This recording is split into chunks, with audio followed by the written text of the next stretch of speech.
Welcome, everyone. This is your friend, the DN What If, here with another exciting fanfiction. Today, we're diving into the story of What If Deku Was Born Again as Marcel? If you enjoy this video, don't forget to hit that like button and subscribe for more fanfiction content just like this. Now, let's get started with the fanfic. I guess this is the end, Isizuku thought as he lay on the ground bleeding, beside him the dead body of his father, the supervillain that terrorized Japan. The final battle ended and Isizuku was able to win, but he got seriously injured. You/nerd/Midoriya/problem child. He heard people shouting and running towards him.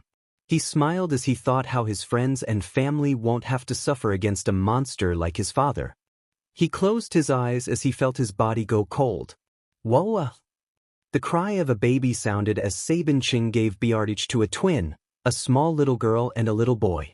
The little girl was sleeping in her stepfather's hands, who was looking at her like she was the most precious treasure in the world, while the little boy was awake looking at her with bright blue eyes that held too much intelligence for a newborn baby, but Sabin didn't notice that.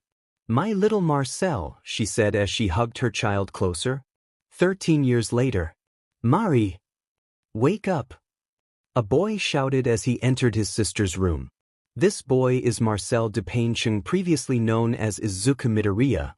After his death, he found himself reborn as a baby in what seems like a totally different world. There are no quirks in this world, there are superpowers but they aren't common, and those that have them are known as metas.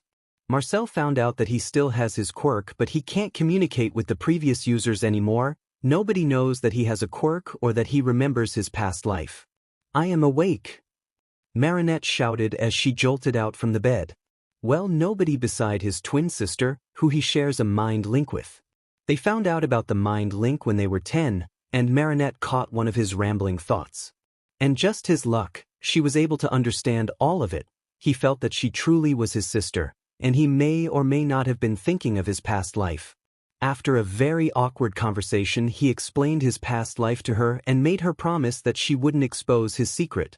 "Good, I will go first. See you at school," he said as he made his way out of the room. "Why can't you wait for me?" Marinette asked, looking at her brother. "Because I need to deal with Chloe, or you want to deal with her?" He raised an eyebrow at her. "Fine, just go. I honestly still don't know how you can keep her calm," Marinette sighed as she opened her closet. "I had to deal with an angry blondie who can create explosions from his hands. Chloe is an angel compared to him," Marcel said as he left. Marcel entered the classroom only to get tackled by a wild Chloe Marbear. Before he could say anything, he was dragged by her to a nearby desk where a blonde was sitting. "Adrikins," the blonde looked at them and smiled. "Chloe, is that your friend that you were talking about?" "Yeah, this Marbear, and I bet you would have a crush on him by the end of the day," Chloe said with a smirk as Marcel's face went beet red. "Chloe," he shouted. "Don't try denying it, it is a known fact that everyone has a crush on you and your sister," she scoffed at him. "Just stop." Marcel buried his face in his hands, trying to hide his embarrassment. Adrien looked at the cute display and smiled. "I can see why." "Oh God. Not you too," Marcel screeched. "Haha, dude. Seeing Chloe teasing you never gets old." A voice from behind said. Marcel looked back to see their friend Nino. This is gonna be a long year."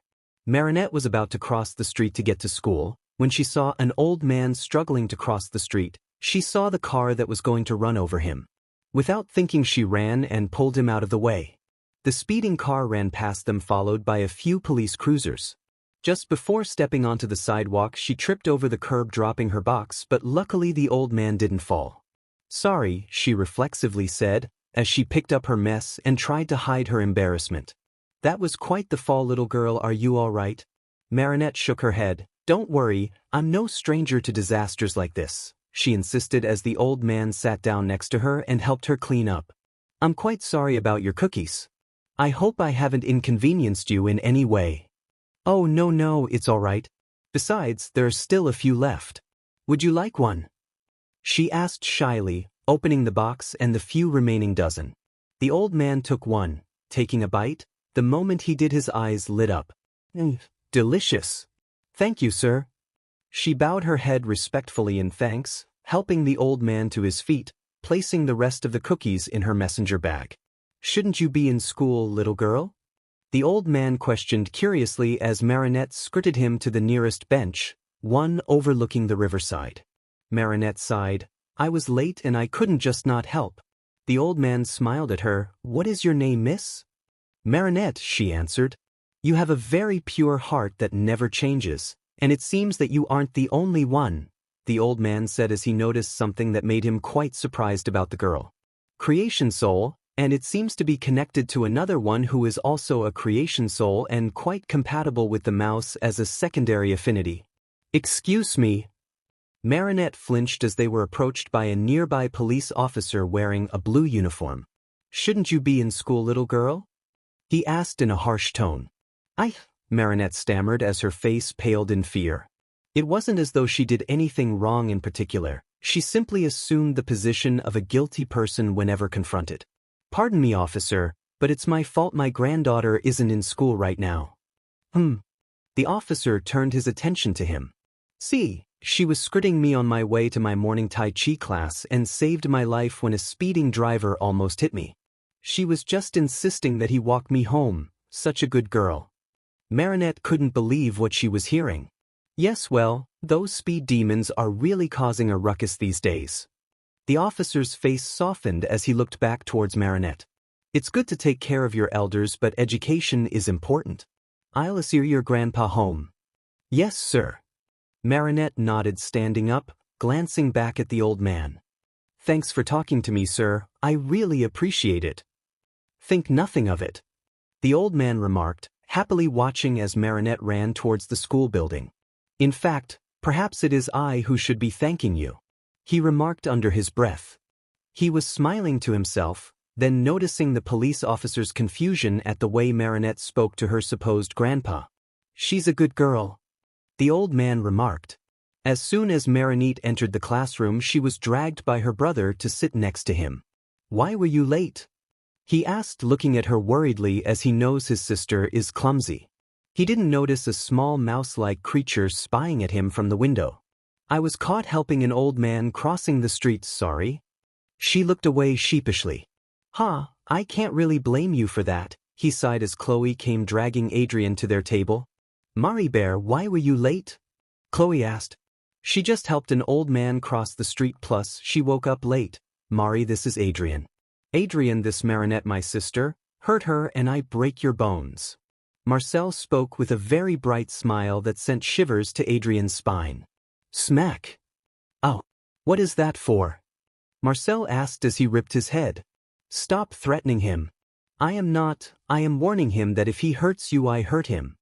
"Quite true, I still remember that one time when we were like 8, someone tried to kidnap Maribert, but Maribert literally dragged the kidnapper to an alley and all we could hear was screams for mercy for the next 15 minutes and he was 8.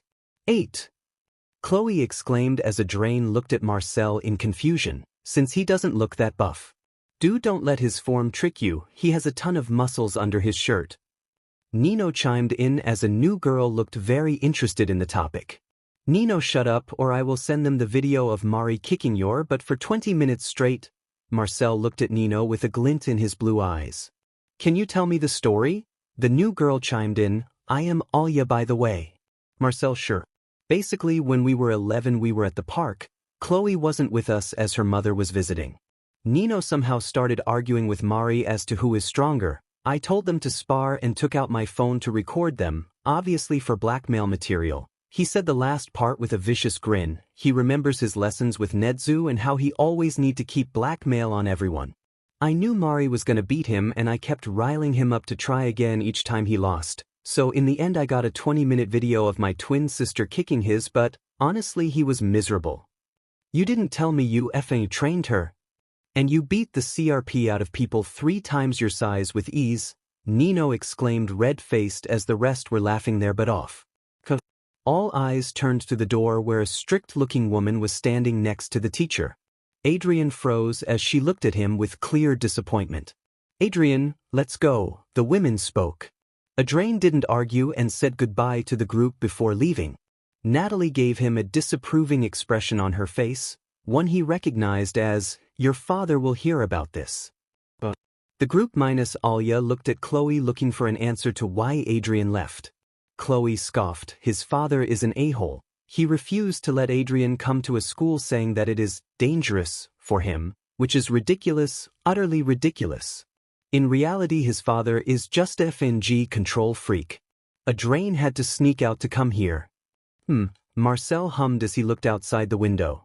Dude, no. Marcel turned to Nino with a questioning look. Zoo, all of us minus Alya know what that look means, Marinette said looking straight into his eyes. You can't kill him or ruin his reputation. Alya whipped her head towards him. Okay, but just hear me out. Marcel tried to argue. No, the last time you had that look you broke both arms of the man and hacked to his social media and released all of his darkest secrets. Which was honestly the most appealing thing I have ever seen, Chloe said as she wiped an imaginary tear from her eyes. First, the man deserved it. He was a pefly, he tried to go after you and he was corrupted. Maman even held a celebration for me when you told her.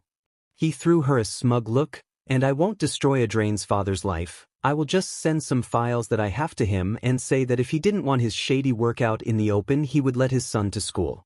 Before anyone can say anything. Below their feet, the earth seemed to shake and there was the sound of footsteps, but loud ones. Did you hear that? Marinette asked as suddenly there was a loud crash, and walking before them was a giant stone man.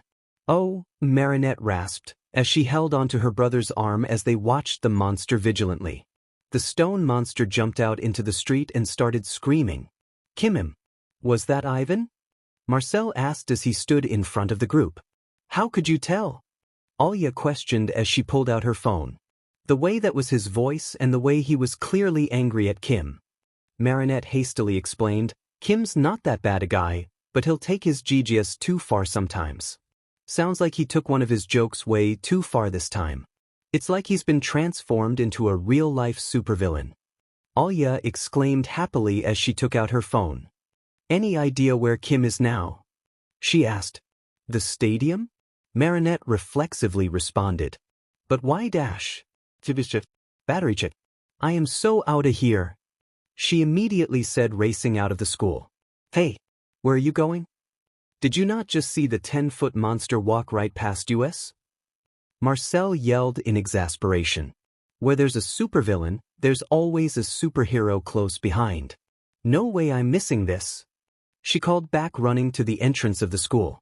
Marcel spotted Stoneheart pick up a car like it was nothing, tossing it at the school and causing a lot of damage. Kim. Marcel winced at the volume of the monster but only hesitated for a few moments before running after his new friend. Marinette right behind him. Marcel and Marinette lost Alya in the school. Marinette looked at her brother. What do we do? Marcel's face was ugly. I can try to fight him, but we don't know what happened. Ivan never had powers, so someone or something turned him into that. So there is a chance you will be targeted if you fight him and expose your power. She completed his analysis as she opened her bag looking for her phone to call her parents. What is that? Marcel asked as Marinette took out a small box from her bag. I don't know, it wasn't in my bag earlier, Marinette said as she opened the box. A bright light flashed before it circled around them and stopped in front of Marinette as it took shape. Marcel immediately put himself between the light source and Marinette. He charged his quirk ready to defend himself or his sister. The light slowly took shape, as a gray blur shot from near the window and stopped next to the light. Hello we are. Ugh. It's a giant bug. Marinette screamed. It's a mouse. Marcel shouted. A bug mouse, they said in unison, and Marcel released black WHP and caught the two creatures. Everything's okay. Don't be scared, the red one said as it flew through the WHP and floated towards Marinette. Hello Marcel. You are so cute, the gray mouse said as it hugged Marcel's face. Since Danger Sense didn't respond to the creatures, Marcel wasn't that worried. He picked up the mouse and let it sit on his hand as he watched the red mousebug try to explain something to his sister while she was still panicking. Marcel. He looked at the mouse asking what he wanted. Won't you stop them so we can explain? Oh, wait a minute. Marcel walked towards his sister and hit her head. Oh, what was that for? Marinette said as she looked at her brother. For earlier today, and so you can stop panicking and let them explain. Marcel said as he dragged his sister to a corner where they could sit and listen to the explanation. So I will be asking questions, but first we will be quiet as you tell us what you want. Marcel said as he looked at the two creatures and gestured to them to start. Hello, I am Tiki, the red one introduced herself. And I am Mullo, Mullo said cheerfully. We are Kwamis, please listen to us as you are the only one that can stop Stoneheart. Tiki pleaded. You mean Ivan, what happened to him? Marinette asked. Mari, let them talk, I am sure they will explain everything. Marcel said as he patted his sister's head. Okay, I will explain. Kwamis are connected to magical jewelry that grant their wielder magical powers related to the concept of the Kwami. I am Tiki, the Kwami of creation. My earrings give the ability to transform and gain two main powers, Lucky Charm and the ability of purification. I am Mullo, the Kwami of multiplication. My necklace gives the ability of cloning. The clones can either be in your original size or smaller. With enough experience you can alter your size while transformed. The guardian who sent us to find you is asking for help. The Miraculous of the butterfly is missing and its user is the one who turned your friend to Stoneheart. The Miraculous of the butterfly gives the ability to turn your allies to champions and grant them powers depending on the person. But the USR can also use the target negative emotion to corrupt them and turn them into an Akuma that will follow his orders. Only you can help by destroying the akumatized object and catching the butterfly and purifying it. Marinette and Marcel debating what to do using their mind link. They nodded and turned to the Kwamis. You are lucky I was a hero before. Marcel said as the Kwamis looked at him confused. And you are lucky. This idiot raised me to be a person who can't say no if it means to help people. Marinette sighed. So how to transform and how to use the abilities, and just for the record we will be talking after we deal with Stoneheart, Marcel said as wore the necklace Mullo was holding. Marinette also picked up the earrings and wore them. To transform, you need to say spots on. To purify the corrupted butterfly you need to use your yo-yo to catch it, and to use your ability say Lucky Charm. Tiki said as she sighed. It seems that Mr. Fu didn't pick normal teens for the job. For me, you say get squeaky to transform. And multitude to use the ability. Remember, as you aren't an adult you would have a time limit after using your ability. Mullo said as she sat on Marcel's fluffy hair. How much time? He asked. Depends, normally 5 minutes, but I have a feeling that won't be the case for you. Marcel, your soul is much more powerful than Marinette. I think you will get from 30 minutes to an hour after using the ability. Marinette also has a powerful soul, so she will get between 15 and 30 minutes. Tiki said surprised as she checked the two. Their souls are too strong, especially Marcel, and both of them have a creation soul. Okay, let's do this. Marinette took a deep breath to calm herself. It will be fine. Remember the training I put you through, and I will always be by your side. Marcel reassured her. Tiki spots on. Mullo gets squeaky. That is how Paris got 3 heroes, the fast thinker and core of the team Ladybug. She was considered the core of the team because of her ability to return everything to normal and even resurrect the dead after each battle. Multi-Mouse, the strategist, the leader and the heavy hitter of the team. People quickly noticed how he was the one to lead the team in battles until Ladybug got her Lucky Charm and got a plan to use it. It was also how he seemed to have immeasurable strength when pink lightning started surrounding him.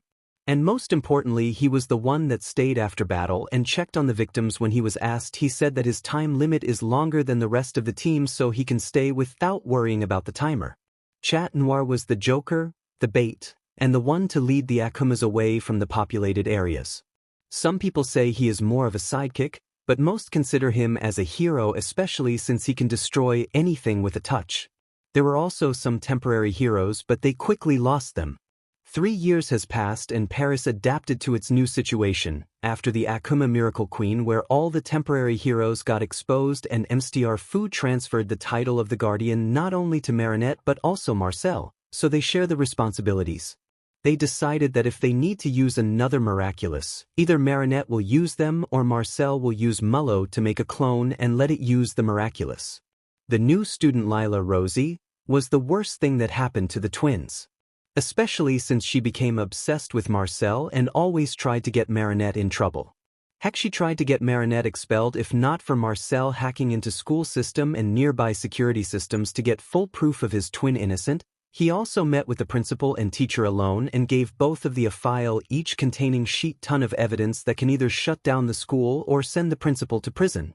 From that day the teachers and principal never bothered the twins. Lila still tries and was able to get Alia into her side, which broke Marinette's heart, but thanks to Marcel she was able to recover and not stay attached to false hope.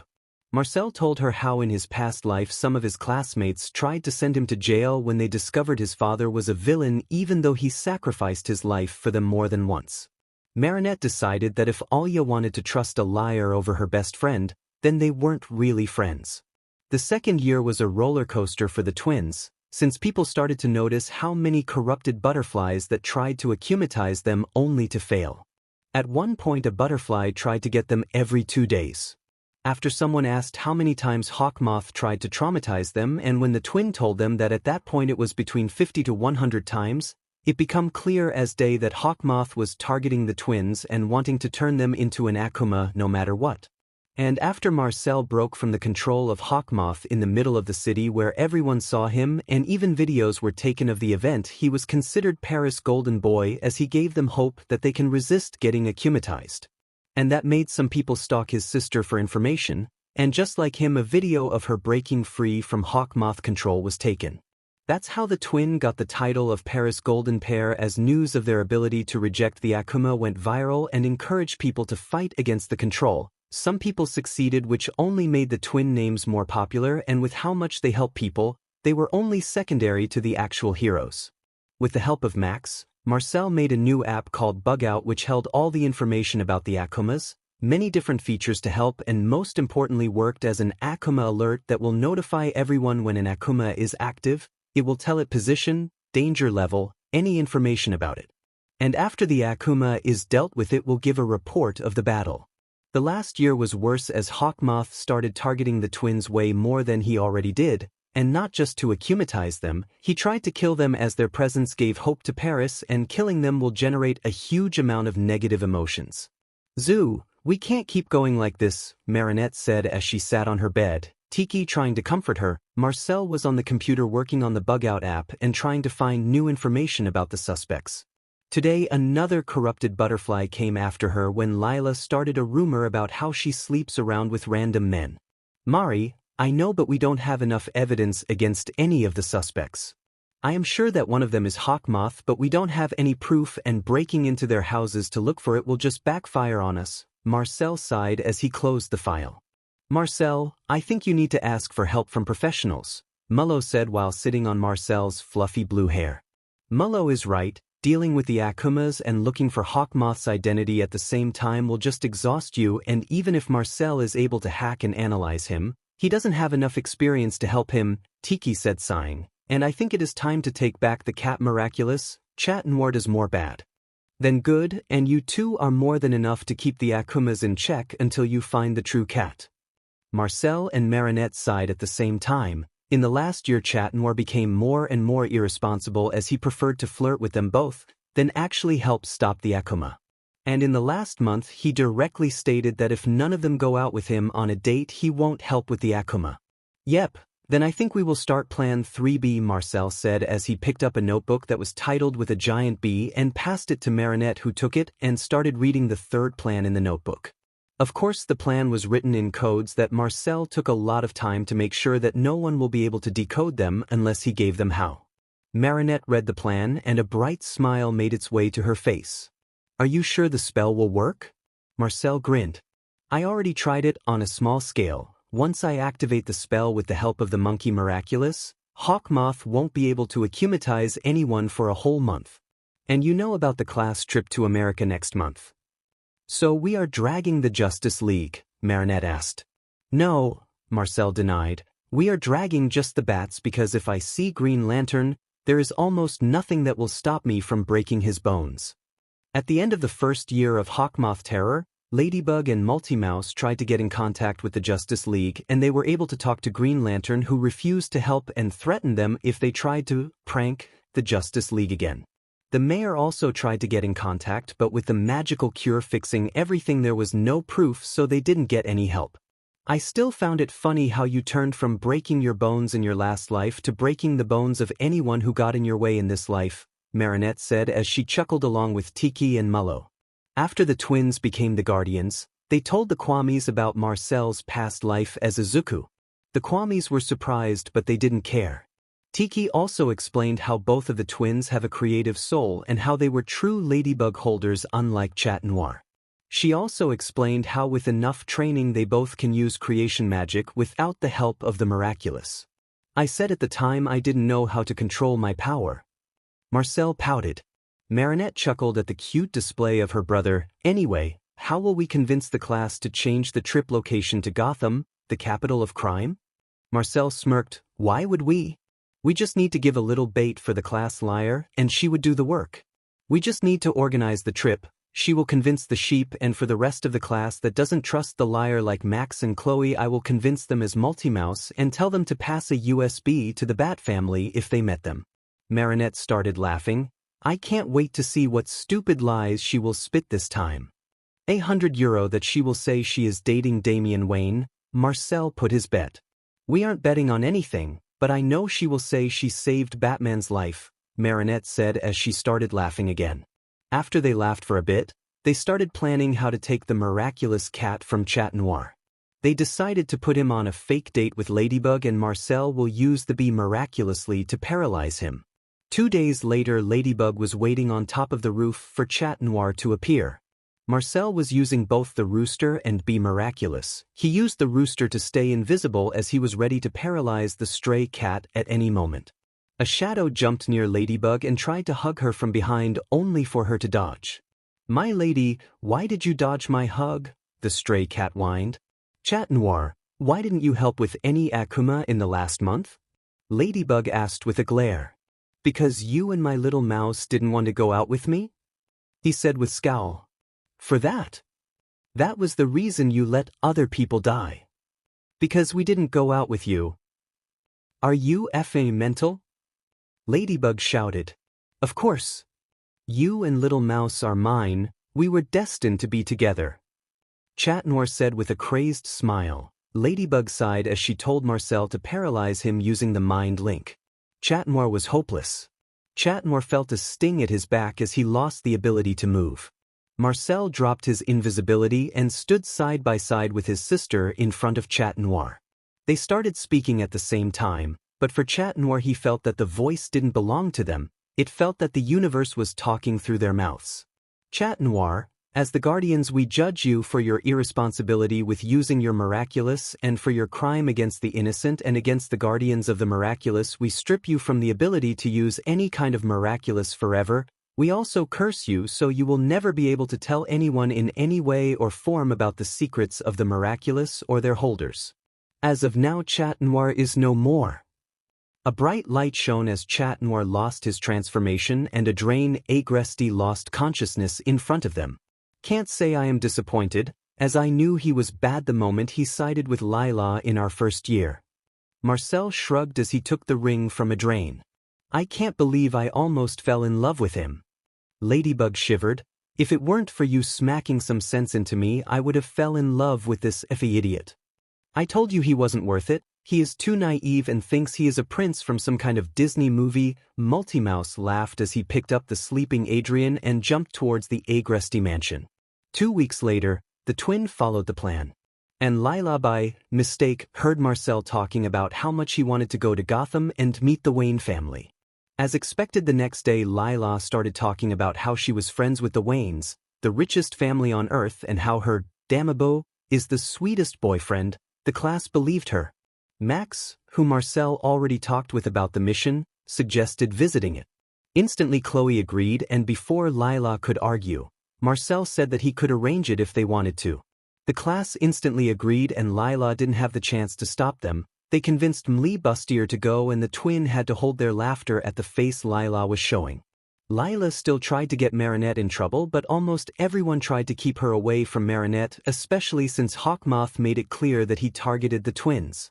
The twin collected the ingredient and activated the spell that will stop the Miraculous from working for 45 days. They will stay in Gotham for a month, so they activated the spell a week earlier to seem less suspicious. Adrien seemed to transfer his crazy obsession from Ladybug and Multimouse to the twins, who were the hero's civilian identity, which gave the twin a headache. Marcel may or may not have broken Adrien's nose when he tried to harass his sister, and he may have blackmailed the school and Gabriel to get out of trouble. The twin worked for a whole week to write an essay and send it to Wayne Enterprises Inc. so they can win the trip. Marinette spent the whole week going through all the achievements of her classmates, and Marcel wrote a whole analysis of how beneficial the trip will be for their class and how it will affect the reputation of the company, as many of the students in class have great potential in the future. Mac's computer and technology skills, Nathaniel's talent in drawing, Chloe and Adrien's future in modeling, and many more. Thankfully, a week after they sent the essay, they got a respond, and they actually won. They didn't need to use their second plan and make Marcel collect as much dirt on them and blackmail them. They spent the last week before the trip packing their stuff and relaxing as they activated the spell, giving them 45 days without stressing over Hawkmoth. Tim frowned as he did a full background check on the French class that will be visiting Gotham next month. There was something in their files he didn't understand. Number of akumatization. Akuma as in demon, Tim thought as he started looking for information about the term on the French server before reading the rest of the files. His eyes widened from what he saw. Akuma, Ladybug, Multimouse, Chatmore. His jaw dropped as he watched videos of the Eiffel Tower being destroyed time after time by villains, and how each time the hero Ladybug fixes the damage. All of it. Tim picked up the phone and set an emergency meeting in the Batcave as he drank another cup of pure black coffee. Next month will be full of chaos. Half an hour later, everyone was in the Batcave waiting for an explanation for the meeting. Tim, what happened? Bruce asked. Did you know that Paris has heroes? Tim asked as he took another sip of his coffee. What do you mean? Bruce, confused, he didn't get any reports of Paris having heroes protecting it. There was sheet ton of stuff happening in Paris under our noses. Tim said. Drake, explain, Damian ordered as he glared at Tim. As Bruce asked, I was doing a background check on the French class that will be visiting next month, but before I even started I noticed something weird in their files. He clicked a button and Chloe's file was shown. Number of akumatization, 8. Baby bird, what does that mean? D asked. He knew Akuma means demon in Japanese, but it couldn't actually mean turning children to demons, could it? I searched the meaning in the French search engine, and this is what I found. A picture of the butterfly Hawkmoth appeared on the screen. This is a supervillain called Hawkmoth. It seems he uses magic to turn people into villains using their negative emotions. Basically, if you feel any kind of negative emotion such as anger, jealousy, sadness, even embarrassment, he can send a butterfly that is corrupted by magic to turn you into an Akuma and enslave you to do his dirty work. Multiple pictures of civilians and their akumatized version appeared on the screen. The fucker is using a hiffing baby, Jason exclaimed as he saw the picture of baby August. Bruce's face was emotionless, but you could see the anger bubbling in his eyes. Damian was gripping his katana so hard and glaring at the screen.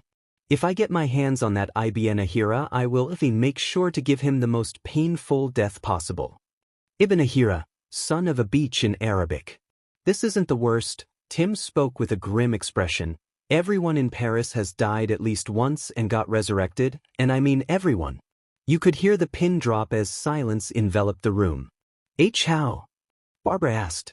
Tim clicked a button and 3 individuals appeared on screen. These are the heroes of Pris, Ladybug, Multimouse, and Chat Noir. A flash of anger enveloped his face. From what I could gather, they are young, like they should be between 12 and 15 when they started fighting to save Paris. Ladybug has the ability to reverse the damage, meaning resurrecting the people who died. Silence, nobody could say anything. So you're telling me a terrorist was emotionally holding Paris a hostage for how long? Bruce asked, rubbing his forehead.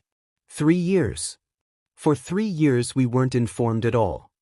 Tim frowned with the rest of his siblings, as it seems.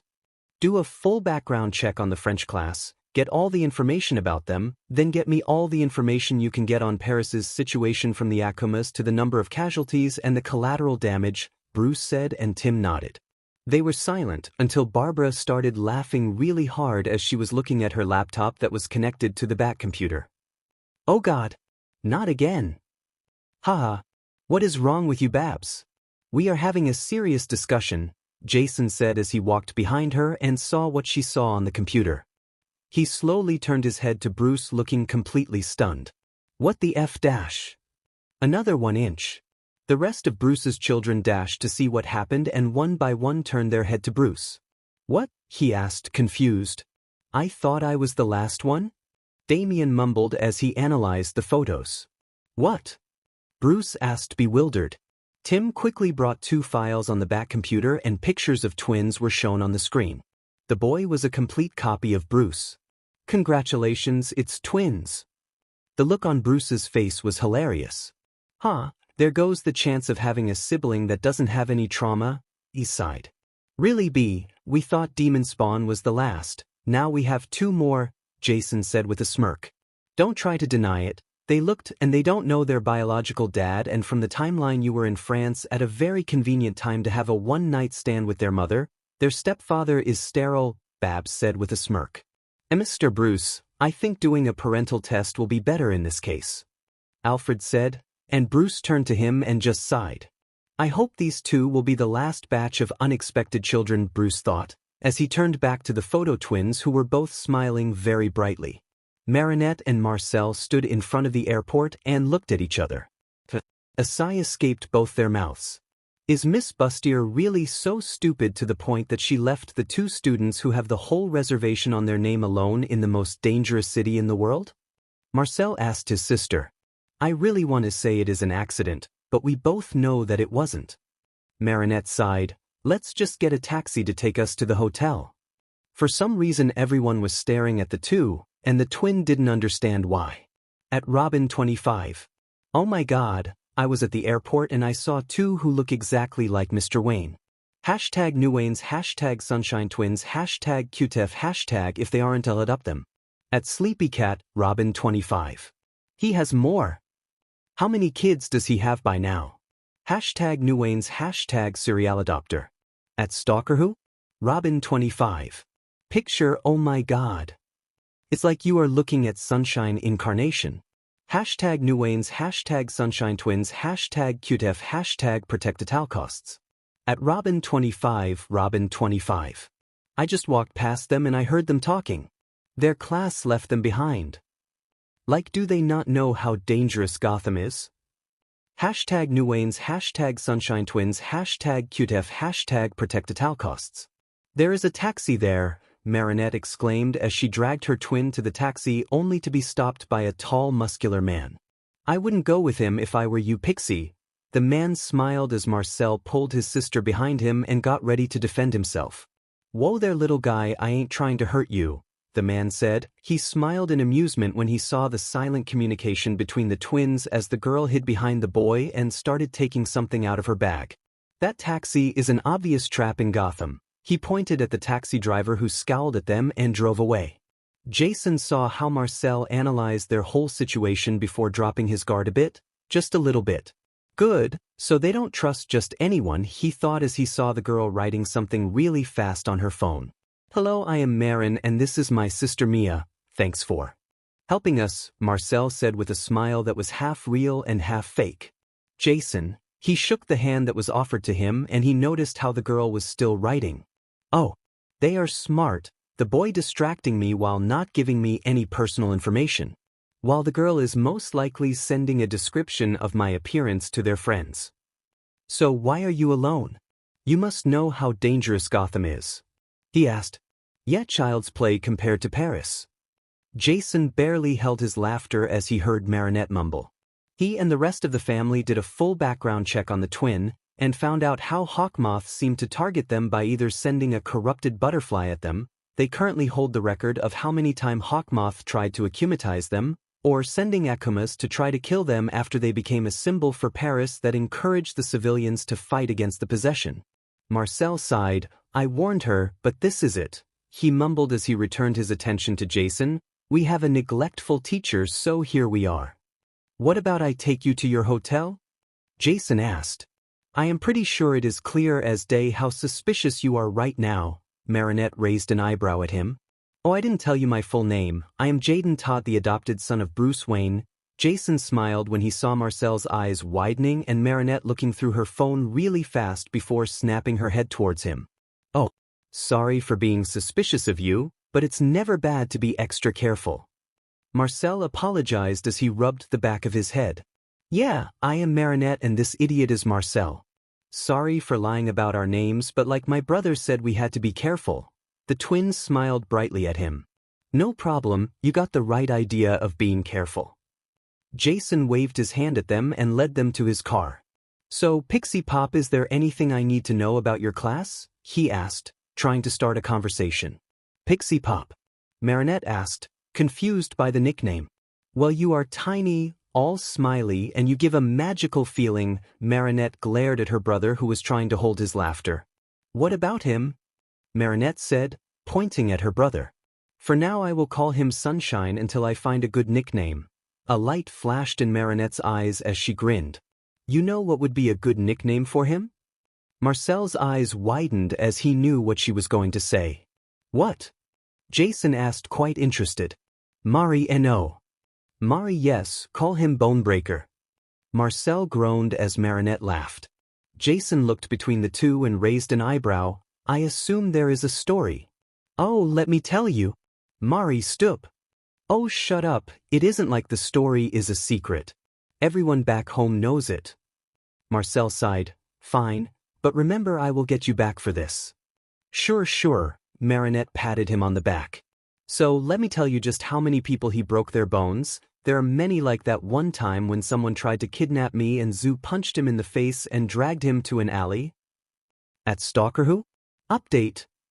Jason Todd just showed up and picked the twins. Hashtag New Waynes, hashtag Jason Todd, hashtag Sunshine Twins, hashtag siblings. At where is the teach Stalker who? I was near them and they didn't know him. I laughed my butt off when I saw the girl send a picture of Jason to someone while the boy kept distracting him. Hashtag New Waynes, hashtag Jason Todd, hashtag Sunshine Twins. At where is the teach, where is the update?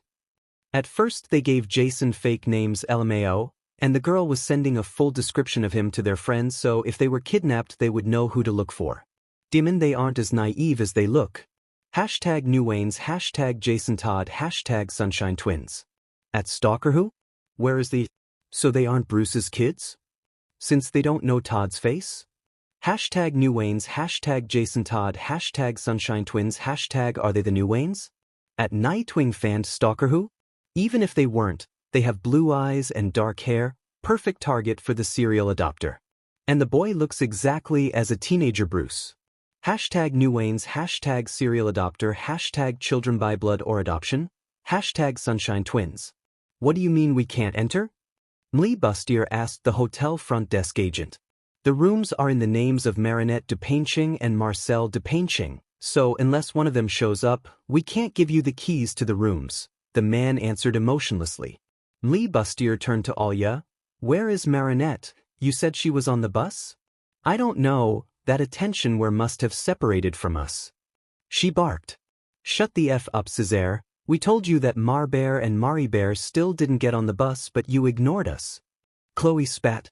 There is an 87% chance that you did it on purpose to leave her alone, and since Marcel was always with her he was also left there. Max said as he cleaned his glasses, he and their friend weren't worried about their safety as they all know that the twins can handle themselves. Alex smirked besides Kim as she approached the teacher. Bustier, I hope you remember what Marcel promised you. She whispered and walked back to her friend's group as Bustier's face palled as she remembered Marcel's promise in case she put his sister in danger. Ha! Oh God, you mean to tell me he punched the mayor in the face in front of everybody just because he forgot his daughter's birthday? The daughter who was your best friend. A loud voice came from the door direction. Yes, and he threatened him that he would again break his bones if he didn't give her enough attention. A familiar voice said. And you didn't get in trouble at all? The loud voice asked. No, I had enough blackmail and evidence to destroy his life if he tried. Another familiar voice spoke, and the class turned to the door. You really deserve the title of Bonebreaker, don't you? A tall muscular man entered the hotel with a girl and a boy that the class recognized. Please don't call me that. If you want to use a nickname, just call me Mito or Aizu. Marcel sighed as he tried to escape the Bonebreaker title. Is there another story about these two? Jason asked curiously. Yes, but the story is locked until you get full affection, even though my mother doesn't know, so good luck with that. Marcel said with a playful smirk. Sure, Chipmunk, I will get the story sooner or later. Jason responded with a matching smirk. Good luck, Jay, you will need it as nobody other than me knows the full story.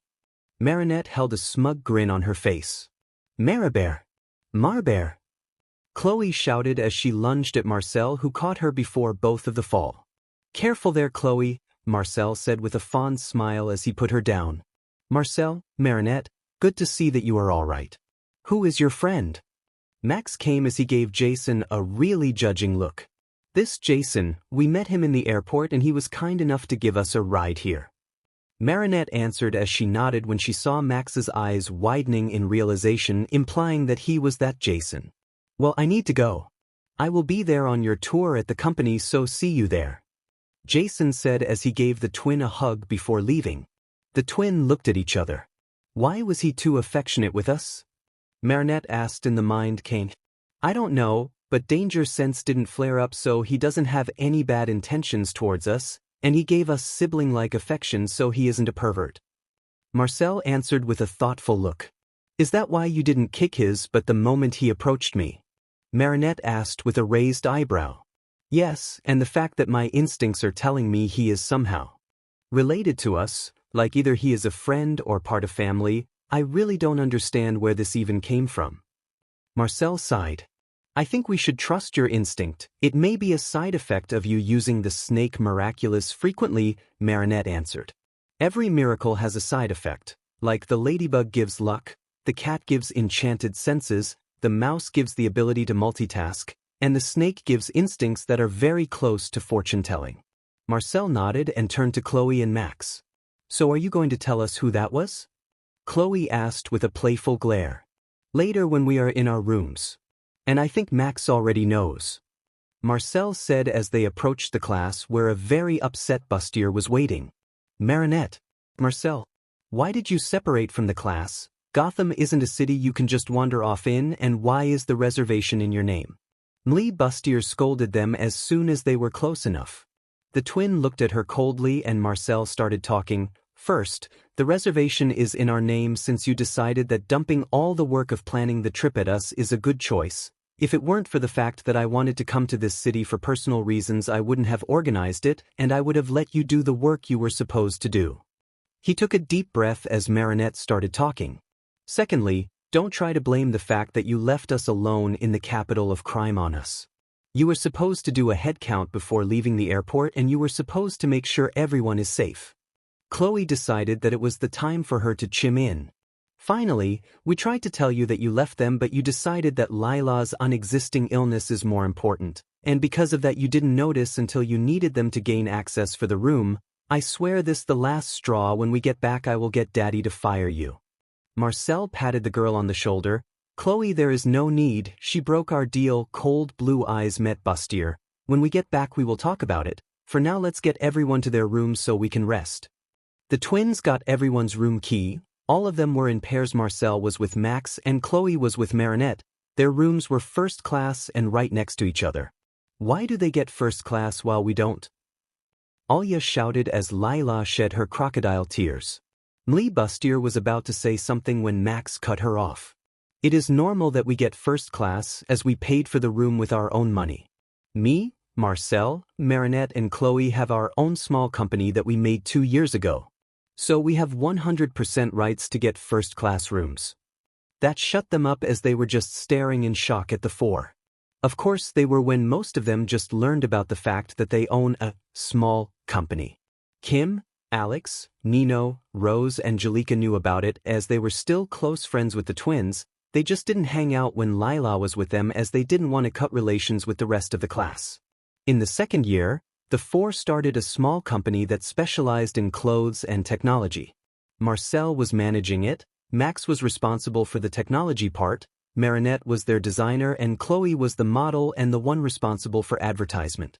As Marcel was the most mature of them, he didn't just manage the company, he was the face of it, as he was the one to deal with customers and the one to keep all of them in check, like making sure Max and Marinette eat and making sure Chloe didn't kill anyone.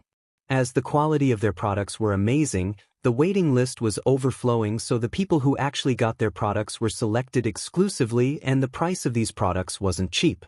Such as the personal assistant Clocky. Max named it after his Kwame. Even if he was a hero for just a limited time, he won't forget the little guy. That is as good as an actual secretary, with the AI being developed to the point that Clocky was as smart as Markov but not as emotional and free. The personal assistant comes in the form of a watch that you can connect to your phone and computer, and it will help you with your work and daily life. Less than 30 people got the watch. All of them were famous and rich, but they were also known for their charity work and good nature, and the reviews from them were perfect. The technology was all under the name of the inventor Pegasus and the company MISIM, Marinette, Isizuku, Chloe, Max. As for the clothes, they were also a big hit, especially after Jagged Stone and Clara Nightingale announced MDC as their personal designer. The clothes and accessory were a bit more available than the gadgets, especially the few that were mass-produced.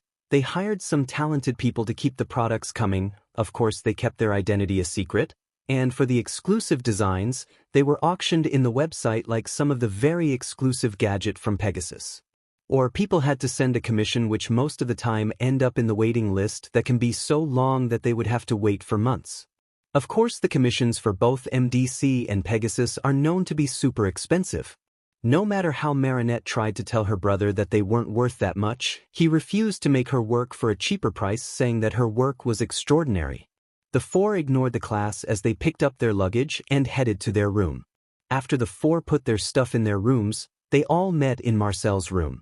So, Chloe looked at the twins. Spill. Who was that?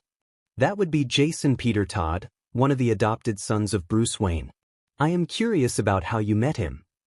Max said as he cleaned his glasses. Wait, that was one of the Waynes. Lila was lying, saying he considered her a sister, but she said his name was Jason Drake. Chloe howled with laughter. That is totally incorrect. I don't know if our classmates are that naive or that Lila has some form of meta ability that helps her convince others. Max sighed as he put his glasses on and picked up his computer to revise some files. I checked. She has a weak meta ability that made everything she says seem believable, but if you know that she is lying 100%, then the ability does not affect you. Marcel said as he took out a notebook with V11 on it. What is that? Chloe asked as she looked at the notebook. Oh, that is his villains analysis. You know, Zoo analyzes everything from villains, heroes, people etc. He analyzes everything. Marinette answered with a shrug. And of course you have a page for Lila on it. She snatched the notebook and started reading. Oh God. Marbear, where did you get all of this information? If it went public, then it doesn't matter if her meta ability works or not, her life will be destroyed.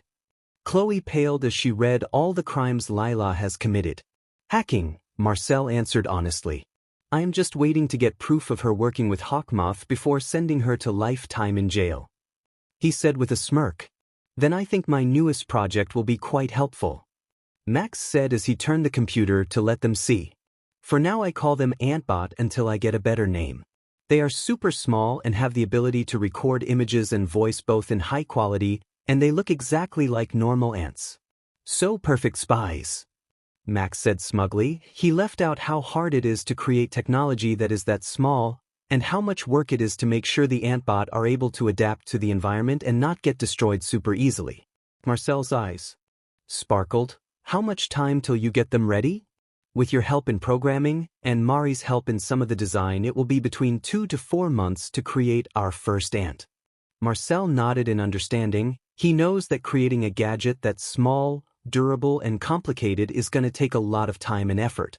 Maybe if we can't get the bats to help Paris, we could try to speed up the process and give them to Multimouse and Ladybug to spy on their suspects. Marcel said with excitement. The others were giving him questionable looks while Marinette was trying to hold her laughter. Oi, don't look at me like that. Ladybug told me that Multimouse gave you the same task as me. And I am honestly tired of Hawkbitch targeting my sister. Marcel grumbled.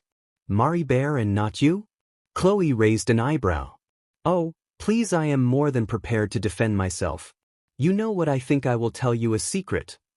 That got their attention. It was a known fact that Marcel had a shit ton of secrets but nobody other than his sister knew about. He raised his arm and a black tentacle with bluish-green outline grew from it. I am a meta and I can beat hawk bitches, but if he ever show up in front of me. The stunned looks on both Max and Chloe's faces were worth it, as Marinette and Marcel took a picture and started laughing their butts off. What? How? When? How? Chloe stuttered as Max picked up his computer that he dropped in shock. That was totally unexpected. Is that why Hawkmoth targets you? Max asked as he put down his laptop and started studying the black whip. Nah, Marinette waved her hand. That a-hole targets us because our willpower and emotions are strong, which means that our akumatized form will have super powerful powers. That's what Ladybug told us, she shrugged.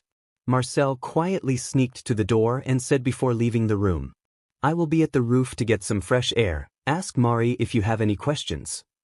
Before anyone responded, he bolted out of the room, fully knowing that he left all the explanation to his sister. I need a raise. I hate my job. This stupid French class just entered the hotel and I already feel that I am losing brain cells. Here is what happened. 1. The teacher left 2 students by themselves in the airport, fully knowing how dangerous Gotham is. 2. The 2 students she left were the one who had their names on the reservation, so without them the class couldn't get access to their rooms. 3. The dumb teacher had the audacity to try and blame the students, saying they shouldn't have separated from the group. God! She is the teacher. She should have done a FING head count before leaving the airport.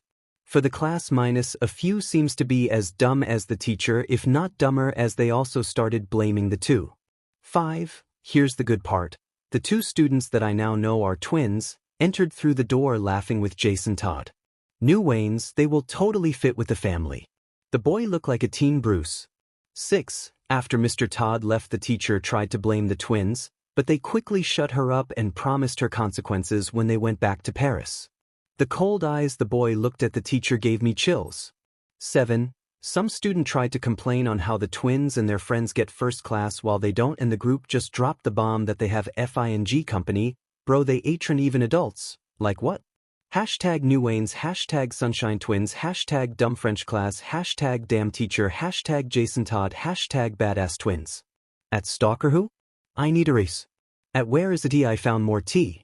Oh my god, I love these twins. Hashtag New Waynes, hashtag Sunshine Twins. At Where is the teach? Stalker who? Thank you, this is the tea I need right now. Hashtag New Waynes, hashtag Sunshine Twins.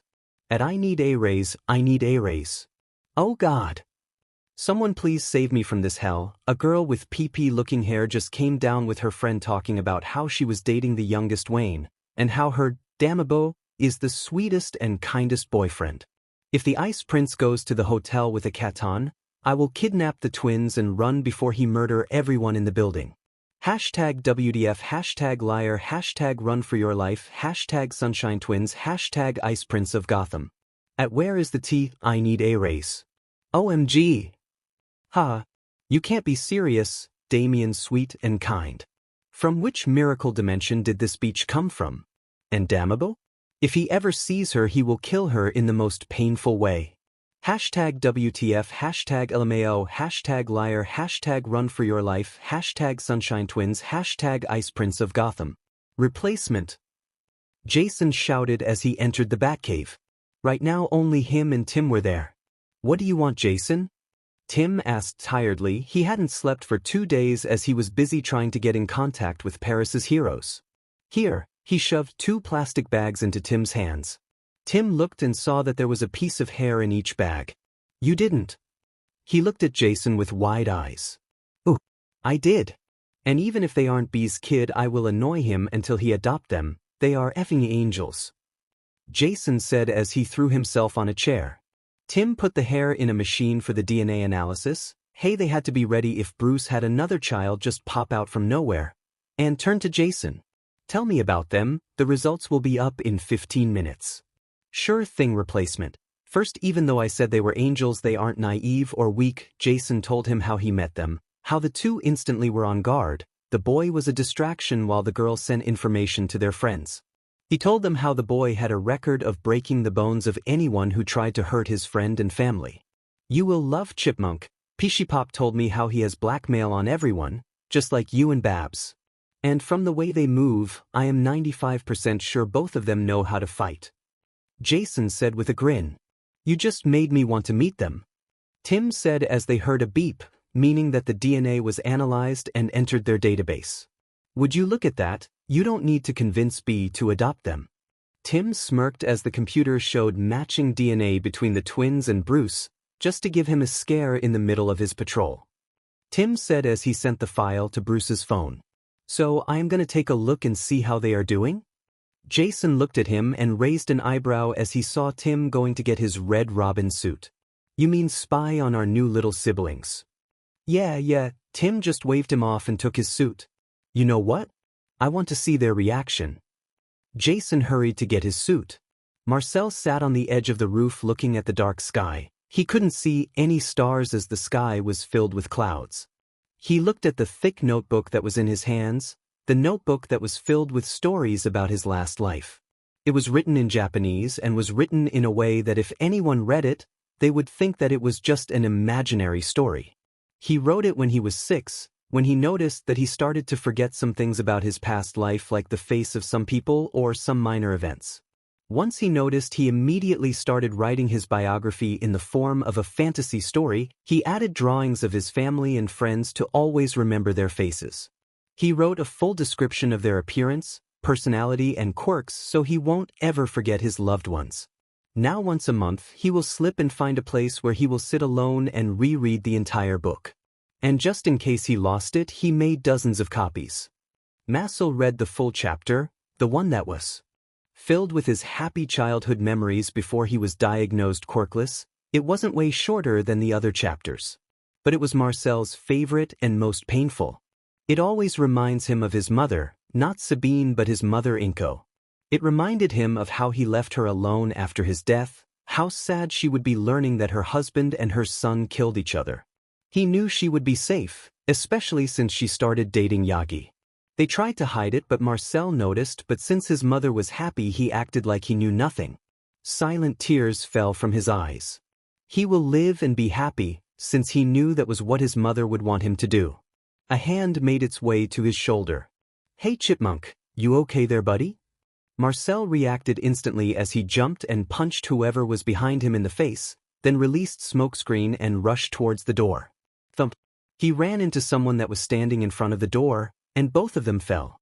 Hey, we aren't gonna hurt you, another voice said, and Marcel wasn't gonna trust it. Since the door was blocked by someone, he moved to make sure there is a safe distance between him and strangers, and he waited for the smoke to clear.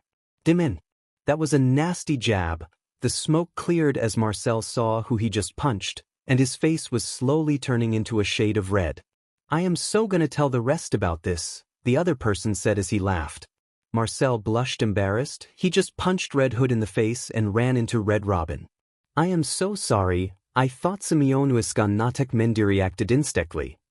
Marcel apologized and kept rambling. Slow there, buddy, it is okay. I was the one who sneaked on you, Red Hood assured him as Red Robin just chuckled. Even though I am so sorry about punching you, Marcel apologized sincerely. Well, if it will make you feel better, how about you tell me where all of the smoke came from and we can call ourselves even. Red Robin took the chance to talk and Red Hood glared at him. He shrugged. He was curious about how Marcel was able to produce so much smoke that fast without them noticing. Tim was sure it wasn't a normal smoke bomb, as first Marcel didn't throw anything and second there was no delay. Sure, if that's what you wanted. Marcel raised his hand and pointed at a ring. This is a ring my friend made for me. It can create a smoke screen when activated. Marcel took off his ring and passed it to Red Robin so he could inspect it. Marcel was worried that he would someday need to use a smoke screen as a distraction, so he asked Max to make that ring for him using the excuse that he would use it to escape Akumas. While in reality he would use it as an alibi in case he had to use his quirk, smokescreen. It is a very good gadget, and you said that your friend made it for you, why? Red Robin asked. He already had an idea of the reason. Well, me and my sister get targeted quite a lot, so having it helps keep us safe. You can keep it if you want, but on one condition, Marcel said with a bright smile. Jason recognized the smile. It was a fake smile like the one Tim and Bruce used when dealing with business partners. And what would that be? He was intrigued. Nothing much, just some information that me and my friends were tasked to give to Batman. Marcel dropped the bomb. The puzzle started to become clear in Tim's head. Why would they want to come to Gotham? Why would they be staying a full month in the most dangerous city if they needed a vacation from the danger of Paris? Someone tasked their little brother to bring information to Batman. Information about what? The only possibility is about Hawkmoth. I don't know if you know or not, but Paris has been a hostage for terrorists for the last 3 years. If you do a bit of research on someone called Hawkmoth, you will know what I mean. But the information I have to give to Batman is something that isn't known to the public. Not even the government knows about it, as no one remembered the battles. He took an USB from his pocket and gave it to Red Robin. He always had it with him since he didn't know when he would meet the bats. This has a file called Chat Blanc, an apocalypse-level Akuma. There are no videos or images in the file, but there is a detailed description about the battle and why me and my sister were included in it. One thing you should understand is that when an Akuma is considered an apocalypse level, that means the heroes had to use their last result to defeat it. And their last resort is time travel. A full explanation is on the file. If Batman wanted the rest of the info, he should organize a meeting with me and my friend. He took a piece of paper that had his number and gave it to them. I hope you will help, and tell Batman that if he doesn't it will break the last straw and Justice League will be banned from France entirely, Marcel said, and left them on the roof shell-shocked and returned to his room. Jason slowly turned his head to Tim. Did that just effing happen, or am I hallucinating? Tim rubbed his forehead. Our little brother has a high-quality defense gadget that can rival our own? Him and his friends possibly organizing the whole trip just to finish a task? A task which is giving Batman information about the situation in Paris and getting him involved? Him admitting that he and his sister participated in defeating an apocalypse-level Akuma possible more than once? Or him threatening that if Batman didn't help the Justice League will lose the ability to work in France? This is gonna be a long night. Why can't one of his siblings be normal? Jason scowled. It seems our little brother is more involved than we thought. One thing wrought his attention. Replacement? Is it just me, or did Chipmunk held so much hatred in his words when he talked about the Justice League? No, I noticed it too. I have an idea why, but I hope I am wrong, because if I am right the bee is gonna kill someone. Tim frowned as he thought of the possible reason why Marcel would hate the JL. Let's go and call a meeting, he said, looking at the USB in his hand with a bit of worry. Something told him that whatever information is in the USB, it is gonna be bad. Tim drank another cup of coffee as he read the call history of Justice League 3 years ago. And he found what he was looking for. In the first 6 months of the terror of Hawkmoth, hundreds of calls came from Paris, and all of them were treated as prank calls to the point that someone blocked calls from Paris for 3 months. It seems that in those 3 months, the people in Paris lost hope of JL sending help and stopped calling entirely. He closed the file when the rest of the Batfam chrome to the room. What is the emergency meeting for? And if it is about the DNA test that you sent, I already saw it. Batman spoke, grumbling. He hated the fact that he lost yet another chance to be in his children's life. We have news, like really bad news. Tim spoke and everyone became serious. Please, not another apocalypse situation, Oracle pleaded, looking at Tim. Sorry Babs, but it is. Red Hood said as the tension grew in the room. Explain. Batman ordered. After finding that the twins are really your biological kids, me and Jason went to check on them and found Marcel sitting alone on the rooftop. Tim explained as he played with the USB in his hand. Batman frowned. And what does that have to do with the news, Drake? Robin glared at him. Just let me explain. Tim then explained how Jason surprised the kid, and how the kid punched him in the face and released a smoke screen using his ring to run away. Why would he have a smoke bomb? Nightwing asked, concerned. He had it in case he needed a distraction. We saw how he and Marinette were targeted by the Akumas, Tim explained. But where did he get that ring? Robin asked, feeling suspicious of the twins. He said his friend made it for him, and I think I know which friend he is talking about. A photo of Max was shown on the screen. Max Canty, known as a genius in their class. 3 years ago he was able to build a robot that was able to feel and process emotions, so a gadget like this ring won't be hard for him. Tim passed the ring to Batman. I inspected it. It can release 3 smoke screens before it needs to be refueled. The fuel is a very concentrated chemical. I still haven't finished analyzing it, but just a small amount of it can release a sheet ton of smoke. Batman inspected the ring and passed it to Robin. How is that related to an apocalyptic event? Tim sighed. It seems we underestimated how involved the twins are with the heroes in Paris. What do you mean? Nightwing asked with a frown. He didn't like the idea of his new siblings being more involved. What I mean is, why did the class known as an Akuma class come to Gotham exactly? From the trauma they got, they would need to go to a peaceful place to rest, not the capital of crime. That got their attention, and it was logical that there was no reason for them to come here. The one who organized the trip were the twins, and they did it to pass some information to us. Tim showed the USB, and told them what Marcel said about the apocalypse-level Akuma. You are telling us, the Paris hero was forced to time travel to defeat this Akuma? Oracle asked as she covered her mouth with her hand. How much damage did the Akuma do for them to have to use such methods? They saw how much damage the Akuma siren did, and even then it wasn't considered apocalypse level. A dark aura filled the cave as they processed the information. Read the file, Batman ordered. The cave was silent as Tim opened and started reading the file. Chat blanc, akumatized Adrien agresti ex-hero chat noir. Reason of akumatization was being rejected by the 4 people who he was obsessed with, and the fact that both Multimouse and Marcel beat him to the ground when he tried to harass them. Rejection after rejection, he got akumatized, and his targets were the twins, Ladybug and Multimouse. The akumatized Chat Noir held the power of destruction without limits, and because of his unstable mind he killed everyone in Paris: Hawkmoth, Ladybug, Multimouse, the twins, Bruce's children. The file says that after the fall of Paris for more than 2 weeks, the JL tried to intervene, but anyone who was sent died.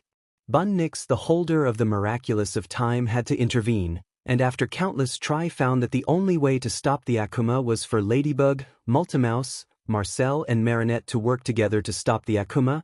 The reason was if anyone beside the 4 tried to even come near Paris, Chat Blanc will kill them instantly. The report says that Marcel and Marinette were given the Miraculous of the Bee and Fox to help. And in the end they didn't beat him in a fight, but had to stuck and trick him until they got the akumatized object, which was the bell around his neck. The files say how many times the 4 tried and died. Multimouse had been using the snake Miraculous along with the mouse, so they kept trying until they won. The report had a full description of each try and how many times each one of the 4 died, which horrified the bats. Even Damian broke his mask as he listened to the report. And the end of the report held the information, how they erased that timeline, and the fact that Chat Blanc was one of the reasons Ladybug and Multimouse took the cat Miraculous from him. Silence filled the cave as the information sank. The twins aren't allowed to return to Paris. Surprising everyone, Damian was the one to speak. I hate to agree with Demon Spawn, but there is no way I am letting them go back and face shit like this again, Jason said while trying to calm the madness in his mind. And you say, Marcel said this is just one of many apocalypse-level Akumas? Oracle said, shaking a bit. Tim nodded his head. And they had to suppress their negative emotions at all times? She asked again. Tim just nodded his head again as he cleansed his fists. You can't effing tell me this was happening under the Legue's noses all this time. He rubbed his head, trying to calm himself down, to no success. They tried to contact JL for a total of 6 months before someone banned the calls from Paris, saying they tried to prank Phil after the ban was up. No one in Paris tried to contact them anymore. The people of Paris most likely lost hope in JL. All eyes turned to Batman, who broke the glass of water that was in his hand from how hard he was clenching his fist. Find. Ignored. Calls. That is all he said before heading out for patrol, probably to release his anger at some villains. What does the French class have planned for tomorrow? All eyes turned to Damian. Why? He asked. None of your business, Grayson. Drake, answer me, Damian glared. They have a free day, so I don't know. Tim saw Damian scowl, but I am sure Jason can find out as he already befriended them. Damian turned his attention to Jason. What do you want, demon spawn? Tomorrow you are going with me to meet them, Todd. Before Jason could argue, Damian left the room. We all can agree that after what we learned, we all have a soft spot for the twins, and it seems even Damian has it. Barbara said as she reread the file. The twins died hundreds of times, and that is just in this Akuma. Well, it is the first time he has a younger sibling, so maybe his instincts are telling him to protect them. He said with a fond smile. He remembers when Damian first got here, he tried to kill him and Tim, thinking they were a threat to his position. But now, Damian didn't think about killing the twin. From the first time he learned about them, he was just a bit displeased by the fact that his father had other children without their knowledge. But when he learned that the twins who were younger than him died hundreds of times against what was supposed to be a hero, they all felt it, not just Damian. They all felt the need to skin the aggressy boy and make him suffer. Deku will excuse the boy for now as he was akumatized, but if he found the boy bothering his youngest siblings, no one would blame him if the boy got some broken bones. Yes, and even if they blame him, nobody will go against a Wayne. Echo!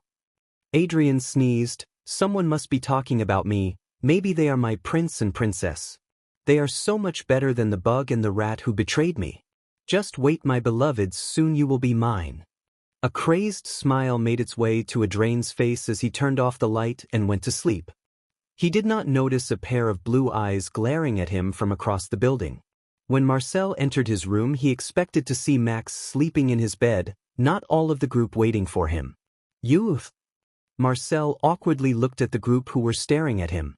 I explained about your black WHP and our mind link, but can you please tell me why I felt you panicking earlier? Marinette raised an eyebrow. Marcel rubbed the back of his head. Someone surprised me, and I may have punched him in the face. He looked away, fully knowing what their reaction would be. Again! Chloe exclaimed as she started laughing. It was a known fact that if Marcel was deep in thought and someone surprised him, his first reaction is to attack and think later. Who was it this time? Max asked. Your expression is saying it wasn't just a random stranger. Marcel smiled awkwardly. Was it a villain? Marinette asked. No, he answered as he made his way to his bed. Someone famous? Chloe looked at him with expecting eyes. Technically, yes. So you met one of the bats? Max said as a statement, not a question. Marcel sighed as he fell on his bed. Yeah, it was Red Hood. He sneaked up on me and I instantly munched him, released a smokescreen and started running. Marinette was staring at him. Zoo, which file did you give them? Chloe whipped her head towards Marinette. Which one? As you got more than one. Yeah, we have multiple. Marcel decided to use the chance to tease Chloe a bit. I thought they gave you more than one, didn't they? He asked. Chloe and Ma shook their heads. We have one file, we checked it and there is a PowerPoint in it about the most dangerous Akumas like Siren. Max answered. Marinette, reading what her brother was doing, decided to join. I guess they just trust us more. Chloe pouted. Ridiculous, utterly ridiculous. If she trusts you that much, why did you never get a Miraculous? She tried to argue. Marcel smirked, enjoying the teasing. Who said we didn't? All heroes of Paris minus Ladybug, Multimouse and Chat Noir had their identity exposed. Either you are Ladybug and Multimouse, and yes, I refuse to associate Marcel to that stray cat, or you fought against Akumas that was never reported. Max frowned as he couldn't find any information about any new heroes. You are correct. Marinette clapped her hand, but the next second her expression was distorted, as tears started falling from her eyes. The room grew silent as Marcel stood up and hugged his sister. He picked her up and cuddled with her on the bed as she silently cried on his chest. Max, open the outer pocket of my bag and take one of the white USBs. Marcel ordered, not wanting to be the one to explain what happened. Max did as ordered and opened the file while Marcel was comforting his sister. It was a silent 20 minutes as Max and Chloe read the whole report on Chat Blanc. There were some false information like the number of deaths of Marcel and Marinette. The truth is the real number of deaths is the sum of both of their identities, or the fact that both Multimouse and Marcel were the same person, the same with Marinette and Ladybug. Chloe's a-hole mask broke as she looked at the twin horrified. Tears filled her eyes from what she learned. That fucker. Surprisingly, it wasn't Chloe who said that but Max, as veins bulged on his forehead from anger. The trio never saw Max this angry in their whole life, but it was understandable. Learning that two of your best friends were sexually harassed, almost raped and were killed multiple times by the same FANG stray cat is more than enough reason for him to be set off. I swear I am gonna destroy his effing life. Chloe swore as she hugged the twins. Marcel smiled. Sorry Chloe, but I am first on that list. The only reason I still didn't do it is because I have been busy with Hawk bitch. Max scoffed, the anger in his eyes only increasing. Take your time destroying his life, but for now if he ever gets near you too, Markov has full permission to use the Y13 set against him. What is that? Marcel asked as he never heard Max talk about that set. Max grinned viciously. It is his defense set. He is equipped with poison, RBB bullets, taser with high voltage and a small chainsaw. Perfect, and even if he didn't approach you, next time I see him, I will break his nose, and I am 100% joining you in destroying his life, Chloe announced. Marcel smiled at his protective friends. They were vicious, but he didn't have the right to argue with how vicious they get. Noi when his plan for the cat involves destroying his life, then torturing him to death. He may have forgiven him if he came after Marcel alone, but the fucker went after his little sister and at one point almost effing raped her. That night no one left the room. Marcel slept with his sister on one bed, Chloe took the other bed, while Max slept on the couch. Marcel stretched his arms as he and the group made their way to the restaurant to eat their breakfast. Marinette had a bag under her eyes as she was tired. Each time they talk about the white cat, Marinette's mentality drops by a lot. Marcel couldn't blame her. That was their first time fighting against an apocalypse-level Akuma and the first time Marinette saw the amount of destruction that will happen if they fail, plus the fact that Akuma was obsessed with them didn't make it easier. Marinette had to sleep in the same bed as Marcel for weeks to deal with her nightmares. Marcel had it easier, because he already dealt with a similar situation against the League of Villains. He saw Tamura destroy a whole city in a matter of seconds after his quirk awakening. And since he already made peace with that event, he wasn't as affected as Marinette, but he still gets the illusion of seeing Tamura every time he sees Adrien. Come on sleepyheads, wake up, Chloe nudged them as Max ordered their meal. So where are we going today? She asked when they looked at her. I was thinking of just walking around. Marcel shrugged. Can we go to a fabric store? Marinette asked and brightened when the group agreed. Sure, as long as you promise me a new bag. Chloe flicked her forehead playfully. Marinette rubbed her forehead and smiled. Well, that has to wait until we go back to Paris. I was planning on making dresses and sweets for the gala that is happening at the end of the month. They started eating as their food arrived. I was thinking. Max looked up and started speaking. What do you think of going public? I mean about our company. I don't mind, but we will need to hire a PR team for that, especially with the rumors going on in Paris about our Akuma class. A PR team is urgent if we are going public. Marcel gave his opinion. Their work concentrates on quality over quantity, so a clean reputation is a must. Mom can help us find a good team. Her title as the Queen of Style gives her a lot of benefits. Chloe grinned. Her mother was going insane trying to find MDC. So getting her to help will be super easy. Plus having Paris Golden Twins in the company will be more than enough to keep the public opinion in our favor. She said with a smirk as the twins' faces went completely red. Marcel groaned. Chloe, please stop with that cheesy nickname. Never! Chloe shouted with a smirk. I still have your photos when you were cosplaying Ladybug. Marinette said with a smirk of her own as she took out her phone. You didn't just go there, I have pictures of you in Multimouse pajamas. Chloe shot back. Should we stop them? Max asked Marcel. Nah, Chloe is doing me a favor. She is trying to distract Marinette. Marcel said with a fond smile. Anyway, about going public, I think it will be better if we wait until Hawk Bitch is gone. Max nodded in understanding. Hawk Moth is a thorn in their way. Loud laughter got the attention of the group. They turned to see the class surrounding Lila as they ate their breakfast. Well, our breakfast is ruined. Marcel deadpanned as he saw Lila looked at them and her eyes lit up. Thankfully, before she could come to them, someone saved their day. Chipmunk. Pixie Pop, a voice called them as a man and a boy. Looking their age came to their table, blocking any chance for Lila to come. Hey Jay, who is your friend? Marcel greeted and looked at the boy who had a stoic face. He inhaled sharply as he looked into the eyes of the boy. Call it a sixth sense or something, but over the years Marcel/Isizuku could tell if someone was abused in their childhood with one look. And when he met the boy's eyes, he immediately knew what kind of abuse. The boy was like Todoroki. Oh God! Marcel thought as he looked at his friend group. Chloe, spoiled child who thinks she is the best kaken. Marinette, bubbly and happy, will do anything for her friends and family Ochako. Max, smart and follows the rules plus he wears glasses Ida. And now the boy who is highly likely to have a similar past to Todoroki. Marcel was going to have a mental breakdown. Weird question, but did one of your parents abuse you in the name of training and considered you their masterpiece or something like that?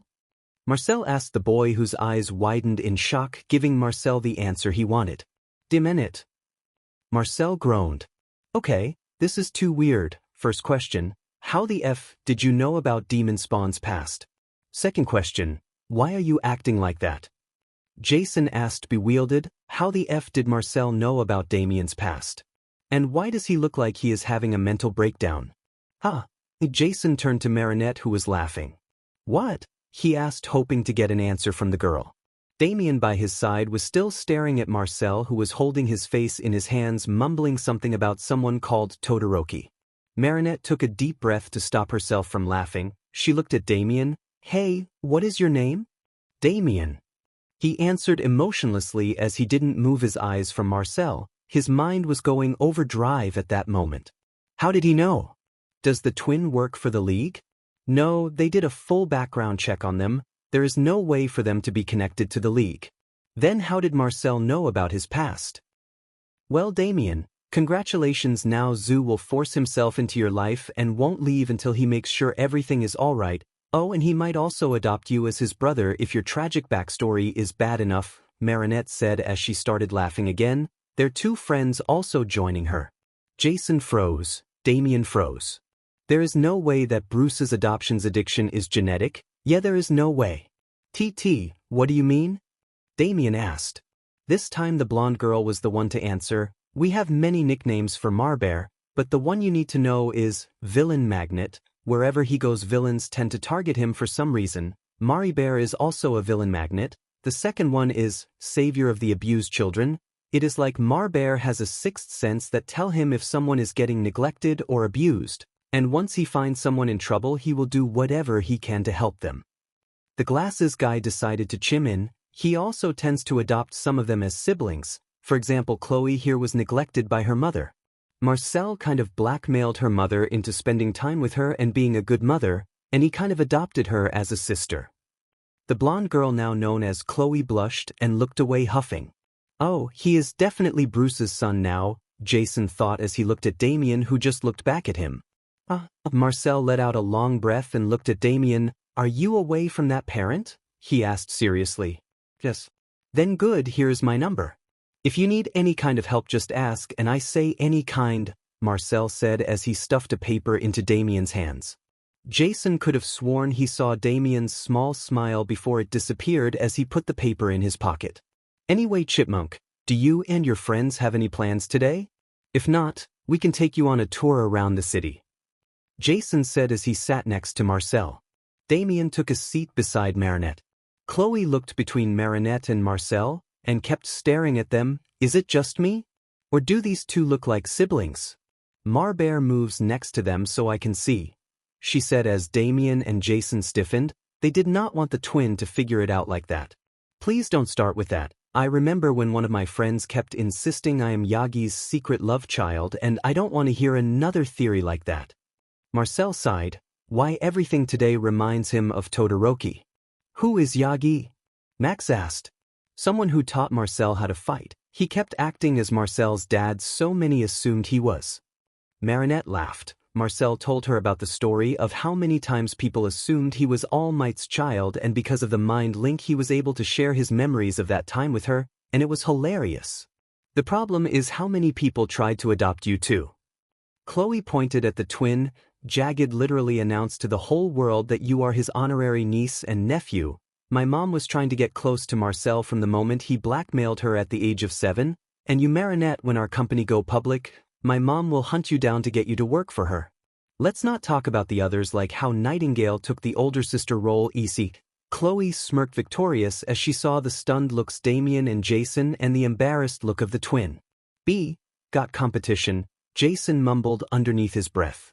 Damian clicked his tongue, like they could succeed, he sneered. Thankfully no one heard him. From the moment Marcel punched Todd in the face, Damian wouldn't let anyone steal his 2 new younger siblings. And no, it isn't because he feels the need to protect them and kill whoever tries to hurt them. No, he'll never confess to that. So, Pixie Pop, where were you planning to go today? Jason asked. Well, we were going to look around the city a bit and then go to the fabric store. Marinette hummed. I don't care, maybe take a look at a few clothing and jewelry stores, Chloe shrugged. Before tensing all of a sudden, she quickly signed something to Max and started distracting the twins. Jason and Damian saw her change in demeanor and looked around trying to find why she seemed tense. They both suppressed a murderous aura that wanted to escape their body as they saw a green-eyed teen that they recognized from Chat Blank's report staring at their table. They glared at him, but what they never expected was for a small flying robot to sneak behind the boy and transform its one robotic hand to what they assumed was a taser. The boy screamed as he fell into the ground unconscious, and the little robot ran away before anyone could see him. The student and a few people that work in the hotel ran towards the boy to check on him. A few seconds later they saw the robot sneak into the glass boy, who they still didn't get his names back. Okay. Damian approves of the twins' friends. Jason whistled. Okay, that was cool. What is your name, by the way? He playfully pinched the boy's shoulder. So you noticed. The boy looked at them. I am Max, and just to clear something, that boy who screamed hurt our friends a lot, so he deserves it. Don't worry, it was as clear as day that he was creep like he was looking at Pixie Pop and Chipmunk with some very obsessive looks. Jason shuddered in disgust. Do you think they will mind if I use him as a target for my katana practice? Damian asked, completely serious. Max shrugged. I don't think they will mind as long as you don't kill him. Marcel said he plans on making the boy's life a living hell. We just been busy recently with some annoying stuff. Okay, the more he knows about the twins, the more Damian likes them. Sure, he will stay in one piece. Damian's emotionless face held a smirk. Max looked at Damian for a second before whispering to him, if you need to create an alibi or need any help getting out of legal authorities, call me. He passed a paper with his phone number to Damian. Damian took the number but shook his head. No need, he said simply as he moved towards the twins who were being distracted by Chloe. Jason just stared at Damian's back in shock. Did Demon Spawn approved of the twins' friends and seemed to actually like them? A grin made its way to his face. It seems that the twins are more fun than he firstly thought. The coffee is my Okay, I was working at the hotel restaurant, then I saw the Sunshine twins eating breakfast with 2 of their friends that aren't dumb like the rest of her class. Then Jason and motherfucking Damian Wayne show up and sit with the twins. If that isn't proof, then I don't know what you need. The Sunshine twins are the new Waynes. Hashtag Sunshine twins, hashtag new Waynes, hashtag confirmed, hashtag Jason Todd, hashtag Damian Wayne. At Where Is My Life, Kofi is my life. Okay, Damian never hangs out with Jasonet is a known fact. New Waynes confirmed. Hashtag Sunshine twins, hashtag new Waynes, hashtag confirmed, hashtag Jason Todd, hashtag Damian Wayne. At Kofi is my life, Kofi is my life. OMG. Loma I am ifnj dying from laughter. A boy was staring obsessively at the twin, like he wanted to FING eat them alive. It was so FING creepy. Then here's what happened. 1. A blonde girl that was sitting with the twins seemed to notice. She signed something to the other boy who was sitting with them. 2. The girl started distracting the twins while the boy opened his bag and whispered something in it. 3. A motherfucking small robot came flying out of the bag and sneaked behind the creepy boy. 4. Jason and Damian seemed to notice as they stared as the robot turned his only hand into a FANG taser and shot the boy. The boy screamed and fell unconscious to the ground and the robot ran away before anyone sees him. I am not included as I was staring at them from the beginning, And honestly, I am not snitching, the boy was creepy. 5. The boy and Damian talked, and Damian Ifingi smirked as the bae passed a paper to Damian, assumed phone number. Then they joined the rest of the group. Honestly, it was so fing funny how the creepy boy got tossed for staring. Hashtag Sunshine Twins, hashtag New Waynes, hashtag confirmed, hashtag Jason Todd, hashtag Damian Wayne, hashtag robot, hashtag creepy stalker, hashtag Ice Prince smirked. At Burger Man Kofismif. Okay, if the kid was stalking the twin, I say he deserved it. The fact that the twins seems unaware of how protective their friends are give me a bit of a weird vibe, but I'm waiting to see the official statement of the New Waynes. There is no fing way they aren't. When fing Damian went to meet them, he hate the human race in general in my opinion. Hashtag Sunshine Twins, hashtag New Waynes, hashtag confirmed, hashtag Jason Todd, hashtag Damian Wayne. At Sleep 4th Week Burger Man. He doesn't hate the human race, he just doesn't tolerate other people's bullshit. His family seems to be an exception minus Todd. Hashtag Ice Prince of Gotham, hashtag Damian Wayne. The group of 6 walked out of the hotel, leaving the rest of the class who were busy looking for the one that attacked Adrien. I don't understand why you distracted me. If I saw him, I would have broken his legs and I wouldn't get in any trouble. Marcel whined at Max. Yes, you could, but that would have made you uncomfortable, which is unacceptable. And I also don't need to worry about getting in trouble since I know you would blackmail them if they tried. Max answered with a cheeky smile. Come on Marbear, just forget it, we didn't need that BS to ruining our day. Chloe scoffed as hugged his arm. Damian was walking beside them silently.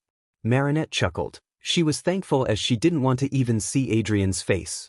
And she knew that Marcel also gets uncomfortable near Adrien since he reminds him of trauma both from his past life and this life. She is glad that their friends do their best to keep them away from the stray cat. So, Pixie Pop, should we go to the nearby shopping center or somewhere else? Jason asked as threw a hand around her shoulder. They were a bit farther than the group, so the rest couldn't hear their conversation. Well, I need to shop for some fabric, but I guess we could get some coffee first. Marinette yawned. Didn't get much sleep yesterday?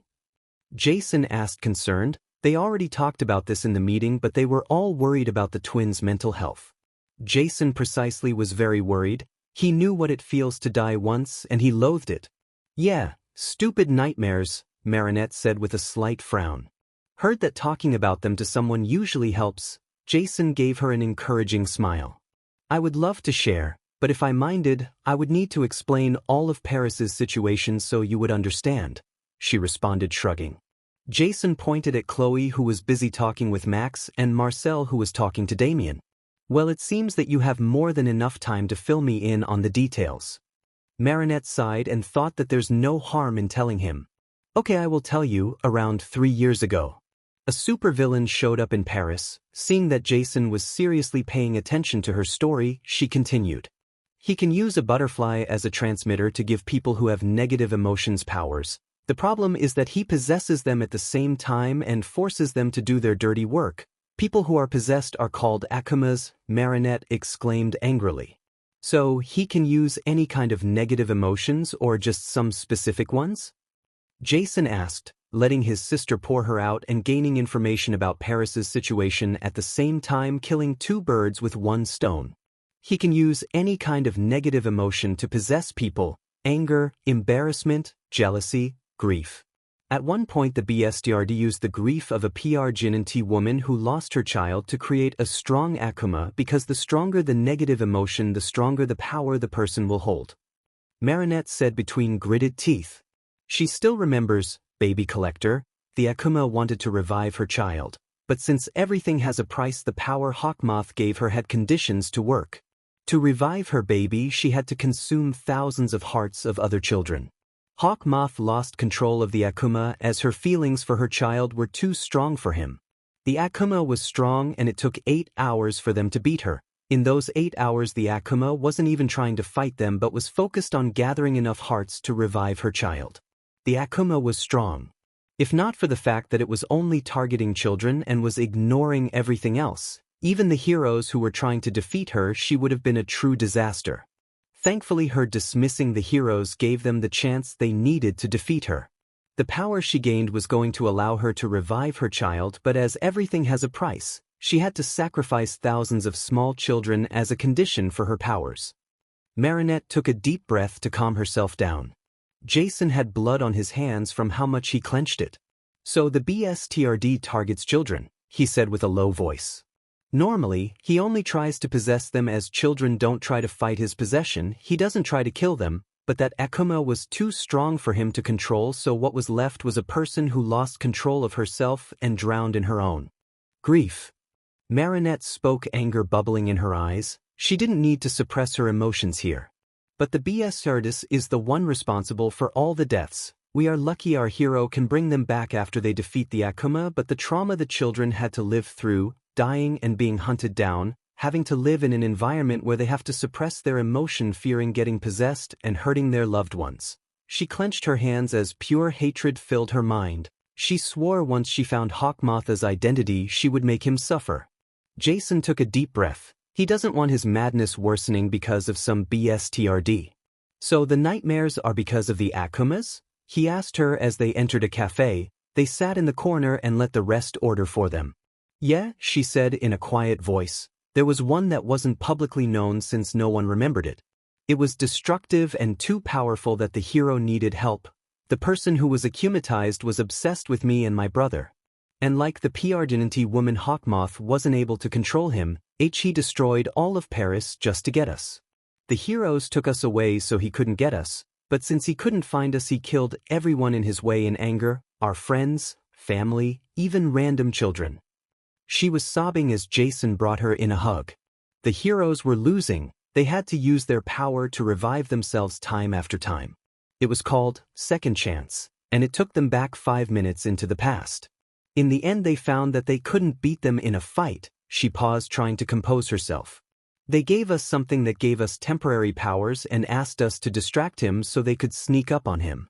We tried for more than 50 times before we could actually get him. He tried to RPE me and my brother around 20 times or more, saying that he has to mark what is his. But the hero will go back in time before he can succeed. Marinette sobbed as Jason's arms tightened around her. Each time I close my eyes I see him staring at me, trying to catch me. The only way that I can get even an ounce of sleep is if I sleep in Marcel's arms, as I know that he will rather die than let that monster harass me. She cried harder. But I know that isn't fair since Marcel also is suffering from the same thing. He always tries to keep looking strong, but I know he is struggling but I can't stop myself from seeking his comfort. I can't deal with it alone. I am weak and pathetic and only drag him down. At that point the rest of the group noticed her breakdown as they walked to their table, but Jason signed to Damian to stop them from interfering and letting him deal with her alone. Jason rubbed her back as she cried on his shoulder. You aren't weak or pathetic. It is our instinct to seek the thing or person who we feel safe around when we are in danger or distressed. She looked at him with red eyes. And are you sure you're bothering Marcel when you seek his comfort? She looked at him confused. Okay, answer me this, he told her as she sat straight. She was still sobbing a bit, but she was trying to stop. Who is the person that Chipmunk trusts the most and knows all of his secrets? He asked as she looked down. You are. I just met you two yesterday and I can see that he trusts you with his life. She looked up at him again. Who is the person who will hunt down whoever hurts Chipmunk even if it means losing your life? Before she could retort he said, don't try denying it, I can see it in your eyes. What hurt you the most wasn't the BSTRD harassing you but him harassing your brother. Her eyes widened as she couldn't refute. I am pretty, what I will say can be said for both of you and your twin. You aren't seeking him to feel safe, you are seeking him to make sure he is safe. And I am 98% sure he does the same, Jason said wisely, which totally didn't suit him. But he noticed how protective the twins are of each other. He saw their eyes will always unconsciously linger on each other when they were in the same room just to make sure the other was safe. The twins depend on each other to stay sane. Dying hundreds of times will make a person lose their sanity. But the twins relied on each other to stay sane, heal, and to keep their emotions in check. Jason is sure if one of them dies the other will dedicate their life for revenge and they will die or let their life fall apart after they get it. Don't say you are weak and pathetic. Just being sane after experiencing what you told me is a price that you are one of the strongest people I have known, and I know many strong people. He said as he released her from his arms when she stopped crying. Like who? she asked in a low voice. Me. He answered smugly. PFDD as if, she chuckled. 2 tables away, Chloe was glaring at Jason as the others drank their coffees slowly. Marbear, are you sure this is all right? She asked, looking at Marinette who was being hugged by Jason.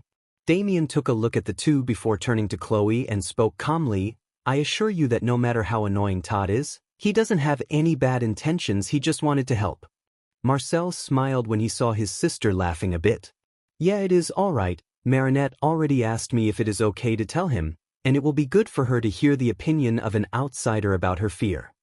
The 3 looked at him, and Damian decided to ask, when did she get the chance to ask you? Marcel shrugged as he took a sip from his coffee. She asked me if it is all right to tell him when he asked her about her nightmare, and no, I am not telling any of you how she told me. That is our secret. Chloe groaned. I hate you and your secrets. Like how many do you have? She exclaimed frustrated. At this point I am not even surprised, Max said calmly. They got used to Marcel having sheet ton of secrets and him just revealing them randomly to get a reaction from them. I will find it out. Damian clicked his tongue. Good luck with that, you will need it. Marcel grinned at him as he stood up and walked towards his sister who was now full on laughing at Jason who was doing some weird expression with his face. Damian stared at his younger brother before looking at the 2 who were sitting with him. What does he mean? He asked emotionlessly. He means that until now no one has ever found his secrets when he didn't want them out, no one besides his sister, so he is challenging you. At one point I tried hacking into his computer and I succeeded, but all the files were coded. I tried to decode them but failed. Max answered and shrugged as he picked up his coffee and walked to the twins, Chloe right behind him. Damian looked at the twin for a moment before following them. The group went to the shopping center, and Marcel dragged Marinette to an ice cream shop to talk privately with her. So? He asked, looking at her worried. So what? She asked and tilted her head, looking like a lost puppy. Don't play with me, how are you feeling? Did talking with Jay help? He asked and was relieved when she smiled at him. Yeah, it helped. I always thought that I feared Chat Blanc, but what I was truly afraid of was losing you. I saw you die so many times that even with the mind link I still fear that I lost you. Marcel hugged his sister. I know, Mari, that is what I am afraid of too. I can't imagine losing you. You are the closest person to me, not even our mother can compare to how important you are to me. You make it sound like we are in love with me. Marinette showed a disgusted face. Marcel snorted, sorry Mary, but I wouldn't want to date someone as ugly as you. Shut up, you can never find someone as appealing as me, Marinette said with a proud look on her face. They were both silent for a minute before they started laughing their butt off. Marcel took a deep breath as he stopped laughing. He looked at his watch and spoke. Let's go, the others must be waiting for us. Well, you can go, but the little lady will have to stay and spend some time with us. A gruff voice came from behind them. The twin looked back to see 3 buff men standing behind them, 2 of them holding a pocket knife while the last holding a baseball bat. The twin looked at each other, then at the group of men again. Well, they needed someone to vent their bottled-up frustration on. The twin led the 3 men to a corner quietly as they smirked at each other. At Steve 69. Picture Jason just entered the coffee with one of the Sunshine twins, the girl. She was crying in his arms.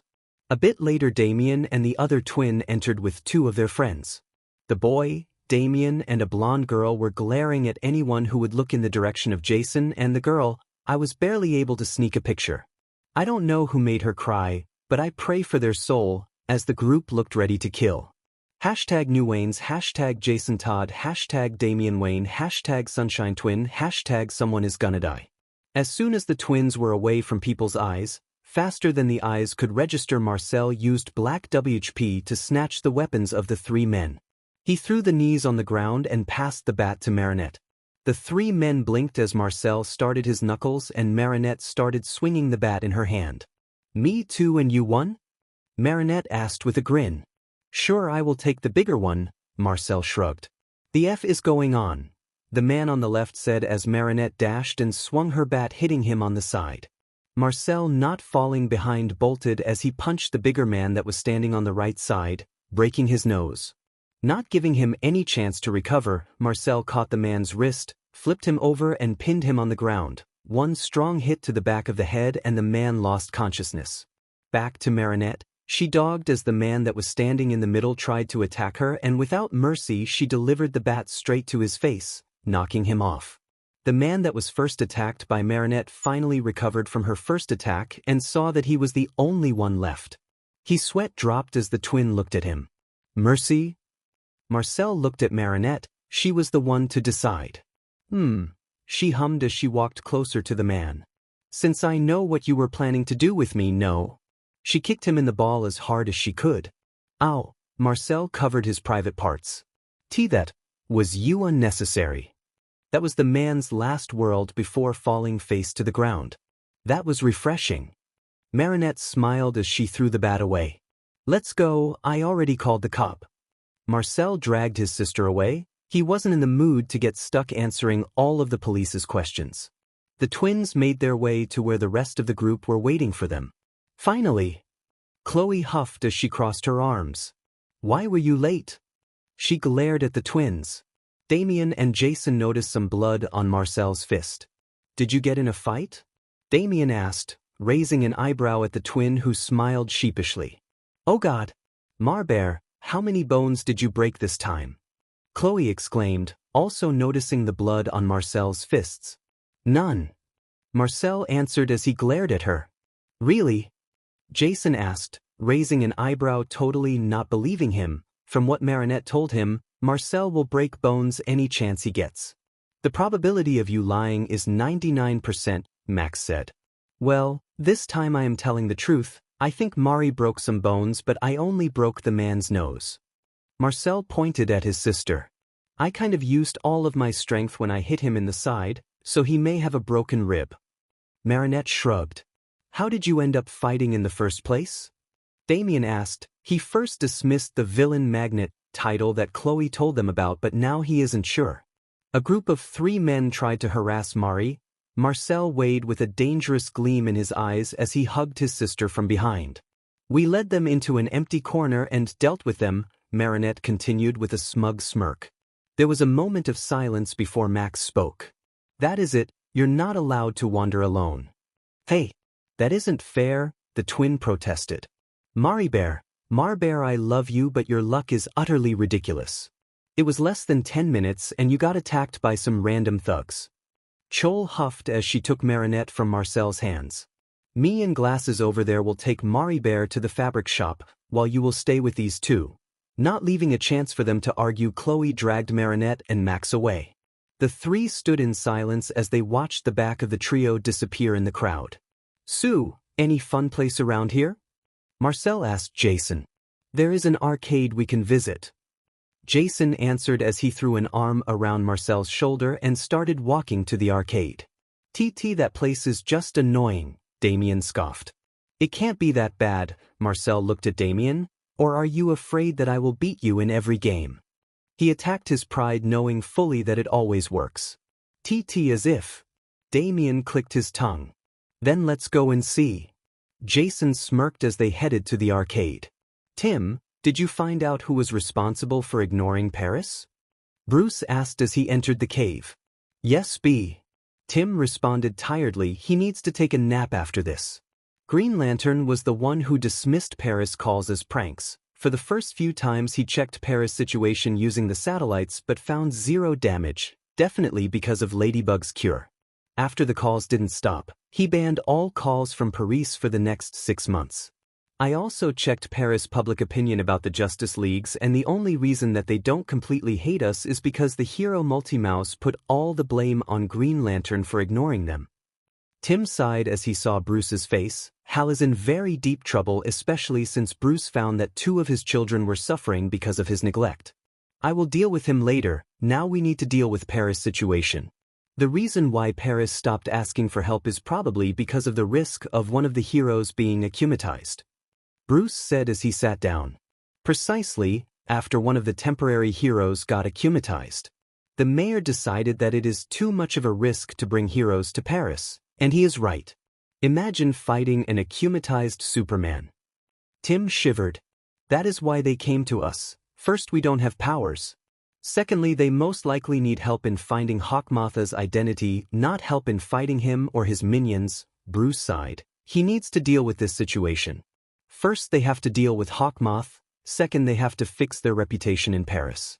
Thankfully, Multimouse made it clear that only Green Lantern was to blame. Thirdly, he still has to arrange a meeting with the twins both as Bruce and Batman. As Batman to get the file the heroes sent, and as Bruce to tell them that he is their father and wants to be a part of their life. That conversation isn't going to be fun. Okay, get some rest. Tonight we will visit the twins. Bruce paused for a moment. The French class has a tour in the company tomorrow, doesn't it? He asked. Yeah, they have. Brought out their schedule. For the first week, they will have a tour in the company. They will go to the museum, the zoo, and Wayne's Botanical Garden. The 3 last weeks they will be in a student exchange program in Gotham Academy. Okay, before you rest, can you find their mother's phone number? Our lawyers are already working on getting custody of the twins, but talking to their mother will be a good idea. Already sent it to your phone, Tim said as he left the cave. He needed a good nap.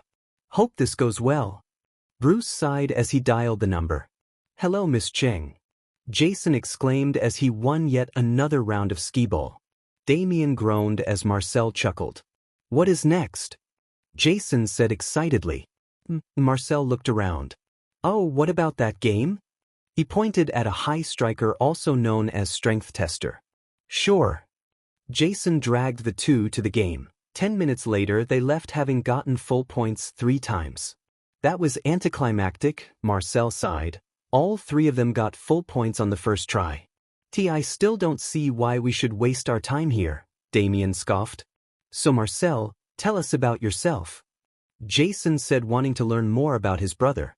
Won't that be unfair for me? I still don't know anything about you.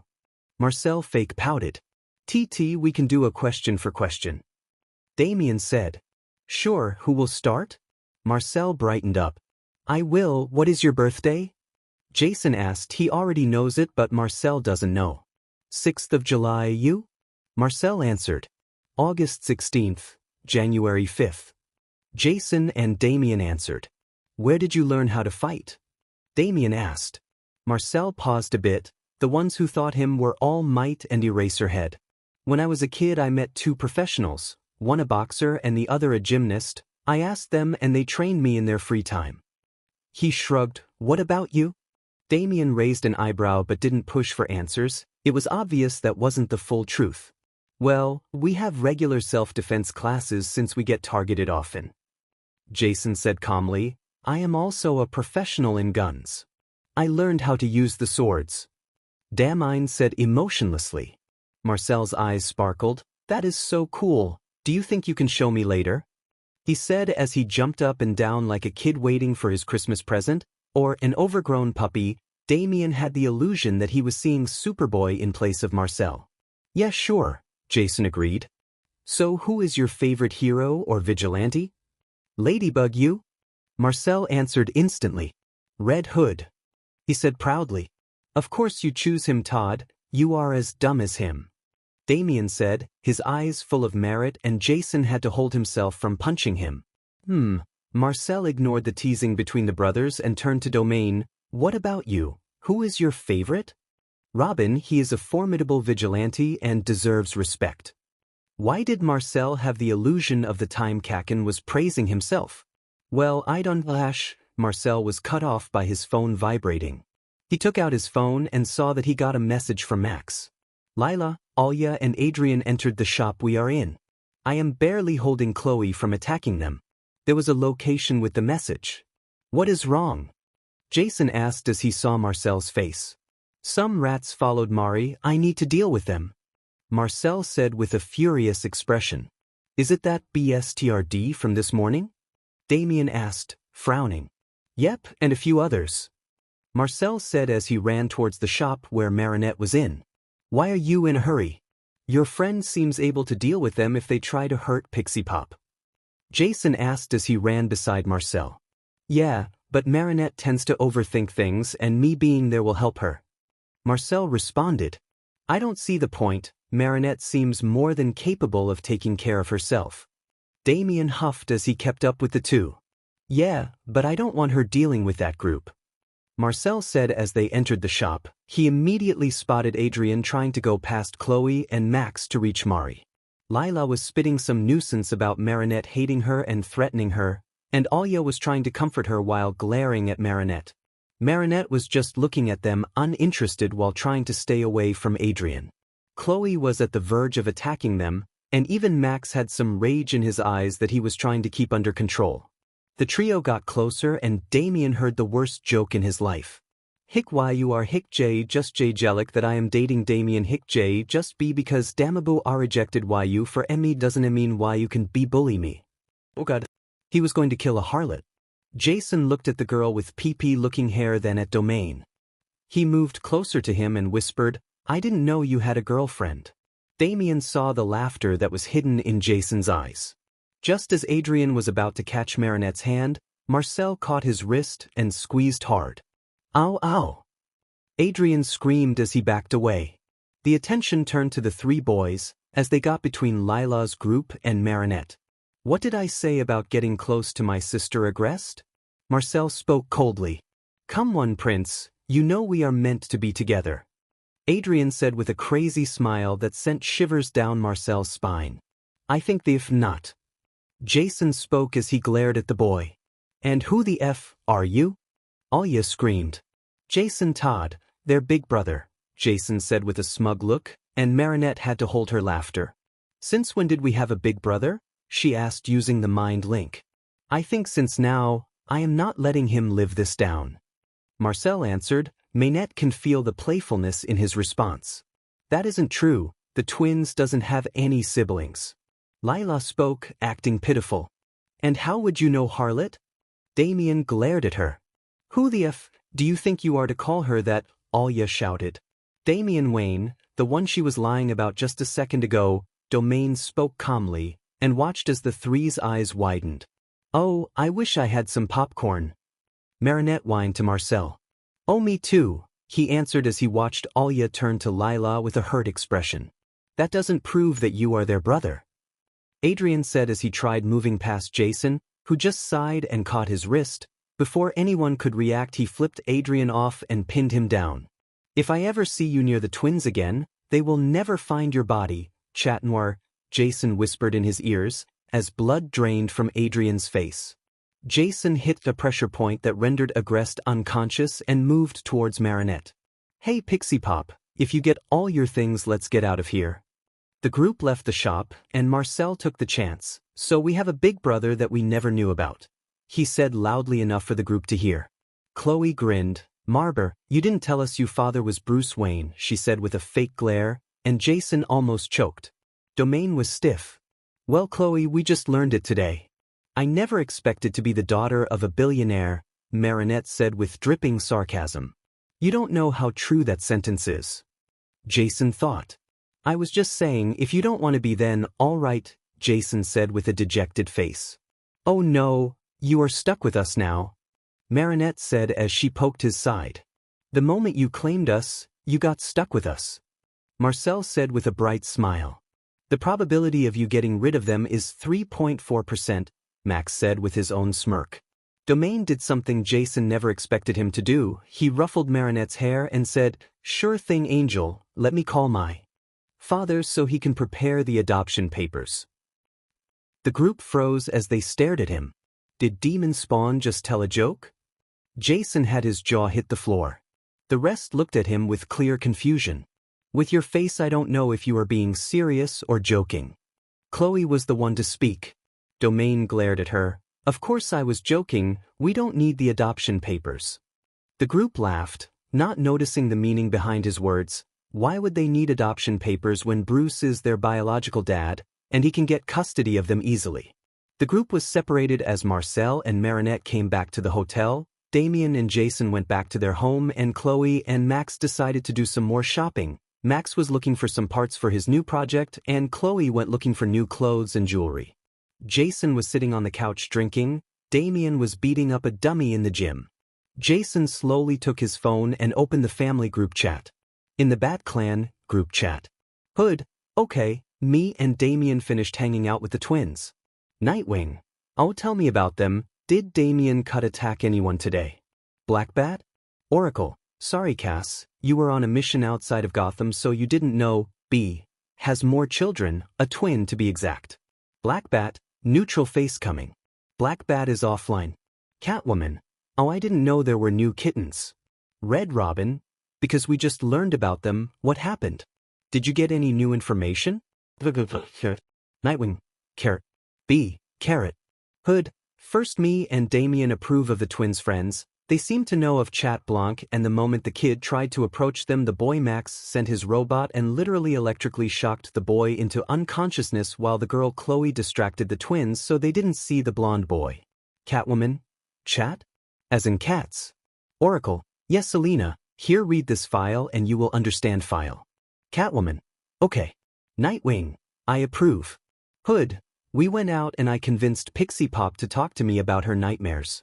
And just to say the twin are FING traumatized even more than us, she can't sleep without making sure her brother is nearby and safe. Agent A entered the chat. Agent A, language MStar Jason. Agent A left the chat. Robin, she talked to you just because Marcel thought it was a good idea for him to talk to a stranger about it. I still haven't figured out how they talked without any of us noticing. Hood, ouch, I didn't know. I thought she trusted me. Oracle, well good, they shouldn't trust strangers. Catwoman, I read the file, and I'm gonna skin a beach. Robin, get in line. Red Robin, Jason continues. Hood, after she cried her heart out, Chipmunk took her and separated from us with the excuse of getting some ice cream, and when they came back they were in much better mood and Marcel had some blood on his fist. Nightwing, wait what? Why did he have blood on his fist? Robin, 3 stupid men tried to mug them and the twin ended up sending them to the hospital from what they told us. B. Did the twin get hurt? But no. Look at you be already acting like a protective dad to them. B. Continue. Hood, anyway we separated again. Chipmunk went with us as Marinette and her 2 friends went to a fabric store. We went to an arcade and guess what?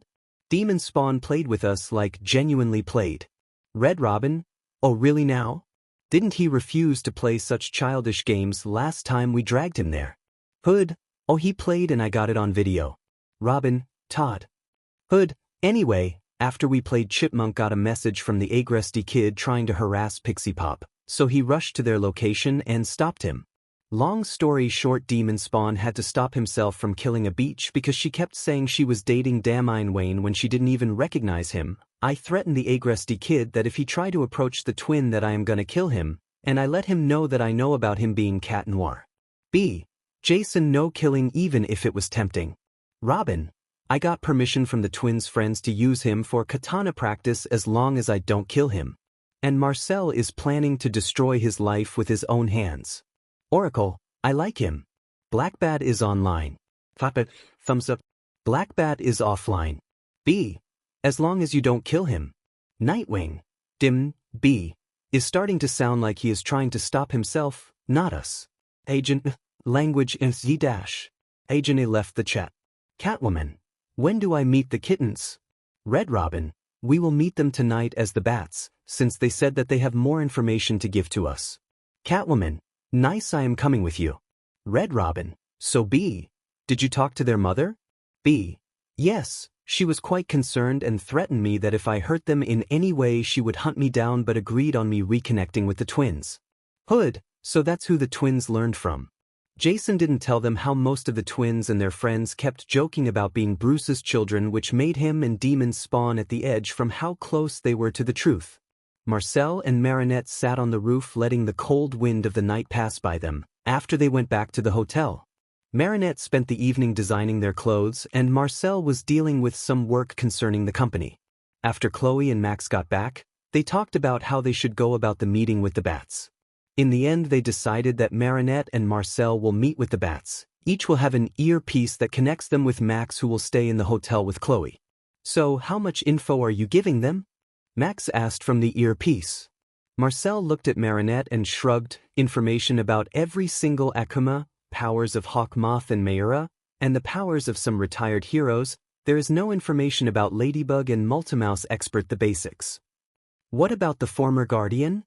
Max asked. It was a known event when the former Guardian passed his title to Ladybug and Multimouse. Nothing about him, he already lost all of his memories anyway, Marinette answered. That is Rig. Markov detected movement near you. Max's voice turned serious. Marcel was instantly on guard standing near Marinette, who also turned serious. A hand caught Marcel's shoulder and instincts kicked in as Marcel punched the person, caught his hand, flipped him over and pinned him to the ground. Marinette also moved as she clicked on her ring and a bright yellow needle was shot and hit the person's neck. The ring was made by Max, but the needles were special and infused with Pollen's magic. Whoever was hit with them will be paralyzed for 10 minutes. He is paralyzed. Marcel let go of the person after he heard Marinette. The twin got a close look at the person and their eyes widened when they saw it was Red Hood. Again, didn't he learn from last time? Marcel shouted through their mind link. Marinette giggled as Marcel moved away from the Red Hood, who was looking at them in utter shock. Ugh, Pixie Pop, why can't I move? Red Hood asked as he tried to move his body. The only part he could move was his head. Sheet. At first I thought it was a coincidence when he called me Chipmunk, but this confirmed it. Marcel cursed. What? Weren't those nicknames Jason gave you? Oh, Marinette looked at Jason with some suspicion. Do you think he approached us directly at the airport? She asked her brother. No, Marcel denied. He was surprised when I gave him the USB last night. There is something else. A whistle came from behind them. The twin looked and saw the rest of the Bat family and Catwoman staring at them. They got you good, Hood, Nightwing said. With a grin. The twin looked at each other, and Marcel defended himself. He shouldn't have sneaked on me. He should know that after I punched him last night. Red Robin stifled a laugh as Catwoman had a grin on her face. Batman and Robin kept a straight face. Hey, Pixie, you didn't answer. What did you do to me? Jason asked, looking at Marinette, who had a toothy grin. Magic, she said as she made an explosion gesture. Jason deadpanned at her while Red Robin and Nightwing started laughing. Batman rubbed his forehead. Can you release him? So we can move to a more secure location and talk. Marinette shrugged. There is no antidote. He will be able to move in 10 minutes. Batman sighed at the grin the twins shared. Nightwing, pick up Red Hood and take him to the cave. He turned back to the twins and gave them a pair of Bielefelds. You will ride with me. Marinette looked at Marcel, who just took the BLNDFLDS. 15 minutes later, the twin found themselves sitting in the Bat Cave. This place is nice, Marcel told Marinette as he looked at a giant coin. Right? Oh, I just got an idea for a new design, Marinette exclaimed as she looked around the cave. I think I know all of the bats' identities, Marcel said as the rest of the bats entered the cave, Jason moving again. They are the Waynes, aren't they? The moment they knew Jason was Red Hood, the Waynes became the biggest suspects of being the bats. Their numbers are the same as the bats, and where else could the bats get enough money for their gear? Marcel had a playful grin on his face as he looked at Marinette. So do you want to mess with them a bit? He asked, raising an eyebrow.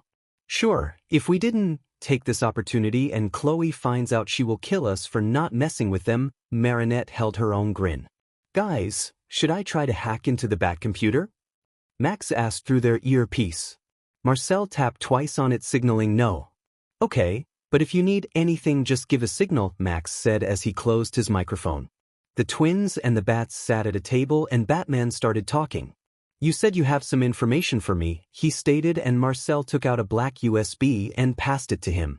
This have more detailed information about each Akuma, and held some about Akumas that were not public either, as the battle with them were in empty spaces and no one noticed them, had powers that made them go unnoticed like Vulpina, Chameleon and Vanisher, or they were in another timeline like Chat Blanc, Guardian and Youth. Marcel shuddered as he remembered Youth. The last three are all Apocalypse-level Akuma. Youth and Guardian were graded solely on their power level, no destruction, as they were passive, meaning they don't attack until you attack them. The two were stronger than Chat Blanc, and instead of defeating them, the heroes had to stop their akumatization from happening in the first place. Batman gave the USB to Red Robin and signaled to him to show the files. Red Hood, Nightwing, Catwoman and Oracle gasped as the files were shown on screen. Guardian, which was me, was from a timeline where some of our classmates took the chance of me being late to humiliate my sister in public. They left her crying and a corrupted butterfly was about to akumatize her when I arrived and pushed her out of the way. In the end I got akumatized. They looked at the picture shown on the screen, a giant knight with green armor. He had bluish-green-black WHPs coming out of his back and green fire blazing under his armor.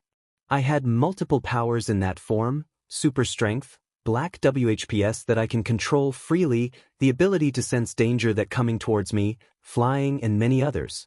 The bats looked at the list of powers written on the file. How did they beat you?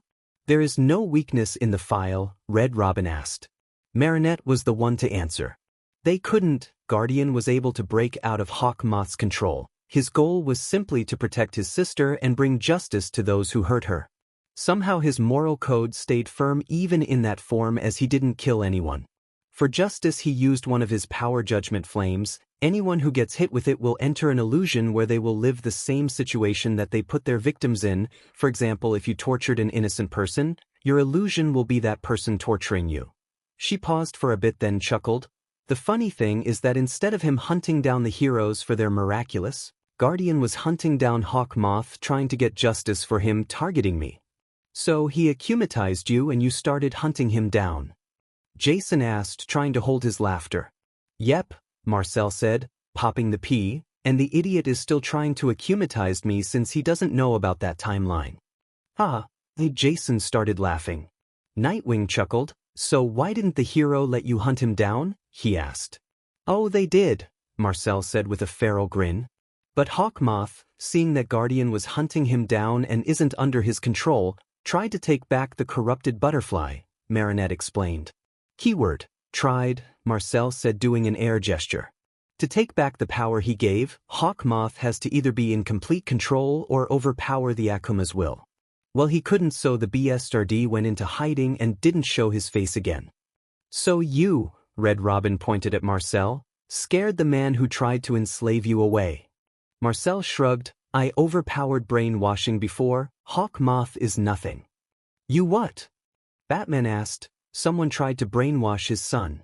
He still feels guilty over the fact that Joker brainwashed him in the past, and he is livid that another one of his children has to go through something similar. Marcel was surprised by their reaction. He noticed Red Robin looking oddly uncomfortable. Oh, he must have been brainwashed in the past and not by a friend.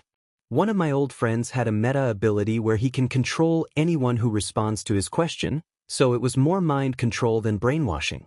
We were having a friendly spar where meta abilities were allowed. He tried to use it on me and I overpowered his meta ability and took back control over my body.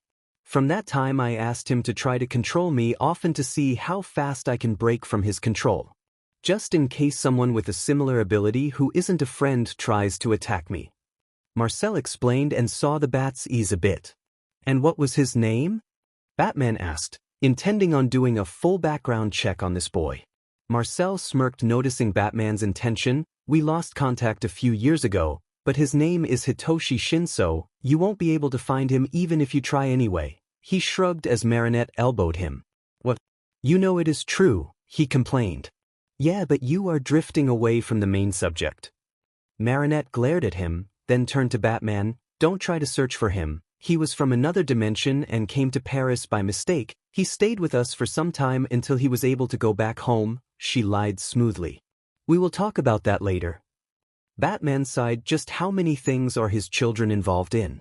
Anyway, the heroes let the Guardian roam around for 3 days before they decided that they need to release him. After multiple tries they found out that the only way for the Guardian to be released is by finishing his foal, which isn't possible since Hawkmoth went hiding and didn't show his face or travel back in time to erase the reason for his aromatization in the first place. Marinette explained and a photo of adult Bun Nix was shown.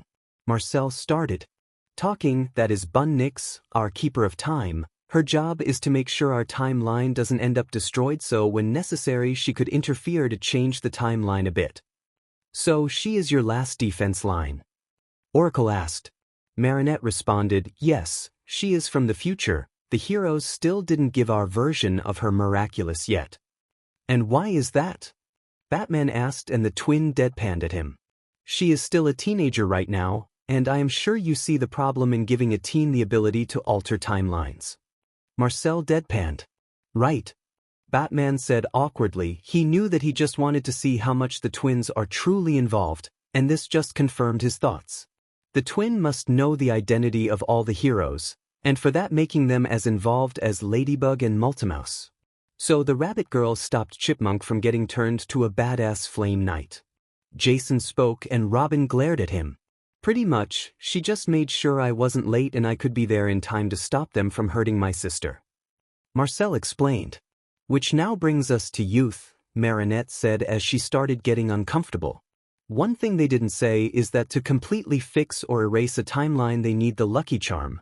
In case of the Guardian, their Marinette was stuck in a protective bubble of fire, and Bun Nix brought her to that timeline to activate her Lucky Charm. Then they fixed the timeline. That is how they know about these cases. Before we start, you must know some basic information, Marcel said as he moved next to Red Robin and told him to show a certain file. A picture of a painting of a Kwami showed up. This is a Kwami. They are creatures that are connected to the jewelry and give the wielders their powers. A new picture of pollen. Each Kwami represents a concept. This one, for example, is pollen, the concept of subjection. The reason why I am showing you this is to explain that the Kwamis can use their power without a welder, but there will be catastrophic consequences for that. Marcel said seriously. In the case of youth, the heroes didn't get much information. What they got was the person who got akumatized was Marinette. A picture of Marinette wearing a white dress. She had dark butterfly wings on her back and a butterfly mark on her cheek. Noru, the butterfly Kwami of transmission, for some reason used his power without a wielder and forcefully akumatized Marinette. Marinette excused herself and walked away from the table. The consequences of Noru using his power was that he destroyed Marinette's heart and all of her emotions forever in that timeline. Marcel clenching his fist. They were bleeding, but he didn't care. Youth had very destructive powers, and she didn't have an akumatized item since she was it. Marcel said with venom in his voice. How did that happen? Nightwing asked. Neither us or the heroes know. Bunnies is the only one who knows but refused to say. Her reason was if she told us the future will be catastrophic. Marcel answered. So how did they stop her? Robin asked. Like the Guardian, the difference between them was that the Guardian was too strong to beat normally while Youth was impossible to beat normally even though she was weaker than Guardian. The reason is that Guardian had an akumatized item that can be broken while Youth didn't. The only reason is to stop it from happening in the first place. Marcel said grimly. Bun Nix was the one who altered the timeline, so Nor never got the chance to use his power on his own. Marcel finished and looked at the faces of the bats. That is why we need help, Marinette's voice sounded as she came back to the table. The heroes are already too busy with the Akumas that they hardly get enough time to track down Hawkmoth, so we need your help in finding his identity. Marinette said seriously. The Miraculous have magic that stops anyone from recognizing the identity of the holder, but if you can still find it out if you have solid proof, at that point the magic will be broken. So Marcel explained. So you need the help of detectives, Red Hood finished. Exactly, the heroes did their best but it isn't their stronger skill, Marinette said sheepishly. We will help. We were planning on helping from the moment we learned of the Paris situation. Batman spoke calmly. Do you or the heroes have any prime suspects? He asked. Oh yes, we do. Marinette answered as Marcel took over the computer from Red Robin and brought up the suspects' files. Our prime suspect is Gabriel Agreste, and no, it isn't because we hold a grudge against him. Through his son we found that he had possession of a miraculous spell book which brought suspicion against him. At that time Cat Noir was still part of the team and violently refused the suspicion of his father. Surprisingly, he got akumatized because he lost the book. At the time there was no knowledge of Hawkmoth having assistance, so he was judged clear. But lately we noticed that all major Akuma attacks are linked in a way or other to him. Marcel paused and Marinette took the chance to explain instead of her brother. We found that multiple times he encouraged the mayors to stop some events that in the end will lead to an Akuma. We found that he paid a lot of money to our school to make sure no one can transfer from or to our class, which is known as the Akuma class, with how much people get akumatized in it. Marinette took a deep breath. Basically, he was enabling a toxic environment to generate more negative emotions, so if he wasn't Hawkmoth he was helping him either intentionally or unintentionally. The file showed records of the bribes that were given by Gabriel to multiple associations over the 3 years, and how 80% of them resulted in Akumas. You know, with this you can send him to jail even if he wasn't Hawkmoth. Oracle said, looking through the records. Yes, but if he was Hawkmoth, the heroes must retrieve the Miraculous before sending him to jail. Neither us nor the heroes think it will be a good thing for the Miraculous to end up in the government's hands. Marcel said seriously. And from what the heroes told us, it always ends up in a war each time the Miraculous end up in a country's possession, Marinette explained. Understandable, Robin agreed. A country who holds such a power won't be satisfied with just sitting around. Okay, we will help your heroes in retrieving their Miraculous, but please tell them that we will need to meet them in person.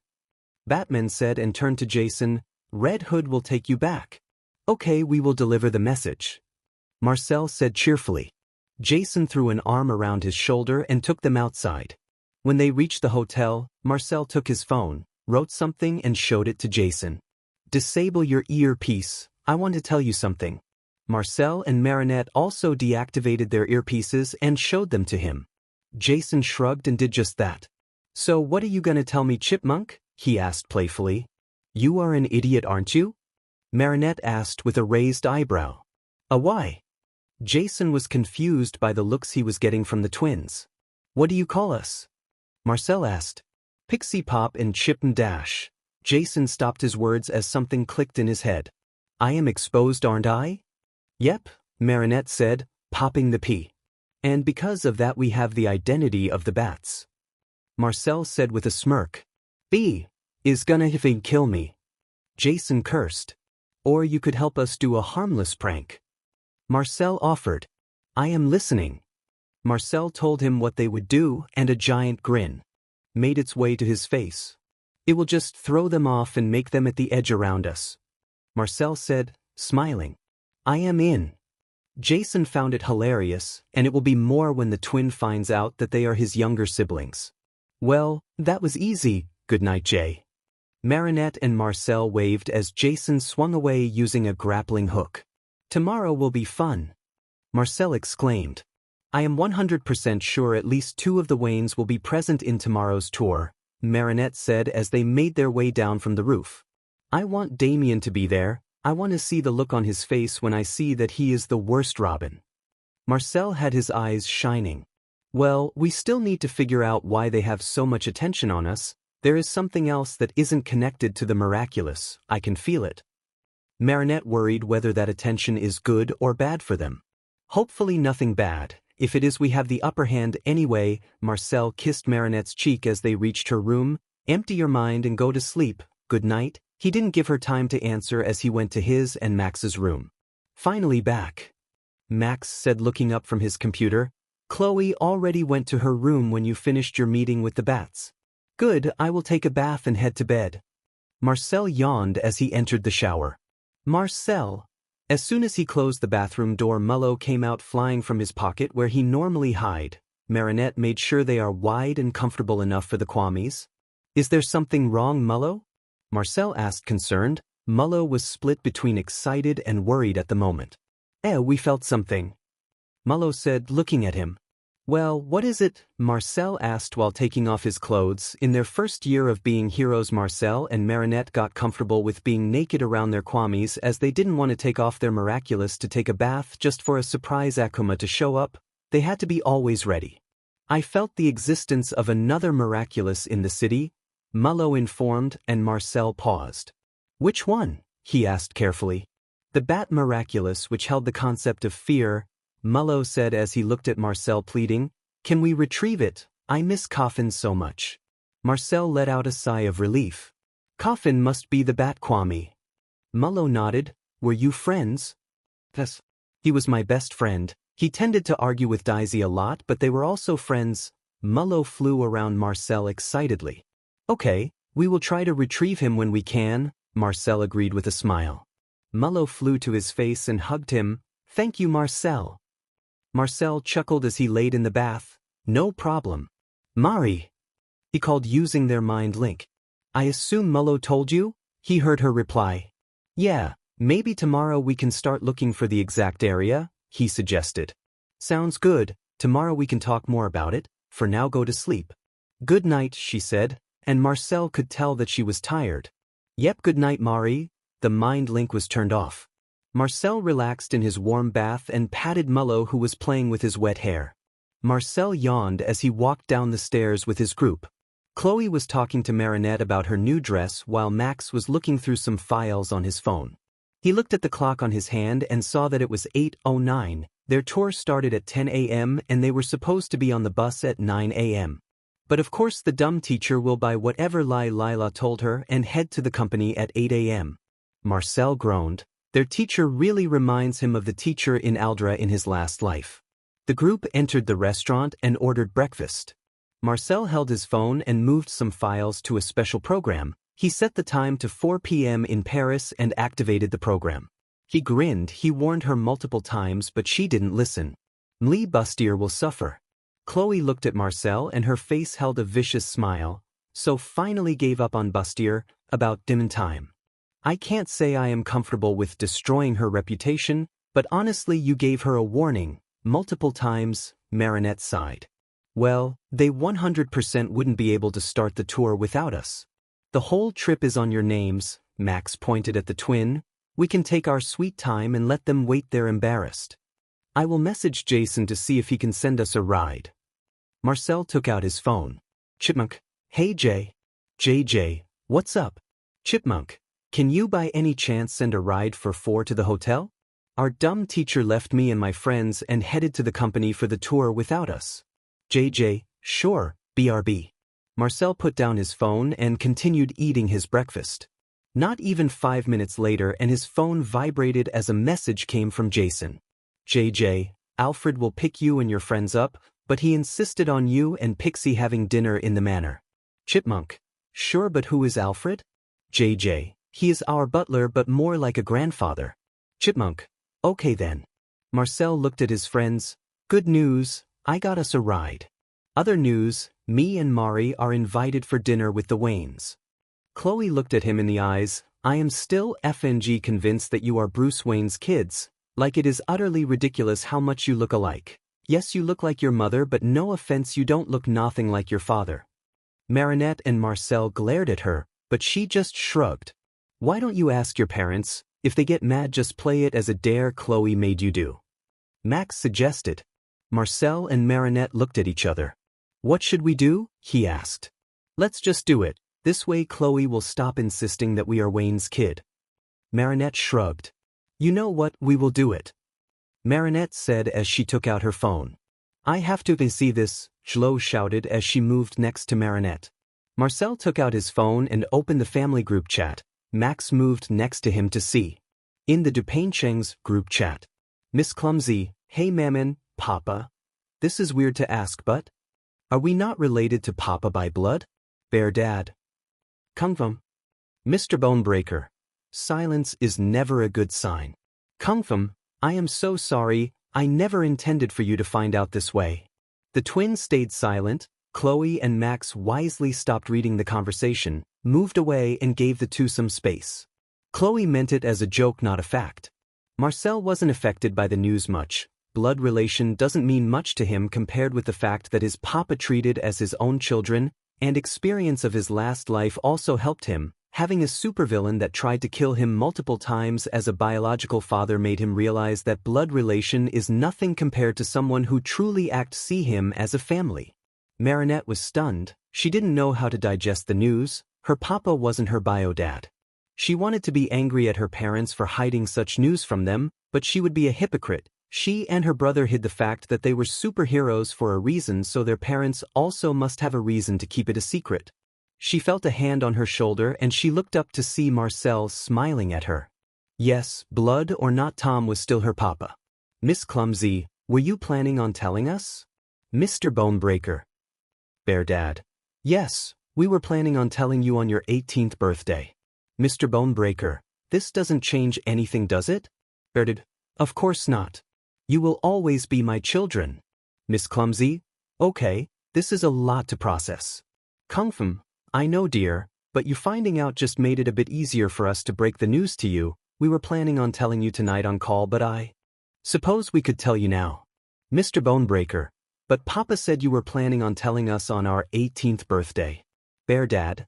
Yeah, but somehow your biological dad found out about you and did a DNA test. He called us yesterday and said he would like to meet you. Confirm. To be honest, I didn't know your bio father. I was drunk and had a one-night stand with a stranger when I was dating your father. Since it was an accident, your papa forgave me, and when we found out I was Argin and T and your papa was sterile, we decided that it was a blessing. Miss Clumsy. First, Mom, we would like it more if you tell us the story of you meeting our bio dad when we are actually in the same room, not through the phone. Mr. Bonebreaker. Second, how did he even get our DNA? Conf, Mom, I am really surprised by how well you are taking the news. Happy that you aren't angry at us but still surprised. And we don't know how he got your DNA. Bear Dad. Did you meet a stranger that acted a bit suspicious? Mr. Bonebreaker. Dash. Miss Clumsy. Ifang Jason. Kung Fu Mum. Language. Bearded. So you did. Mr. Bonebreaker. Jason, he helped us out on our first day in the city. He was suspiciously friendly. But now it is clear why? He is our supposedly adopted brother. Miss Clumsy, Chloe will never let us live this down. But Miss Clumsy, she joked about us being Bruce Wayne's kids after she noticed how much we look like his biological son. Bear Dead. Really, that's funny. Kung Fu.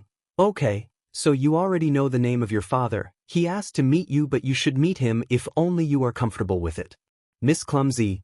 Yeah, we will meet him. Mr. Bonebreaker. And as revenge for not telling us sooner, and letting us find out about this on our own, I will say that me and Mari have an even bigger secret than this. Miss Clumsy? Oh, which one will you tell? Mr. Bonebreaker. Just the simplest one, the fact that I am a metahuman and have multiple abilities, like the fact that I can be as strong as Superman. Kung Fu. Wait, what? Bear Dad. Excuse me? Mr. Bonebreaker is offline. Miss Clumsy is offline. Kung Fu.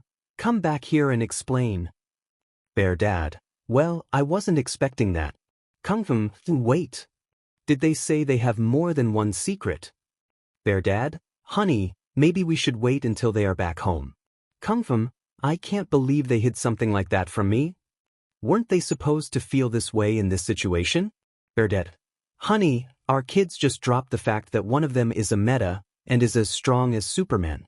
And they also dropped that they have more secrets and Marcel has more abilities just because they discovered that we kept the fact that I am not their biodata secret. They felt betrayed, and to ease their emotion they made us feel the same way. Kung Fu. When did you get so perspective about emotions? Bear Dad. Since having to make sure I don't turn one of our rude customers into an Akuma. Marcel and Marinette read through the messages after they went offline. Marcel used a program that didn't show that he actually was reading the messages. Yes, he had a sheet ton of programs in his phone and computer. Yes, he and Max made all of them. Marcel already processed the news and the sense of betrayal he felt. It was easy after he compared all of the things he kept a secret from his parents to this one. It was also the fact that their mom didn't know their bio dad, so she wasn't trying to stop them from meeting him. Marinette had the urge to laugh at her parents' reaction. She felt betrayed, but her parents' logic was right. Their mom had them by accident and didn't know their father since she was drunk, so telling us while young will just confuse them and even possibly make a rift between them and her papa. And her papa loved them like they were his children. There is no mistake in that. But she couldn't stop the tiny wave of betrayal she felt, so seeing their reaction to Marcel's stunt calmed her down. So what should we do, sis? Marcel looked at his sister. He felt the tiny amount of betrayal that she felt through their mind link. That was the reason that he exposed his quirk to their parents to get them back, and even left hints of him and his sister having more secrets. Marinette stared blankly at him for a second before a predatory glint made it to her eyes. I want to get Jason back for this. Okay, she wasn't angry at him, but she was a little annoyed. Sure, I wonder what would happen if Bruce found out about his secret from Jason. Marcel said with a wide grin. Oh, I wonder if Plague can give him just a little bit of bad luck. Marinette matched her twins' grin. Chloe and Max returned to the twins but stopped in their place when they noticed the twins' matching grins. Okay, who are you planning to kill? Chloe asked, raising an eyebrow. No one. Marinette denied. It is utterly ridiculous that you think I will believe you. Chloe looked them in the eyes.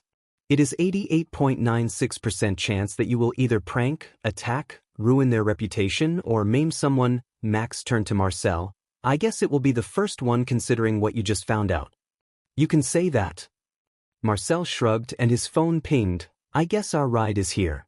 Let's go. Marinette dragged him away. She wasn't ready to talk about their bio dad right now. Chloe and Max shared an understanding look between each other. The twin didn't want to talk about the subject yet.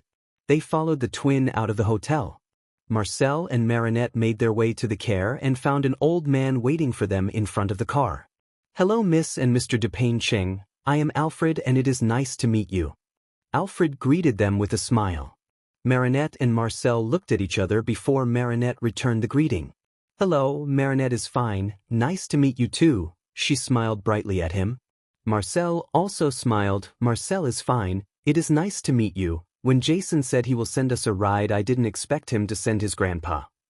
Alfred smiled at the twin. Did he say that? I am honored he thinks of me like that. Chloe and Max finally catched up to the twins. Alfred opened the door to the car. I guess you don't want to be late, let's go. Marinette sat in the front seat while Marcel, Chloe and Max sat in the back. Alfred just smiled as he watched Marinette sitting nervously next to him. The ride was silent and before they noticed, they arrived at the company. The four left the car and Marinette thanked Alfred. Thanks for giving us a ride and sorry for bothering you, she said with an apologetic smile. Alfred smiled at her. There was no bother, Miss Marinette, and if you can do me a favor, give Bruce a chance at tonight's dinner. Marinette stood there confused as the car drove away. Did Alfred know that they knew Bruce was their father? Or was he just asking in general? Marinette shook her head. There is no way he knew they knew. In the first place, they just found out this morning. She sprinted towards her friends who went ahead of her. The group entered the company and they were met with Lila's crying, and D. Grayson, the one who will give them the tour, massaging his forehead in frustration. Chloe snorted when she saw Alya comforting Lila, like didn't she get exposed yesterday? Bustier, who was trying to talk to Grayson about something, saw the twins and her eyes lit up. Marcel, Marinette. She called as she moved to the twins. Marcel looked at his clock, 9:39, and glared at her. Marinette did the same. Can you tell this man to start the tour? We can't just keep waiting here for no reason, she complained. Is she serious? Marcel asked his sister. I think she is. She thinks that we are obligated to do all her work or something. And in the first place, she knows that the tour doesn't start until 10 a.m., doesn't she? Marinette responded with a frown. We sent her the file with the whole plan for this trip, her and all of the class. Marcel groaned. MDM, for the last time the tour doesn't start until 10 a.m. and we can't start ahead of schedule, Grayson spoke. He was trying to be respectful, but everyone can see that he was tired of her bullshit. And why are you asking students to convince me to start the tour? And in the first place, why didn't they come with the rest of the class? Before Bustier could defend herself, Chloe started talking. We came alone because they left us at the hotel and came ahead of the time we agreed on, and she asked the twin because they were the one who organized the whole trip. Grayson frown deepened. She left you in Gotham alone? And isn't organizing the trip her job? A vicious smirk made its way into her face. Yes, but she can't do it, so she will lose her job. Marcel glared at her. I am pretty sure you will rush back to Paris when the news comes out today. Don't worry, I contacted the principal to send another teacher in your place. Marcel smiled at her, but the smile didn't reach his eyes. Bustier's face lost its color as she panicked. What news? Next time, take your job seriously and don't dump it on others. Marcel didn't explain. The group left Bustier alone and went to sit a bit far from the rest of the class. Alya was glaring at Marinette while Lila cried in her arms. Bet she said you stole her Damabo from her. Marcel looked at Marinette. I am not taking a losing bet, she glared at him. Killjoy. Marcel pouted. Chloe elbowed Marcel. Ouch. Stop talking with your ridiculous mind thing, and include us in your conversation. Chloe scowled at them. Fine, fine. Marcel raised his hands in surrender. We were talking about what new lies Lila told to keep Alya by her side. Marinette explained. I can't believe Césaire still believes her. She is ridiculous, Chloe scowled. Utterly so? Marcel asked, trying to lift the mood. Yes. Chloe exclaimed. Max and Marinette laughed at Chloe's reaction. A tired man sat next to Marinette with a deep sigh. She turned to see Grayson sitting next to her with a frown on his face. Tell me honestly, how do you deal with them? He asked the group. The group looked at each other. Ignore them, Max shrugged. Same, Marinette agreed. Blackmail, Marcel grinned. I call my daddykins on them, Chloe answered proudly. Grayson looked at the four for a minute before he snorted. Would you mind passing some of that? He asked Marcel. I don't think you need it, Monsieur Grayson. Marcel grinned at him. D is fine. Jason told me a lot about the two of you. D grinned back. Like how he claimed us as his little siblings? Marinette asked, tilting her head. The twin noticed his body stiffened and had to hold themselves from grinning. Does that make you our brother too? Marcel asked, and he heard Chloe trying to stop herself from laughing behind him. He didn't know what to say. Does the twin know that they are B's kids? Damian didn't mind. He even joked about preparing the adoption papers, so I don't think you would mind. Marinette spoke and watched as D's expression turned blank. Damian did what? He asked calmly, but he was both happy and panicking on the inside. Happy that Damian was getting along with his younger siblings. Panicked because it is a known fact that Damian doesn't joke. He joked, saying that he will prepare the adoption papers. Marinette repeated. Didn't he say that doesn't need them? Max said while scratching his chin. He looked like he just asked the question on a whim, but Marinette could see the playfulness in his eyes. Yeah, I wonder why? It kinda sounded that we don't need to be adopted to be his siblings. Marcel gave a puzzled look. D was panicking. I think he means that you are like our unofficial siblings, he quickly said. Yeah, maybe you are right. Marinette agreed, and D let out a sigh of relief. Marcel's phone made a sound. He looked at the time and smirked. 10 a.m. It means that it is 4 p.m. in Paris. Stood up and went to the middle of the room. Everybody get ready, we will start the tour right now, he announced. Ugh, finally, Lila grunted. Multiple students brightened up knowing that they will start the tour. Marcel just smiled when he saw Bustier putting her phone in her pocket. So far the tour was great. Introduced them to the history of the company and explained their work, and showed them different divisions of it. 40 minutes into the tour, Bustier got a phone call. She excused herself and accepted it. She returned with a look full of despair. She looked at Marcel, who openly glared at her, and she didn't dare to approach him or his sister.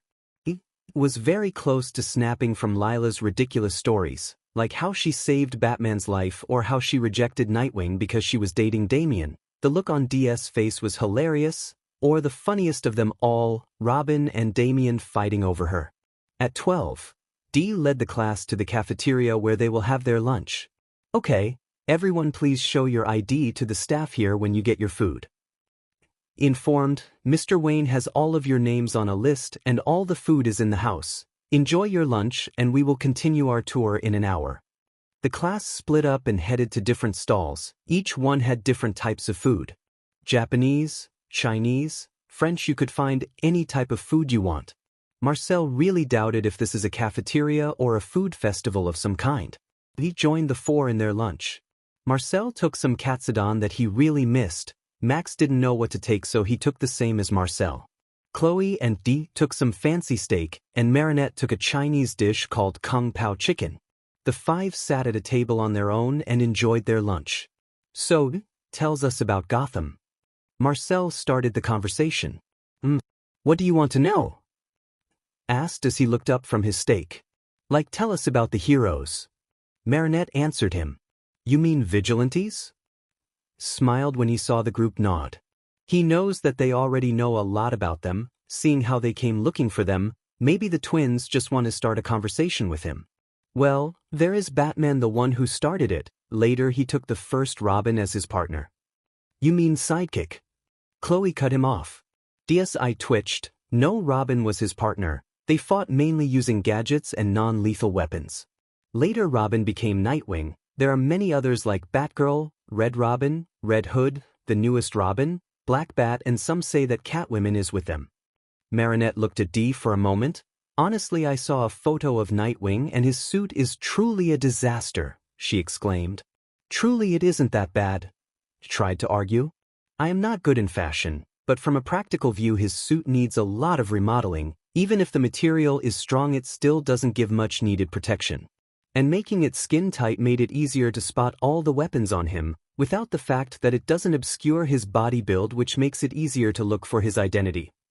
Marcel said calmly, but Dee stiffened. And I can't look at his suit, like are you trying to fight crime or going to a sec party? Marinette frowned, and Dee looked offended. Okay, that is enough of Nightwing, let's start ranting about the others. Marcel spoke in her mind. So that he will think that we still don't know their identity. Marinette completed his sentence. Don't get me started on all of the Robins. The twin continued ranting about the vigilantes and Chloe followed suit while Dee sat listening with a cracked smile. So tell me about yourself, what do you plan to do in the future? Dee asked, trying to change the topic. Well, we have already started our own small company and we plan on expanding it. Marcel said, smiling. You own your own company at this age, impressive. Was surprised, there was nothing about this when they did a background check. We started around 2 years ago. Max informed me. And it kinda was a big hit. Marinette said with a sheepish smile. What is the company's field of work if you don't mind me asking? Dee asked, getting as much information as possible. The chances of the twins telling him the company's name are low, so he didn't ask about it because if they couldn't find anything about it in their background check that means that they put great effort in hiding their information. Fashion and technology. Marcel informed, if their father is trying to reconnect then they will tell him eventually, so there's no need to hide it from them. Maybe just give them some clues. Scanned his memories for any new company in the last 2 years that work in those 2 fields, but before he could find an answer. Bang! A gunshot was heard from outside the cafeteria. The group was instantly alert. Dee clicked his emergency button, which sent his location to his family. Max released Markov and ordered him to hide nearby and wait for his orders to attack. Marcel, Marinette and Chloe were on high alert watching the door closely. The class was panicked, but years of experiencing Akumas made them organize themselves quickly and look for a place to hide. The rest of the people in the cafeteria also looked for a hiding place. But someone kicked the door open and a Scarecrow entered the room with some of his goons. They all had guns in their hands. Marcel scanned them. He couldn't attack rashly as they could attack the others if he or his sister attacked them. There is no need to panic, Scarecrow begins. The guns are just for show. But if you try something don't blame us. A terrifying smile made its way to his face. Nobody need to get hurt, I just need a couple of hostages so Mr. Wayne can pay me. His men spread as he spoke, they covered all the exits. Scarecrow walked while observing the people. Marinette scanned the room to see if there was any chance to cause a distraction. Her eyes met her brother, a silent agreement between them was made. Marcel signaled for Chloe while Marinette did for Max. The 4 nodded and began to move. The twins moved together while Chloe and Max sneaked to the people. Dee noticed their movement and decided to follow the twins. He must keep his siblings safe until help comes. Marcel released a smoke screen, surprising the villains. Smoke filled the whole room as Chloe and Max attacked 2 goons that were guarding one of the exits. On the opposite side of the room, Marinette flipped up one of the tables as Marcel threw one of the chairs out of the window, shattering the glass and creating a large amount of sound. Scarecrow and his goons' attention directly went to that side. The twins and quickly hid behind the table as the goons shot in their direction. Dee made a note to scold them for being reckless. The gunshots didn't stop until the smoke cleared. Bummer, the hostages seems to run away. At least we have 3 left. Scarecrow smiled at them as the goons surrounded them. That was quite the stunt you pulled. I wonder what would your fear be? Dee's eyes went wide as Scarecrow released fear gas at them. At the same time Marcel and Marinette fell to their knees, silent tears falling from their eyes. Dee fought the hallucinations. The gas affected his mind and made him dizzy, but since he was immune he will recover in a couple minutes. The twin froze and spoke at the same time with venom filling their voice as their eyes locked to Scarecrow. Hawkmoth. Marcel's blood froze from the sight in front of him. Dead bodies everywhere. All Might, his mom Inko, Aizawa, Kakin, Shoto, Uraraka, Hida, Sue and all of his classmates. His mom Sabine, his papa, his fiends, Chloe, Max, Kagami, and Luca, all of his friends. Everyone was laying on the ground dead and soaking in their own blood. To his right, Marinette, his twin sister, was kneeling beside him with a cracked chest. She was Youth again. He could see multiple other Akumas and villains from his past life all staring at him. He could see all four. No, he killed him. The man's form changed and he could see motherfucking Hawkmoth staring at him smiling. Anger bubbled in his chest as tears dropped from his eyes. He will make them regret this, all of them. And he will make Hawk Beach regret ever being FANG born. Rage consumed his mind as he felt black WHP bubble under his skin, screaming to be released. Marcel was gonna let it, he was gonna let his anger consume him and kill Hawk Beach with his Marcel. A panicked voice cut his thoughts. Marcel. No, you can't be dead. Marcel. He recognized the voice, he looked sideways. Youth was looking at him emotionlessly, but he could tell that wasn't her real expression. Marinette, I am here, I am alive. He sent through their mind link, his anger only doubling as he could tell. All of this is just a nightmare. A nightmare made by Ifanya Hawk Beach. Tears silently dropped from her eyes as she processed the scene in front of her. Bodies were surrounding her.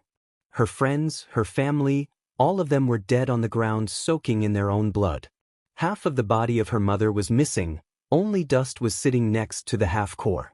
Her papa had his head cut off and had claw marks all over his body. Akumas were everywhere surrounding her. And Chat Blanc was giving her the same crazy smile that haunted her nightmares while standing beside Hawkmoth, who was smiling at her. She looked at her side where her brother was kneeling beside. Marcel! She screamed, using their mind to link to her brother who was soaked in blood and didn't have his arm. She looked at the hole in his stomach that was dripping with blood. Marcel! No, you can't be dead. Marcel! She screamed through the mind link, hoping to get any sort of response from those lifeless eyes.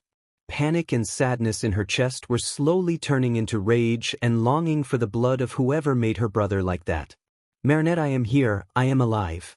The calm voice of her brother relieved her panic, but she didn't miss the great amount of anger hidden underneath the fake calm. The lifeless brother looked at her and she could tell that her brother was okay. She was the one to beat his self-preservation into his skull so he wouldn't and couldn't lie to her about his injuries. The lifeless expression wasn't something that her brother would ever hold on his face while looking at her, even if he was at death's door. This was all a nightmare. A nightmare made by FNG Hawkmoth. The twin froze and spoke at the same time with venom filling their voice as their eyes locked to Scarecrow. But Hawkmoth felt a chill run down his spine from the sheer hatred that was in their voices. He fought the dizziness and forced himself to see the twins' situation. The scene in front of him left him speechless. He was so shocked that he just sat there and watched. Thin black WHPS came out of Marcel's skin. As the twin moved in sync and lunged at the closest goon. The goon aimed his gun at them, but the black WHPS quickly snatched it away as Marinette uppercut the man. Marcel, having crushed the gun using his WHPS, quickly and neatly caught his sister's wrist and moved out of the way as gunshots hit the place where she was standing. Marinette dashed towards a goon who was by himself as Marcel sent WHPS towards the two who were shooting. Marinette flexibly dodged the goon's punch as she caught his hands and flipped him on the ground before catching the man's head and smashing it at the floor, rendering him unconscious. Back to Marcel, who caught the two shooting goons with his black WHPS before throwing them with incredible strength at a group of 3 other goons and sending all of them flying to the wall. Scarecrow was focusing on Marcel and his meta ability, so he didn't notice Marinette dashing at him from and knocking him down with a powerful kick to the side. Marcel finished dealing with the other goons as watched in awe as Marinette lunged at Scarecrow, who was still on the ground, and started punishing the shit out of him. He could hear her shouting in French, but all he could understand was cursing and something about Hawkmoth. Oh yeah, that was Paris's supervillain. Clicked his tongue. Of course his sister will have the Beatrice in her greatest fears. He watched as Marcel, who finished dealing with the goons, walked slowly to his sister and put a hand on her shoulder. They seemed to be talking, only using their eyes, as Marinette gave one last punch to Scarecrow before leaving the man. Marcel glared at Scarecrow before raising his leg and crush. stomping on Scarecrow's leg, breaking it, and as that wasn't enough, he stomped a second time on his other leg. Watched as Marcel sighed in satisfaction before dragging his sister back to him. Just as Dee was gonna ask him if they were okay, crash. The window broke as 3 figures entered from the windows. Marcel and Marinette instantly went into defense mode as Marcel stood in front of the 2 black WHPs floating around his arms ready to be launched. What the F dash? Red Hood shouted as he looked at the scene in front of him. Batman and Red Robin were also staring silently at the scene. Scarecrow and his goons were beaten unconscious all around the room, and Scarecrow especially was unrecognizable and his legs were bent in a wrong way. He was sitting on the ground, his pupil dilated, meaning he was affected with the fear toxin. The twins too, since they don't seem to recognize them and with how defensive they are right now. But what caught the three's attention the most was the black WHPs coming out of Marcel's arms. Batman sighed, his son is a meta. Now he needs to convince him that the rumors about him hating metahumans are just exaggerations. He doesn't hate them, he hates when metahumans come to his city and try to interfere in his job. Red Robin took a step towards the twin. Marinette and Marcel's eyes were on him, but they didn't attack. He walked closer and Marinette moved to attack, but Marcel stopped her. She didn't resist and let him walk closer to them. For those who don't understand, Marcel is using danger sense to detect who is the enemy and who is not.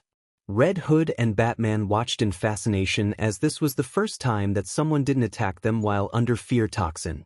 Once Red Robin was close enough, he felt something warp around his neck. He looked at Marcel's eyes and understood, if he tried attacking them they would attack back. Batman also walked to the twins. He stood in front of Marinette while a second black WHP warped around his neck just like his son. Both of them took the syringe that held the antidote.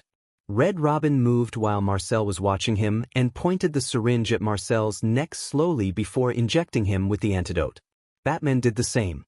The twin collapsed and black WHP retreated to Marcel's body. Red Hood injected D with the antidote, but he didn't collapse. What the F happened here? He asked, pointing at the unconscious Scarecrow.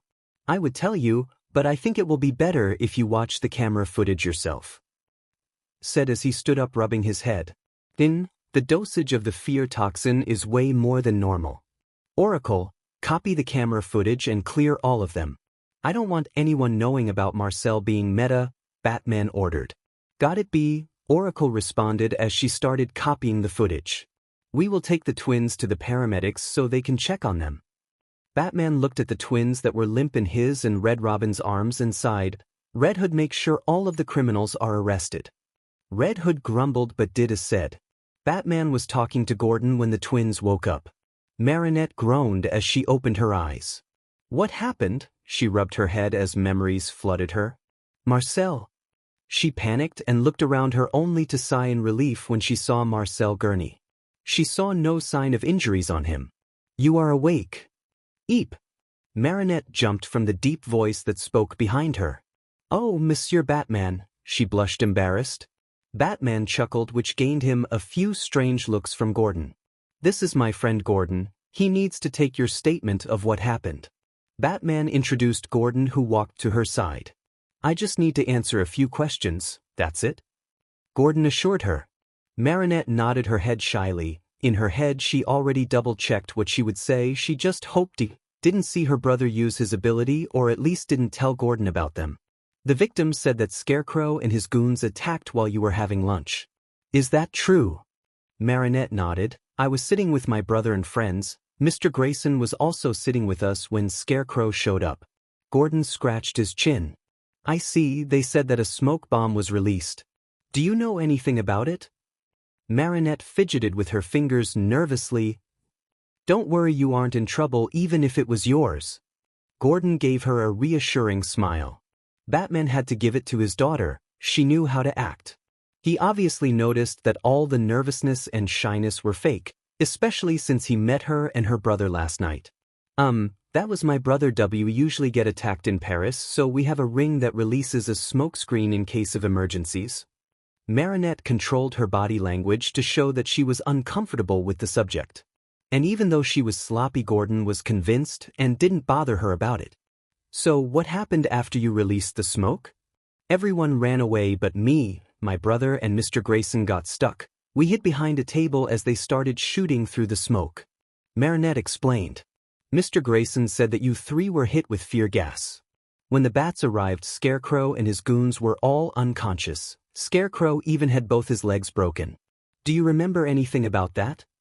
Gordon asked. Dee said that he didn't remember anything after being hit with the fear gas, so he hoped that maybe the twin might remember. Behind Gordon, Marinette saw Batman take out a paper and show it to her. On the paper one word was written on it, forgot. She quickly understood and started talking. I don't remember. I remember he threw some kind of gas at us. But I can't remember anything after that. It is like my brain is stopping me from remembering. Tears filled her eyes as she clutched her head. The tears were real as the memories of her bloodied family hurt so much. The lifeless eyes of her brother who had a hole in his stomach. Gordon quickly rubbed her back, trying to comfort her. Don't worry, if you can't remember then it is no problem. Marcel groaned in his sleep as if feeling his sister's distress. His eyes twitched as he slowly opened them. A second later he jumped out of the bed yelling, Mari! Mari! His eyes locked with Marinette as he dashed towards her, ignoring all the shouts from the paramedics. He pulled her in a tight hug, as he felt her presence reassuring him that she is still there, alive and well. She wasn't Youth but Marinette. Marinette returned the hug and rubbed his back to help calm him. A couple minutes later Marcel finally calmed down and looked at the two who were waiting for him. Is it possible to give your statement now, or you need more time to calm down? Gordon asked. Marcel kept silent for a bit as Marinette explained everything that happened after she woke up. He looked at Gordon and nodded. It went exactly like Marinette. The answers were a bit different, but the content was the same. Batman raised an eyebrow when Marcel answered that he doesn't remember anything after inhaling fear gas before he could even give him the hint. After taking their statement, Gordon left, and Batman accompanied the twins as they searched for their class. When the twins didn't find anyone, Marinette took out her phone. She found multiple unread messages in their group chat and from her other friends. Queen Bee, Lila Beach and our ridiculously dumb teacher forced us to leave without you. Pegasus, we couldn't stop them from leaving. Turtle DJ, sorry Dedette, we tried to stop them. Thanks for saving us by the way. Time Skater, just letting you know I put hair dye in Lila and Alya's shampoo. Tomorrow they will come with pink hair. Sorry we couldn't stop them. Disney Princesses, sorry we couldn't stop them, they are so mean. Hope you're okay. Purple Tiger, we couldn't stop them, thanks for saving us. Marinette groaned, and Marcel took out his phone and frowned. Is there something wrong? Batman asked, noticing their expressions. Just our dumb class left us. Marcel answered. Shouldn't your teacher wait for you? Batman frowned. He already heard from Jason how their teacher left them behind, but she wouldn't leave them right after they were attacked, would she? She was always neglectful, but after today we wouldn't need to worry about her. Marinette answered. I made sure that she will lose her job today. Marcel informed, shrugging. Pixie. Chipmunk. A voice sounded from behind them, and the two found themselves in a tight hug from Jason. Hey Jay, Marcel greeted plainly. Don't hey me, you will tell me everything that happened when we reached the manor. Jason let go of them and flicked Marcel's head. Are we going now? Marinette asked. Yeah, I saw you dumb teacher leave like 20 minutes ago without you, so now you will go with me. Jason corrected himself before cursing. Well good, I don't want to hear whatever drama Lila came up with. Marinette smiled. Yeah, goodbye Batman. Jason said before dragging the twin to his car. Bye Bee, Marcel waved at him. So? Jason raised an eyebrow at the twin. You are Meta? Yep, Marcel responded cheerfully. He already expected this. What can you do? Jason asked, his eyes shining. What do you know? Marinette retorted. Jason hummed as he drove the car. Well, we know about the black tentacles dash. W. Don't call them that. Marcel snapped. And we think you can communicate with each other without talking, and the smock, the ring is just a decoy, isn't it? Jason continued, totally ignoring Marcel's protest. Marcel clapped his hands. Do you want a prize? He asked with a grin. I won't mind it, but do you have any more powers? Jason returned the grin and asked. The twins shrugged. Who knows? Marinette responded. You want to play this game? Then what about this? I will tell you a secret and you tell me your powers? Jason asked. He really wanted to ruin the surprise of Bruce being their dad. He knew B is planning to talk about this during dinner and he wants to ruin it a bit. The twins glanced at each other. And who said we don't already know that secret? Bro. Marinette spoke with a smile that just widened when instantly Jason crushed the brake pedal in shock, stopped the car and whipped his head towards them. How the F dash? You are part of the reason we know. Marcel pointed at him. How? Is finding out secrets something that flows in your blood like B? Jason asked as he composed himself and started the car. I don't know about Bruce, but secrets tend to find Zoo, not the other way around. Marinette shrugged. So how did you know about B being your father? First, you met us on the first day. It was hellacious. The only reason we didn't attack you was because my powers told me that you didn't have any negative intent towards us. Marcel grumbled. Honestly, Jay, at first I thought that you were some kind of creep. In reality, who will just randomly warn us about being tricked by the taxi, be extremely friendly with us, and even give us a ride to our hotel in a very expensive-looking car. Marinette said without mercy. Ouch. Jason whined, but fair, that did make me look like a creep with twin F's. He cringed and made a disgusted face. Yep, and if you did have my powers would have warned me. Marcel laughed at Jason's face. Anyway, meeting Damian and Chloe's comment about us being siblings was what really gave it away. Marinette explained. And how the two of you were unnaturally friendly, especially Damian. I did my research on your family before coming here, and he is known as Ice Prince for a reason. Marcel continued. And the joke he said about the adoption. Marinette added. So Demon Spawn was who truly exposed us. Jason nodded, planning on throwing it in his face later. Yes, this morning Chloe kept insisting that we are Bruce's kids, so we decided to ask our parents. And here you can see yourself. Marcel passed his phone to Jason. Jason whistled. Kane, your parents didn't know you are Meta? He asked in shock. Nope, Marcel said, popping the P. He had them from the moment he was born and somehow managed to hide them. I only knew when we were 10 and our mind link awakened and I went through his memories. Marinette grumbled. Can you read each other's memories? Isn't that? Jason didn't know how to ask. If they can just read each other's memories, then they can never have their own privacy or secrets. Hey, don't worry about that. First we share everything and second we can block memories so the other can't see them, Marcel explained. So what about your other powers? Jason was relieved. Sharing all of your memories will be uncomfortable for the twins and he didn't want them to hate each other because the others saw something they shouldn't. As I said, who knows? Maybe you can find out. Marcel smirked at the dejected look of Jason. Fine, but at least you will help me with one thing. Jason gave up. What is it? Marinette asked. You will help me prank Timothy. Jason saw the glint in Marcel's eyes. Depends on the prank. Marcel and Marinette grinned as Jason explained what he wanted to do. I am in. Marcel agreed. Sounds fun. Marinette grinned. What Jason didn't know was that the twins were talking in their head to prank Jason too, using the fox Miraculous. The twin looked at Jason like he was a prey waiting to be hunted. Jason felt a chill in his back but just dismissed it. Marinette and Marcel looked at the manor agape. Damian and I thought Momo's house was big. Marcel mumbled and Marinette chuckled. Come on, let's go inside. There is probably no one besides Alfred, so I can give you a tour before they come. Jason said, dragging the twins towards the door. Just as Jason was about to put his hand on the handle, the door opened itself and Alfred was standing inside. Welcome to the Wayne Manor, Mr. Marcel and Miss Marinette. Alfred greeted them as Jason dragged the two inside.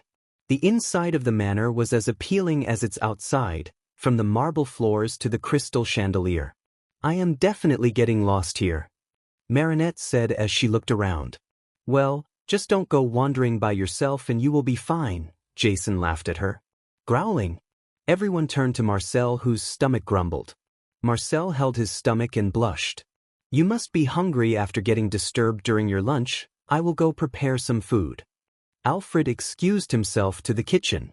Come on, sunshine, let me show you your rooms. Jason marched in. The twins followed behind rooms. Marinette asked, raising an eyebrow. The moment Alfred knew about your existence, he prepared your rooms. They are right next to each other. What about our stuff? Marcel asked. Jason shrugged. I am pretty sure B will send D to bring them. I will just give Max a call so he will let him take our stuff. Marcel took out his phone and dialed Max's number. The group didn't stop moving as Marcel talked on the phone. Hey Max. Yeah, we're alright. Not even a scratch. Marbear. Marcel moved the phone away from his ear. Diminic Chloe, I don't want to go deaf. Yeah, we are alright, and yeah, I broke some bones. No, we aren't coming back to the hotel. We will stay with our dad. Yes, it is Wayne. Sorry, you will have to deal with the class alone. If one of Bruce's kids, my brothers, come to pick our stuff, let him. Okay, thanks. Marcel hung up and sighed. She nagged you about leaving her to deal with Lila alone. Marinette informed, not asked. Yeah. Here is your room, Pixie. Jason announced as he opened the door. The room was big, and one word is appropriate to describe it: pink. From the bed, the walls, the furniture, most of them were pink. The furniture was obviously high quality, and the design of the room is very similar to her room in Paris. OMG, I love it. Marinette dashed into the room checking it. There is even a sewing machine, she exclaimed. Marcel turned to Jason and raised an eyebrow. Did you somehow copy our rooms from Paris? Jason shrugged. I'm pretty sure you either have a photo of your rooms on the internet, or Tim hacked into your computer's camera back in Paris to get them. Marcel nodded, noting to ask Tim to teach him more about hacking. Let's go to your room while Marinette checks hers. Jason dragged Marcel to the next room. Marcel's room was as big as his sister's. The walls were painted with a dark shade of blue. The furniture was simple but high quality, but what made Marcel feel that he was in his room was the superheroes posters on the wall and the bookshelf that was half filled with empty notebooks. Nice, was all he said before picking a notebook and starting to write about the villain attack that happened today while mumbling. Jason just stared as Marcel sat at the desk and started writing at an incredible speed. Oh God, what have you done? Marinette gasped behind him and Jason turned to her. What? He asked. Why did you get him in his analysis mode? Now he won't leave the desk until he finishes analyzing the whole attack that happened. Marinette groaned. She still remembered when her brother spent 5 whole hours analyzing an Akuma fight just from his memory. Jason's sweat dropped. How long does he normally take? He asked. From 15 minutes to 5 hours depending on the villain. I think for this one he will probably take an hour and a half because I am pretty sure he will analyze the fear gas too. Jason got closer to Marcel and caught a bit of his mumbling. That the effect of the fear toxin wasn't like what was described in the internet, as it didn't put you in a nightmare but made you hallucinate and see the people and area around you in the worst possible way, like how you hallucinate the area to be filled with blood and bodies of your loved ones and see the people around you in form of your worst nightmare, your enemies, see them half dead, with deadly and gruesome injuries, or see them turn to form you are most scared of them turning to, like how I saw Mari as youth. As it seems the toxin can be either inhaled or injected, so having a gas mask and avoiding getting injected should be enough, but in case getting injected you can also control yourself and defend yourself if you are able to realize that you are hallucinating. Normally, if you were able to get yourself to think logically, you will be able to realize that you are under the toxin, as most hallucinations aren't logical. The same way I saw multiple Akumas and Hawkmoth standing in front of me. Hawkmoth was normal, so he shouldn't be able to akumatize more than one person. That could have been the key to realize that I was just under the effect of the toxin. Jason paled. What the F dash? He whispered to Marinette as he looked at Marcel in horror. Yeah, he can dismantle any power or weapon like that and come up with countermeasurement and even ways to improve it super fast. He is better at analyzing superpowers though. Marinette shrugged. That is scary. Can he do that to Superman? Jason asked, hoping to scare the shit out of Clark. Okay, he doesn't have anything against Clark. But he knew the Kryptonian had a crush on Bruce. After he and Lois divorced when they fell out of love, they were still best friends even if they divorced. Jason noticed the lovesick eyes Clark threw at Bruce from time to time, and since Bruce and Selina thought they were better as friends and broke up, he noticed that the number of visits of Superman increased greatly. He just wants to scare the shit out of him and make sure Clark wouldn't hurt Bruce's feelings, even though he would never confess to B or any of his siblings that this was his intention. Yeah, he has a full notebook on him. His weaknesses, ways to defeat him, even some theories on how to get rid of his weakness to kryptonite. Marinette answered from what she remembered. There was also a notebook that had ways to kill him if necessary, but she isn't telling Jason that. Jason looked at Marcel, who was concentrating on his notebook, then at Marinette.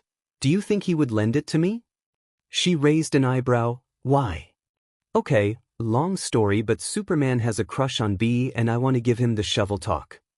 Jason confessed, but I don't want anyone to know. Marinette's eyes widened. Superman what? Has a crush on your dad. Jason snorted at her reaction. I will make sure you have the notebook if me and Zoo get to be present during the shovel talk. She held out her hand. Deal. He shook her hand. In Metropolis, precisely the Daily Plant News Company. Clark in his desk shuddered as a chill ran down his spine. Are you okay? His best friend and ex-wife asked. Yeah, I am fine, but I felt a chill run down my spine for some reason, he answered. Someone is probably planning something for you. Lois chuckled. So any progress with your little crush? She wiggled an eyebrow at him. Clark blushed. Still the same, he sighed. Just keep trying, you will surely get him. What about you go visit him tonight? She suggested. Clark smiled at her. Yeah, I should probably. Take John with me.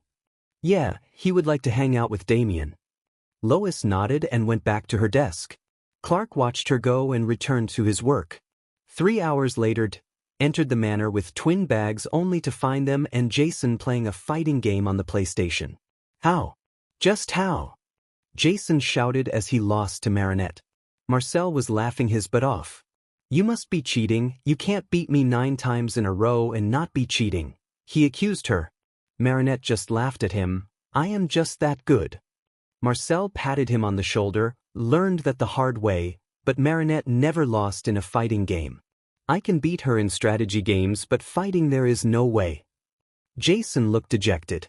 Dee chuckled at his childish behavior. Oh, don't give me that look, what about this? When Dee brings my bags, I will decode some of Superman's analysis so you can read it. Marcel tries to comfort him, and to Dee's surprise Jason's face brightens. Now he is curious about that analysis. I am home, he shouted as the 3 turned to look at him. Oh hey Wing. Marcel waved at him, and the other 2 had to stop themselves from reacting as Dee stiffened. The 3 walked towards him. Coughed in his hand. Why did you call me that? You looked pretty defensive about him when we talked about him this morning, so I thought you liked him. Marcel explained and Dee relaxed. Jason snorted and received a glare from Dee, as Marinette just smiled. Marcel, let's take our bags to our rooms, we can hang out with Dee afterwards. Marinette said and Marcel nodded. As soon as the twin left the area, turned to Jason. Do they know? He asked. No they don't, Jason lied neatly. Sighed in relief before he threw an arm around Jason's shoulder. So what was that about analysis? You seem very interested in them, Jay Bird. Oh, you don't know the half of it, Chipmunk is scary. You will see when he shows us his analysis and you will understand. Jason grinned. I heard him mumbling about fear toxin and the way he dismantled it scared the shit out of me. Stared at his brother for a bit. You got me curious. Tim didn't know what to expect when he entered the manor with Bruce. But he never expected Jason and Damian to be sitting next to each other reading a notebook while Marcel explained something to them. Was playing against Marinette on the PlayStation and he seemed to be losing. Tim looked at his father who was just as surprised as him. Tim watched as his father walked towards the twin, and he followed. Damian, Jason and Dee noticed them and soon the twin also noticed them. Tim noticed a glint pass in Marcel's eyes as he looked at Bruce. Marcel walked towards them. Hello Mr. W. The boy stuttered in greeting. IW wanted TT to thank you F for allowing me and my sister to stay in while you're home. The boy blushed and Tim swore he heard Jason snort. Tim saw Bruce freeze. It was funny seeing how Marcel was full of confidence when he met them as bats and when he was attacked, and how he acted like a stuttering shy boy towards Bruce Wayne. "Please just call me Bruce." Bruce smiled at him. "There was no problem at all. I couldn't let you go to that neglectful teacher after she left you alone multiple times, and just after you were attacked." Marcel's blush deepened. But still thank you, I don't know how to repay your kidness." Bruce stared at him. He was honestly impressed with his son. The way he changed his whole demeanor from a boy full of confidence and strong presence to a shy, stuttering boy who looked like he just wanted to disappear from existence. He reminded him of Clark. The man did the same. Acted as a shy reporter who you could overlook easily as Clark, and the confident, strong and capable man that you can count on as Superman. Bruce smiled brightly at him and patted him on his shoulder. "Then can you tell me about your powers? I heard from D that they are quite powerful, and honestly I am quite curious." "Sure." Marcel stuttered and hid behind Marinette, who came to greet. "Hello, Mr. Wayne. Sorry for my brother as he is shy around new people, and thank you for your hospitality," Marinette greeted with a smile. "Bruce is fine, Miss Marinette, and as I said there is no need to thank me." Bruce smiled. "This is Timothy, my son." "Hi," he greeted, and Marinette looked him in the eyes exactly at the bags under his eyes. "Coffee for life?" she asked, holding out her hand. He stared at her for a second before nodding and shaking her hand. "Coffee for life." "No," Bruce and Marcel spoke at the same time with a stern voice. The two looked at each other for a second as Jason started laughing his butt off. "OMG! Huh!" chuckled while Damian kept a neutral face. The two looked and acted so much alike that it was funny. Marcel sighed and bonked Marinette's head. "Mari, we talked about this, you need sleep." "Sleep for the week," she murmured as she rubbed her head. "If you don't sleep I will take away your sewing kit for a week," he warned her. "Fine," she pouted. "Tim, we talked about this." Bruce sighed and Tim just shrugged. "What is that?" Tim asked, pointing at the notebook as Bruce sighed and excused himself to change into more comfortable clothes. "That is my notebook." Marcel answered. "Can I see?" he asked, picking it up. "Yeah, you can." Marcel gave permission and took one of the controllers to play against D instead of Marinette. Marinette sat next to Damian and started sketching some designs. Tim sat next to Jason and started reading the first few pages. A general analysis of Superman, a list of his powers and his fighting style. That is what he found in the first few pages. From there on he found a list of weaknesses and potential ways of defeating him.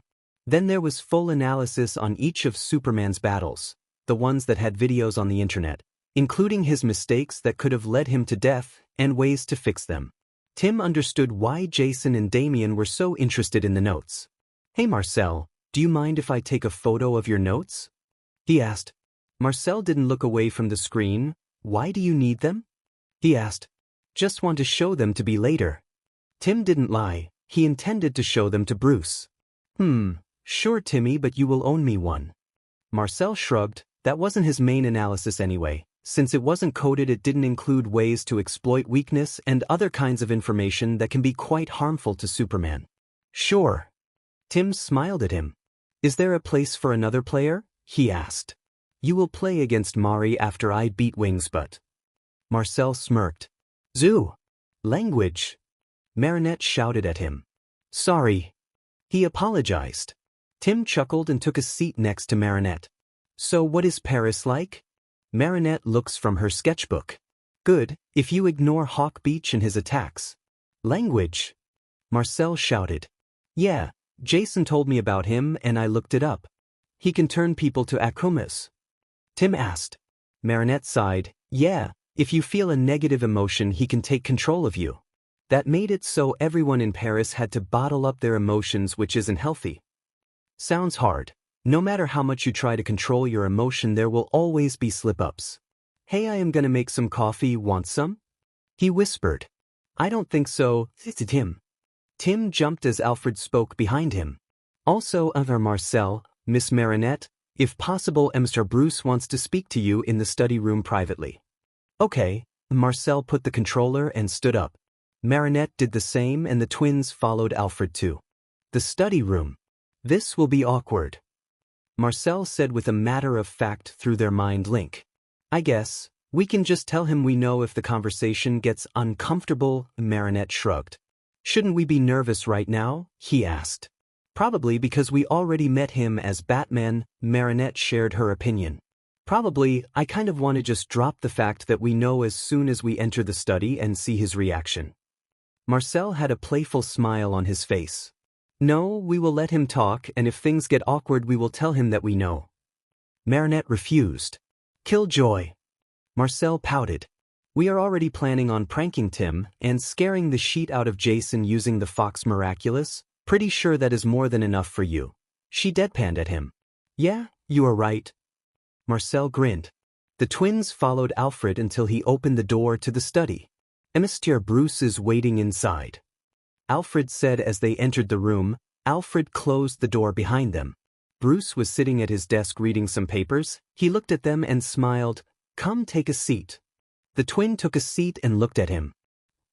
Bruce opened his mouth to talk but didn't know what to say. Marinette and Marcel looked at each other. This is getting awkward. I don't know how to say this. Bruce rubbed the back of his head. I am your father, he finally said. The twins looked at him. What the hell?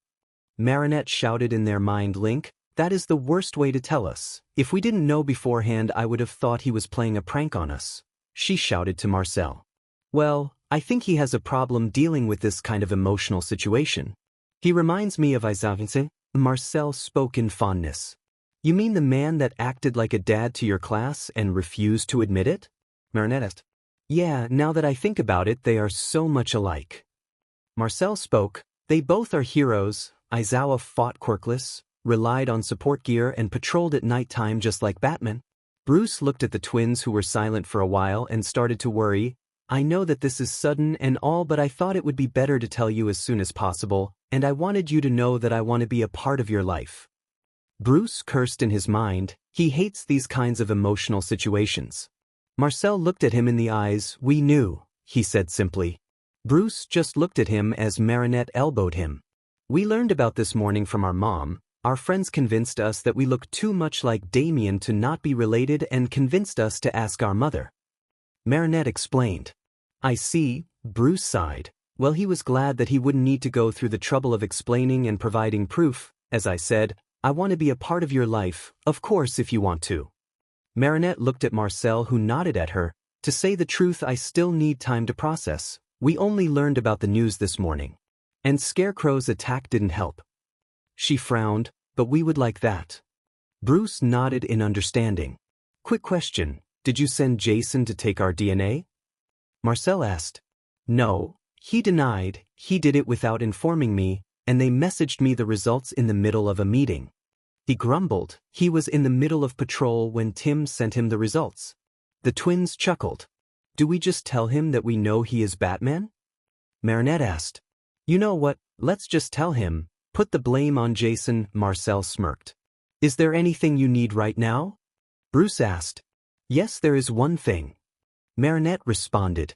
What is it? He asked. We know you are Batman. Marcel dropped the bomb. Silence filled the room as Bruce let out a very long sigh. How? He asked. He was honestly too tired to react. Red Hood messed up and called us the same nicknames Jason used. The rest of you I just put the puzzle together, Marcel explained. Jason, Bruce hissed. Is there anything else that I need to know? For now that is it. I will give Alfred the rest of the flies about the Akumas to pass it to you. Marinette said.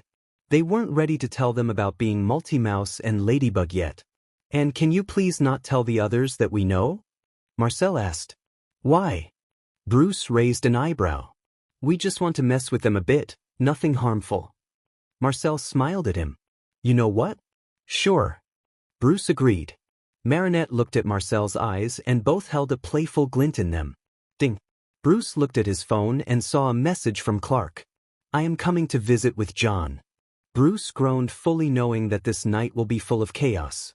The twins came back like nothing happened and sat next to Damian. So? Jason asked, raising an eyebrow, what did you talk about? Tim and Damian turned their attention to them. He just wanted to tell us that he is our father, but we already knew. Marcel dropped the bomb. He choked. Damian snorted and Tim looked at them in disbelief. Wait, you knew? Dee exclaimed. Yeah, Jason made it obvious. Marinette pointed at him. Hey, I didn't, he denied.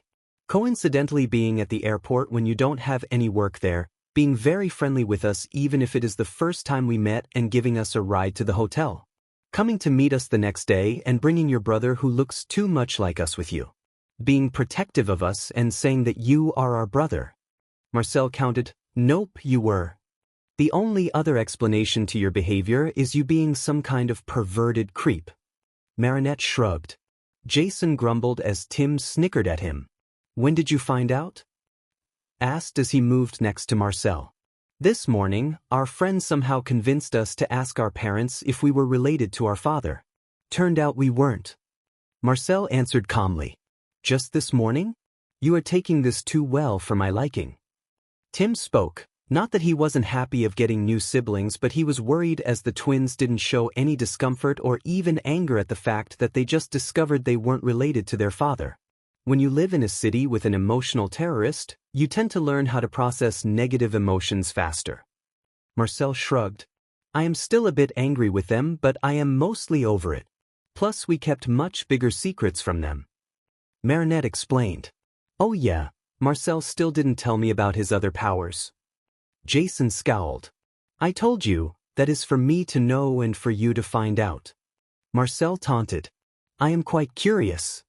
Tim said, come on Blueberry, just tell us. Dean nudged him playfully. Blueberry? Marinette asked. Oh, just a nickname, he calls me Wings so I thought I would give him one. Said as he threw an arm around Marcel's shoulders. I don't mind, but I think Blueberry will suit Mari better. Marcel answered. Anyway, just tell us your powers. Jason whined. Zoo, just do it, he already knows most of them anyway. Marinette sighed. Marcel smirked as his veins started glowing red. The glow disappeared and was replaced with greenish-blue lightning started surrounding him. Before any of them could react, he stood up and carried Dee easily in a bridal pose. Whoa there! He exclaimed. Well, there is super strength. Marcel explained as he carried Dee easily. Dope! Jason exclaimed as he watched the lightning move around Marcel's body. Grayson, does the lightning affect you? Damian asked as he noticed some lightning bolts surrounding Dee's body too. No, they felt warm though, he answered. The lightning is the excess energy that Zoo's body releases. Marinette explained. So he must use the energy stored in his body to enhance his strength. Tim concluded. Yes, but I have too much energy. Right now I am using around 1% of the amount of energy I can safely use. Marcel explained. One for all became stronger in this life and somehow using the Miraculous just made it grow stronger. At the moment 100% in his past life is equal to 70% right now. Interesting, you wouldn't mind doing more experiments about this later? I want to find exactly the type of energy you have. Tim asked, fascinated. Absolutely, Marcel grinned at him. Anyway, next is flight, he said as he began to float a few inches above the ground. Another thing happened is some of the quirks evolved like float became full-on flight, Black WHP gained more consciousness to the point it can activate itself while Marcel is asleep in case of danger. Transfer now allowed him to transfer a bit of energy from one for all temporarily either using the mind link with his sister or touching the person he wanted to transfer power to, and gear shift evolved and now it doesn't cause cellular damage as a drawback, instead it consume a great amount of stamina to use. The other quirks didn't have much change. Are you sure you aren't Superman's kid and not Bruce's? Jason asked, which gained him a few glares. Nah, I am human. Anyway, he put it down. Next is smokescreen. I won't use it here, but it allows me to produce a big amount of smoke from my body. So, in the cafeteria that wasn't a smoke bomb but your power? He asked. Yes, Marcel nodded as he was floating near the ceiling looking down on them. A few black tendrils come out of his body without his permission. Marcel sighed. Next is Black W. They are these black tendrils that I used to fight. They are powered by my emotions, mainly anger, and have their own conscious. So you can't control them? Damian asked. No, I can. Just if I were unconscious they can act on their own. They mostly act like dogs. They are obedient but very protective. Marcel chuckled as the tendrils started dancing in the air. Nice. Are they made from energy or are they part of your body? Tim asked, looking at Marcel with bright eyes. Energy-based. Marcel answered as he retracted Black W. The next power which saved my butt multiple times is danger sense. Language Mr. Marcel. Alfred's voice came from behind them. Marcel turned and saw both Alfred and Bruce looking at them. Sorry, Alfred, he said, blushing as he flew to the sofa and landed beside D-. Bruce chuckled. Don't mind me, he said as he took a seat. I am interested in your powers too, he added. Marcel rubbed the back of his head. Danger sense basically allows me to detect danger and malice intent towards me. How do you detect it? Domain asked, clearly interested in this type of power. It sounded the same as his instinct that he trained for years to develop.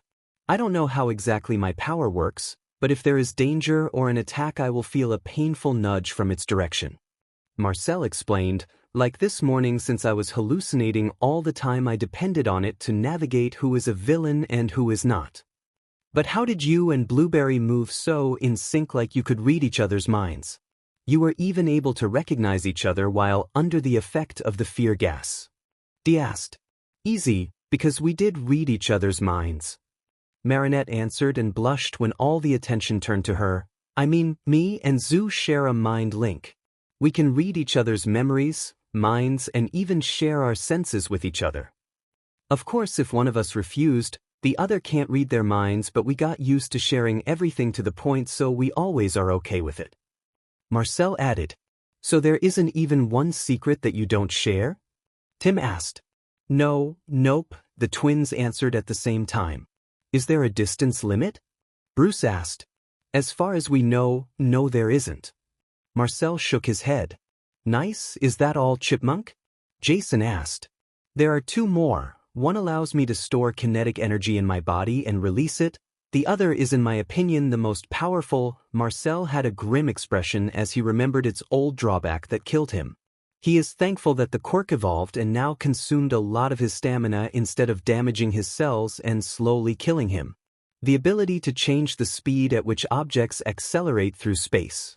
For example, I can make the Flash as fast as a normal human being or fire a bullet at the speed of light. But that goes against the law of reality itself. Tim muttered. Yes, and the drawback is as bad. Marcel retorted. What is the drawback? Bruce asked, frowning. The drawback changed as the power evolved some time ago.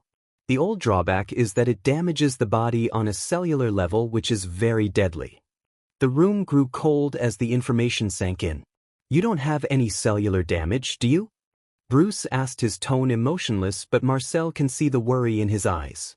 No, Marcel said calmly, I didn't really use it before it evolved.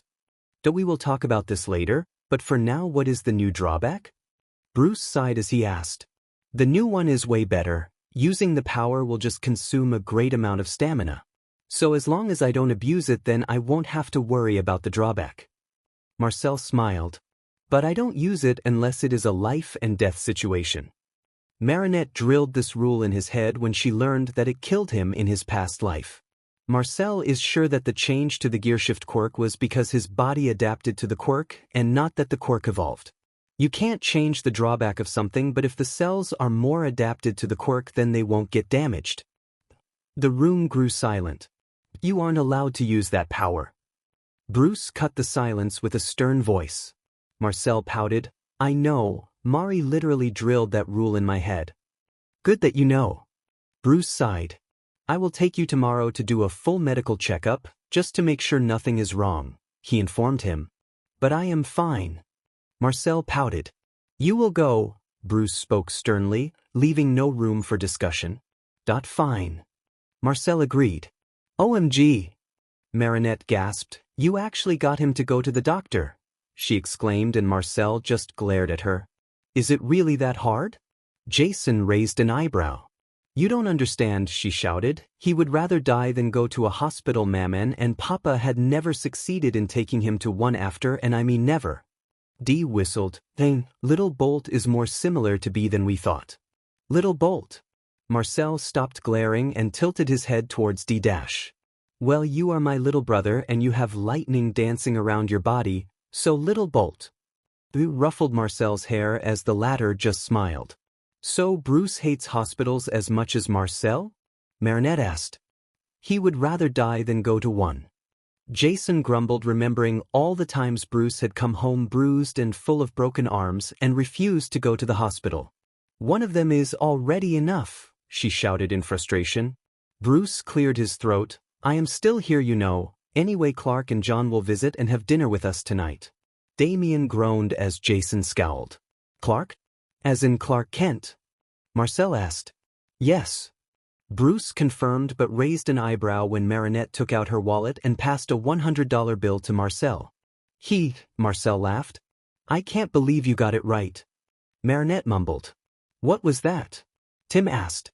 No worries, just a bet going between me and Mari and I won. Marcel laughed happily. What bet? Don't worry about it, I will tell you later. Marcel just waved him off. Marcel was staring at his phone as he read the summary of what happened from the class perspective. Bustier will be going back to Paris to deal with the mess Marcel put her in, and the school board will be re-evaluating her teaching skills. Mrs. Mendeleev was chosen to replace her on the trip, and she will be arriving tomorrow. Lila tried to spread rumors that Marinette was working with Scarecrow, and in the end nobody believed her as their friends defended them, and Chloe exposed how they only escaped because they acted as a distraction. Marcel rubbed his forehead and looked at the letter that was sitting on his bed. It had a blue rabbit sticker on it, and he knew what that meant. Bunnix left them a message. Marcel groaned. The only reason for her to leave a letter is either an apocalypse-level Akuma will show up, or that an Akuma with time-traveling abilities will show up. He picked up the letter and opened it. There were only 3 words in it. Metropolis, soon. Marcel frowned at the lack of information, but he knew that Bunnix gave them as much information as possible without causing trouble in the future. Marcel wanted to bang his head on the wall. Marcel inhaled and calmed himself down. Let's analyze what we have. First, Hawkmoth will move to Metropolis since he can't use his Miraculous in Paris. Marcel grinned viciously. Good, now with the help of Batman. They will be able to get his identity. All they have to do is check who came to Metropolis from Paris and see if any of the suspects are there. Second, since Bunnix warned them, that means the Akuma will either cause too much damage or will have the ability to mess with time like time taggers, so they need to be ready. Marcel needs to make sure whatever power the Akuma will have.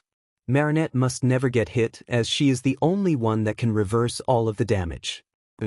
That word can have 2 meanings, either that the Akuma will be too strong to the point it can end their world, but that isn't it. If that is the case, Bunnix would have shown herself instead of sending a message.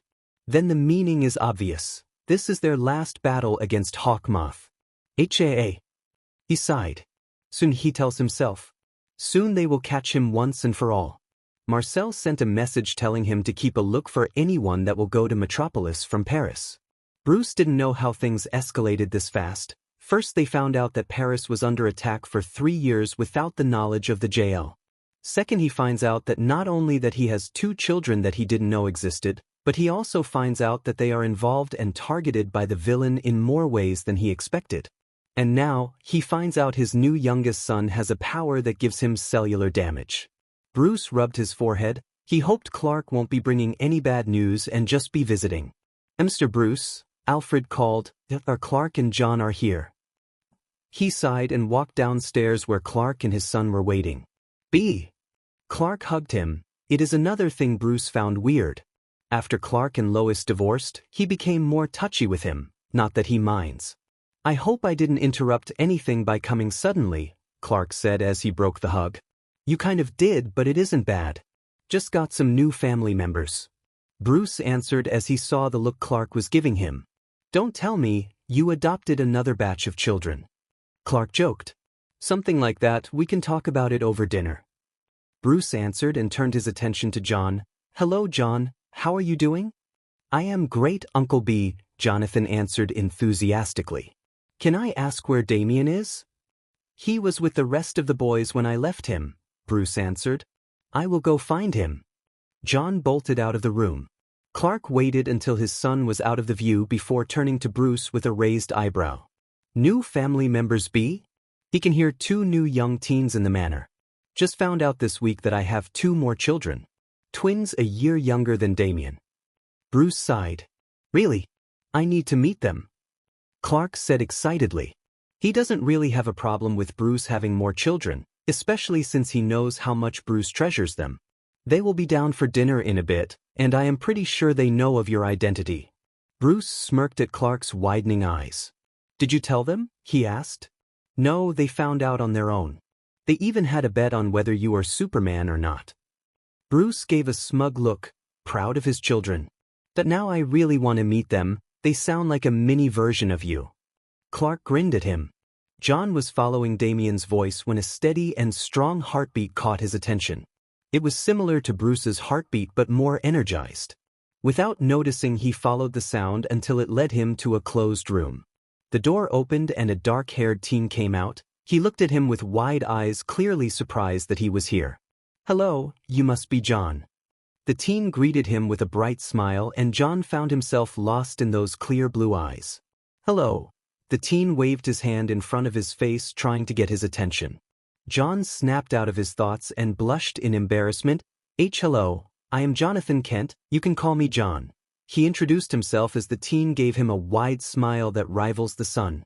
I am Marcel de Painting. Nice to meet you. Marcel held out his hand and John subconsciously shook it. And nice to meet you too. John answered with a smile of his own. Were you looking for someone? Marcel asked, and without noticing moved his face closer to John's. Why yeah, I was looking for Damian. John answered, blushing a bit. Let's go, I think he was still with Jay with my notebook. Marcel answered, took John's hand and dragged him towards the living room where his siblings were. John just let himself get dragged. Marinette was having a blast as she beat Tim for the 4th time in a row in Mega Smash 3.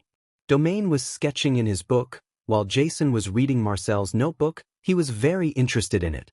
D was messaging his girlfriend Corey, who was out of town. But when Marcel entered the room dragging a teen, everyone stopped and turned to them.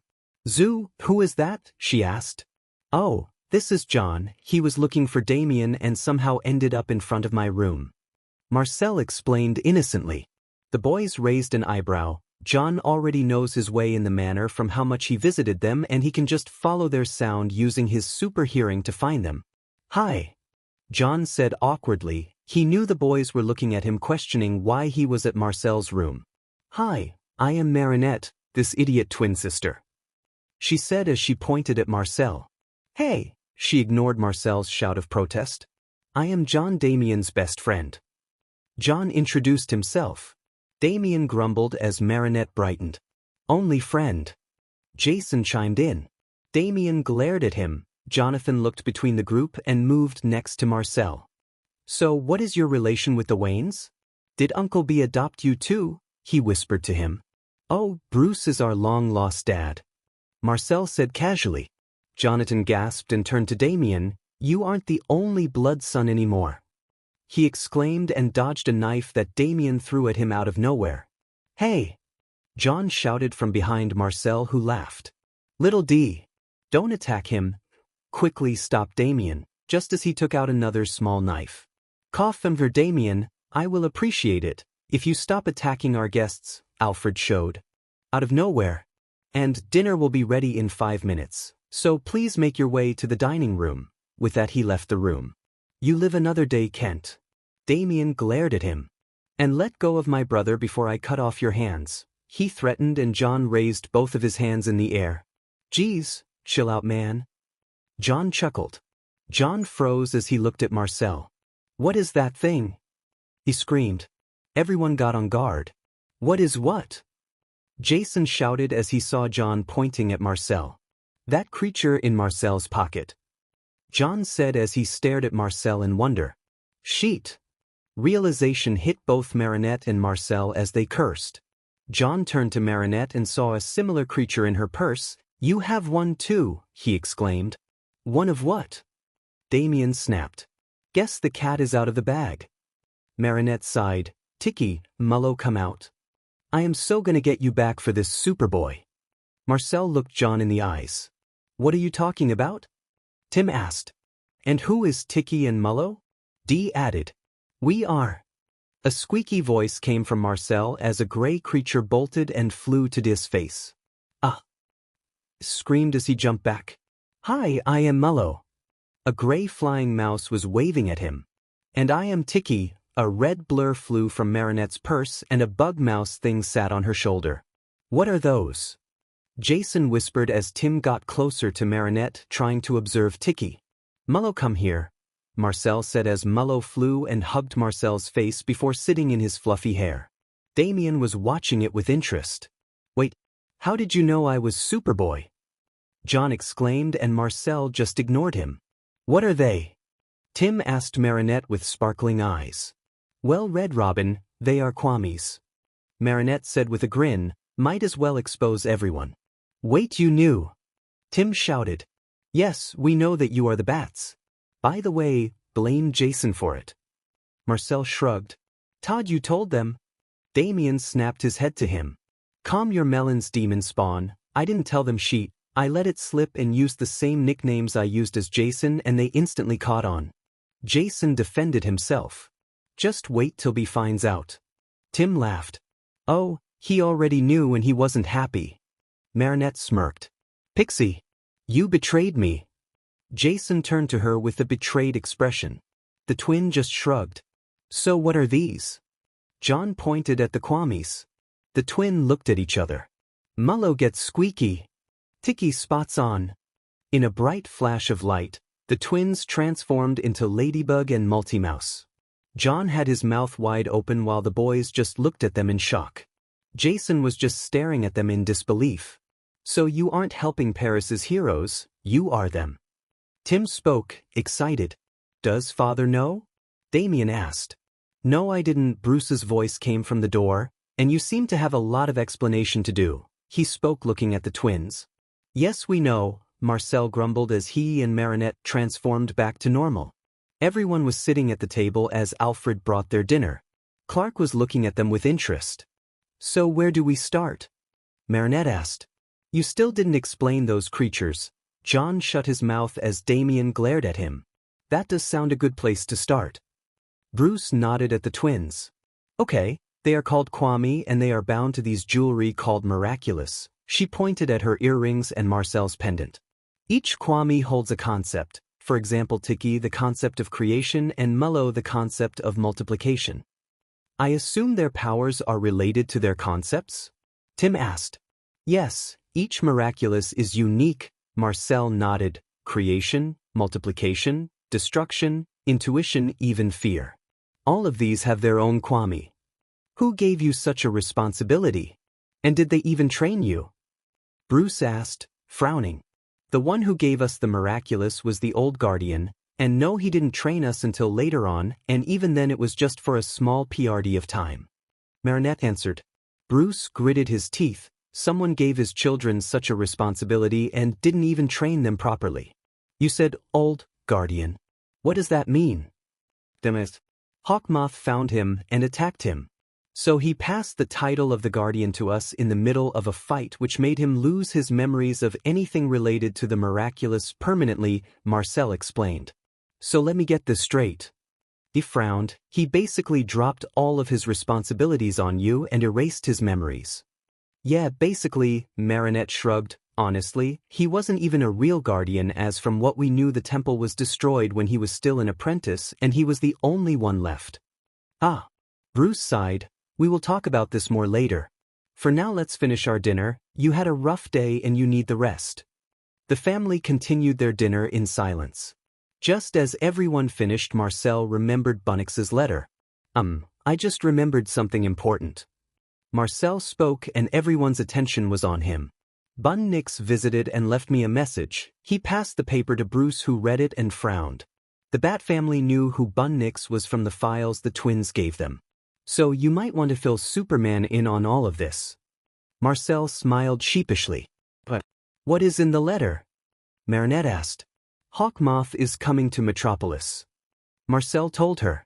You have got to be kidding me, we literally put a spell on Paris so he can't transform and give us a month break and he will just move to another city. She snapped. What are you talking about? Tim asked, knowing that Marcel told Marinette something using their mind link. Bruce passed the letter to him and he frowned. I know, but he will expose himself this way. It will be easy to track who left Paris to go to Metropolis. Marcel grinned viciously and Marinette looked at him before her face turned into a matching expression. So for now, can you make everyone hear one of your charms? I know Hawkmoth can overpower them, but at least it will give enough time to calm themselves. Marcel asked. Marinette nodded and transformed. She took out her yo-yo and took out 8 charms. She passed them to everyone. Bruce examined the black charm in his hand. What does it do? Marinette dropped her transformation and sat down. It basically protects your mind. Each charm is connected to its holder and makes a barrier around your mind. Brainwashing, mind control, mind reading, mental attacks, and more importantly akumatization. The charm will resist all of them. Hawkmoth can still overpower them, but at least he won't be able to read your mind if you get akumatized. Basically, this will make sure that no matter what happens, at least your identity won't get exposed. Marcel added, this will be helpful. Bruce smiled. He was already looking for ways to resist mind reading. Akumatization? Be what is happening? Clark asked, confused. I will explain the details in the Batcave, as it seems you will be dragged into this mess either way. Bruce responded. For now, Marcel Marinette, it will be better if you went to your room and slept early. Marcel will have to go to the hospital quite early, and I am sure you need this rest after what you went through today. Yeah, I am pretty tired. Marcel yawned. He stood up and started walking towards his room. Alfred, can you make sure Mari sleeps? I am 95% sure she was planning on staying up late working on her designs. Zoo! You snitch! She shouted. I will make sure of that, Marcel. Alfred smiled at him. Bruce also stood up. Everyone else to the Batcave. I need to explain to Clark and John about Hawkmoth, and we will go through the other files Marcel gave me. Marcel, Mullo called from the top of his head. Marcel stopped looking for his pajamas. When will we look for Coffin? She asked as she flew in front of his face. We will start tomorrow. I will ask Dad to allow me and Marinette to patrol in hope of sensing his location. Marcel answered softly. Mullo hugged his nose. Thanks, Marcel. She shouted excitedly. Marcel patted her as he picked up his pajamas and started changing. He have to get the Bat Miraculous before Hawkmoth attack. He doesn't know what kind of Akuma they will have to face, but being extra careful will never backfire. Marcel woke up at 2:30 a.m. Jason told them that normally at this time Tim will be in the kitchen preparing coffee. You awake? He asked Marinette. Yeah, I am. Marinette answered. Remember the plan? I want you to make Jason see the most traumatizing thing possible. He told her. I will. I didn't tell you what illusion I will show him yet, but have you heard of Superbat? She asked. Marcel didn't know what Superbat means, but he could feel the mischievousness coming through the link. Superbat is the ship name for Bruce and Clark in their alter egos. And don't worry, I will let Trix take control over the power, so I won't see any of that illusion. Marinette assured him before he could protest. He wasn't gonna let her see an illusion of their new dad with Superman. Even if the illusion was just them making out. Good, and make it so he is the only one who can see the illusion, he added. Roger. Knock, knock, knock, knock. A light knocking came from the door. Marcel opened it and found Jason waiting for him with a phone in his hands. Tim will go to the kitchen in around 5 minutes. Jason spoke as he dragged Marcel down. They talked about it and Marinette told Jason that she was too tired to help them. Marcel and Jason found themselves in the kitchen. Marcel let out black WHP and manipulated them so they warped all around his body, hiding everything besides his eyes. Activating full cowl at 40% made his eyes gain a blue glow to them. Jason whistles as he takes his hiding place, the phone in his hands ready to capture everything on tape. Marcel floated to the ceiling and waited. Jason turned off the lights. Around 5 minutes later they heard footsteps and Timothy entered the kitchen. He didn't turn on the light and just used his phone's flashlight. Marcel slowly floats behind him and moves some tendrils that, without alarming Tim, warped around the boy's ankles. Smoke started coming out from Marcel's body as he tightened his hold on Tim and used black WHP to keep him in the air upside down. "Het, what the hell?" Tim shouted as he dropped his phone. Marcel moved in front of him and stared at him with blue glowing eyes. Those who seek darkness must let it consume them. "Come on, child, join me. Become a part of me." Marcel spoke with a low, sinister voice that sent chills down Jason's spine. He used OFA to boost his vocal cords to make his voice louder and sinister. Tim panicked. Who the F summoned a demon in the manor? He shouted loud enough for the whole manor to hear. If only Marinette didn't use the turtle Miraculous to create a shield around the kitchen as soon as Tim entered, no one heard him. "I am no demon, child," Marcel chuckled darkly, and sweat started building up on Tim's forehead. "What am I? That is for me to know and for you to find out." Marcel lowered Tim down gently but still kept him tied up using black WHP. "What the hell are you? You Bustier?" Tim hissed as he tried to move his arms. "I am not a Bustier. I am vengeance. I am the night. I am Batman." Marcel spoke in his ear. Wait, what?" Tim was confused. "Batman? Ha!" Tim instantly knew what was happening when he heard a familiar voice laughing. "Jason!" Tim shouted as Marcel let him go. Marcel laughed too. "Sorry, Timmy, but he convinced me." The lights of the kitchen turned on and Tim saw the phone in Jason's hands. "No," Tim whispered, "don't you dare." Jason smirked as he clicked send and turned the phone to Tim. "Already too late," he said as he bolted out of the kitchen. Tim was about to chase him when Marcel stopped him. "Wait." Tim whipped his head towards Marcel with a glare. "I think you will like to see what Marinette prepared for Jason," he said with an evil grin. Tim's glare loosened. "I am listening. Is there by any chance a camera in the corridor in front of his room?" Marcel asked. "Yes, there is," Tim answered as he started to understand what Marcel meant. He took out his phone and connected it to the live feed from that camera. It showed Jason walking to his room, before freezing in his place with wide eyes. "What is wrong with him?" Tim asked. "He is seeing an illusion," Marcel answered and saw a grin plaster itself on Tim's face. "Bruce, what the F dash?" Jason's voice came out of the phone. Tim watched as Jason turned his head with a very flushed face. "Boy Scout, what the F dash?" Ha snapped again. "If you gonna F Bruce, don't do it in front of my FNG room," he shouted, glaring at the air. Tim watched as Jason's expression turned horrified. "Why are there more of you?" Jason asked, bewildered as he stepped back. Tim had to hold his laughter for the next scene. "No, stay away," Jason said as he took another step back, utter horror painting his face. "Don't get any closer. I am warning you." The look of horror on his face made Tim wonder what the hell did the twins make Jason see for him to react like that. Jason turned and bolted away. "Ag. Stay the F away from me, you creeps," he screamed. Marcel picked Tim up and flew to the ceiling as Jason came running from upstairs and rushed out of the manor. The two stayed in silence before Tim slowly turned his head to Marcel. "What the F did you do to him?"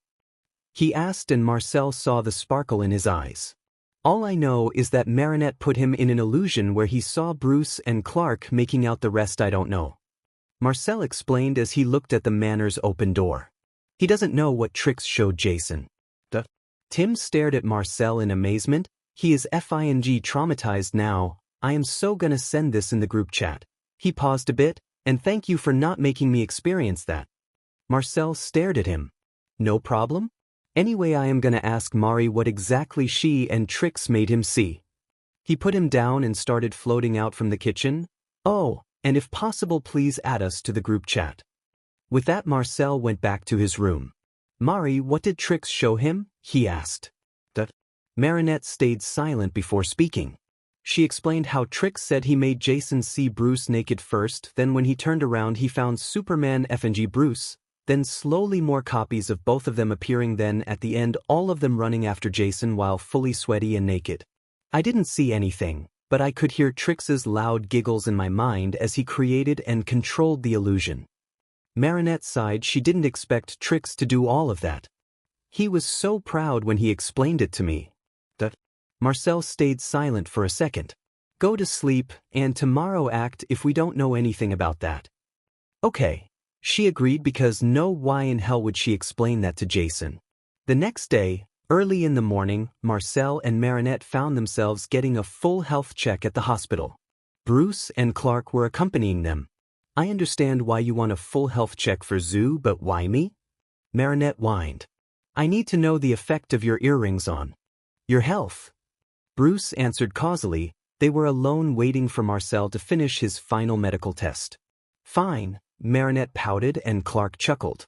It is a bit strange to see one of your children acting cute, still can't believe they are related to you.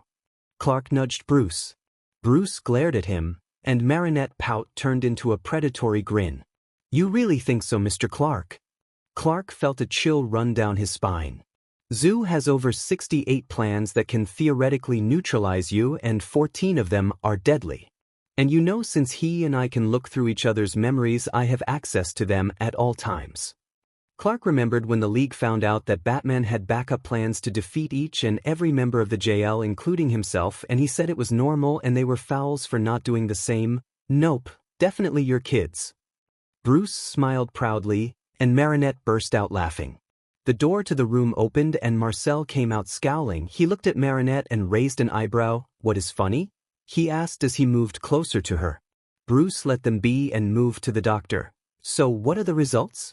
The doctor looked through the notes he wrote through all the tests and passed them plus the files to Bruce. As it seems, both of the twins are completely healthy with no signs of any disease or injury. Bruce looked through the files, from blood tests to x-rays. Everything was normal, so Marcel's powers and the Kwame's magic didn't affect the twins at all. Bruce sighed in relief, but noted in his mind to make the twins do a medical checkup every now and then just to make sure they were all right. Bruce spoke with the doctor about a few things before returning back to the group, where he found Clark and Marinette laughing while Marcel was glaring at his sister. What is so funny? He asked with a raised eyebrow. You won't believe this. Marinette was just telling me a story about Marcel. Clark spoke between his laughter. I will get my revenge, just you wait. Marcel glared at his sister. Bruce raised an eyebrow, amused. What kind of story? He asked curiously. Okay, one time when he was hanging out with a group of his friends. I don't know them personally, but I watched the whole thing through his memories.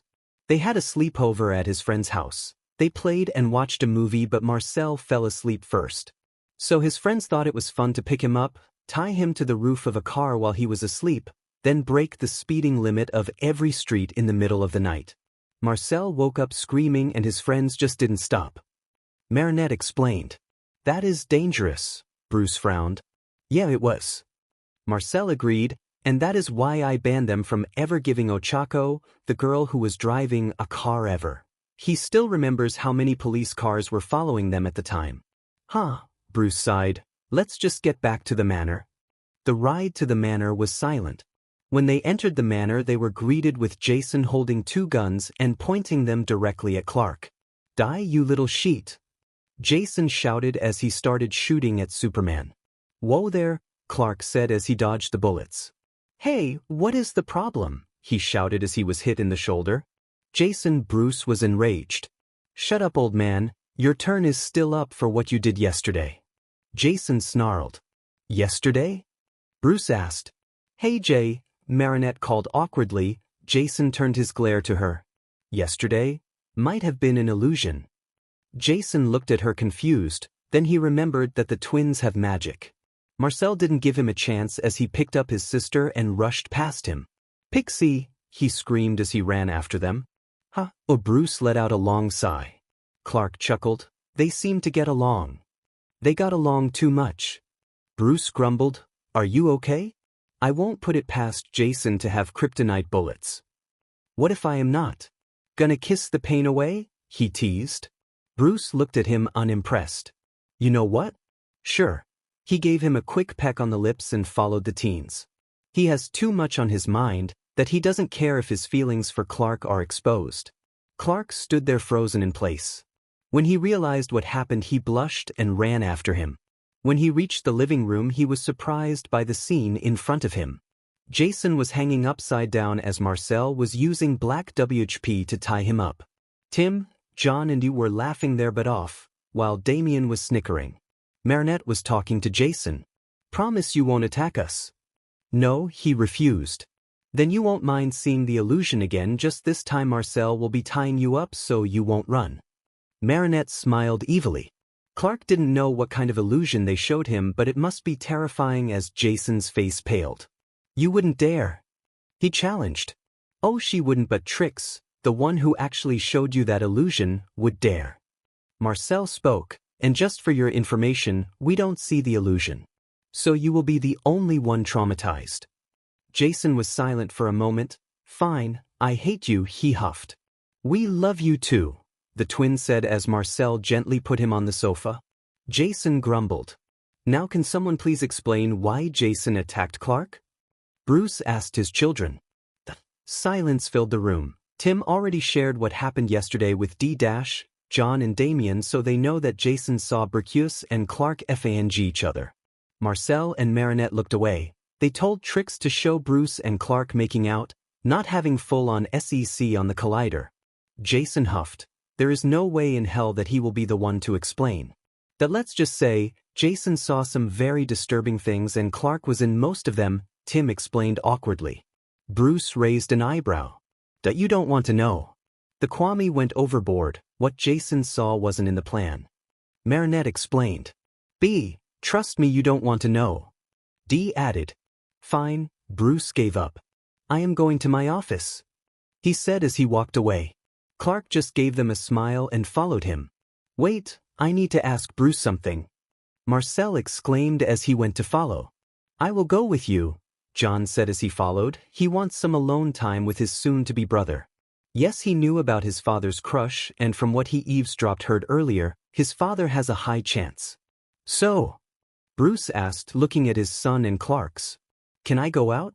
Mullo sensed another Miraculous and I want to locate it. Marcel asked, hoping to get permission. Will it be dangerous? He asked. He still doesn't know much about the Miraculous. Marcel promised to give him one of his notebooks that had information about them after he decoded it for him.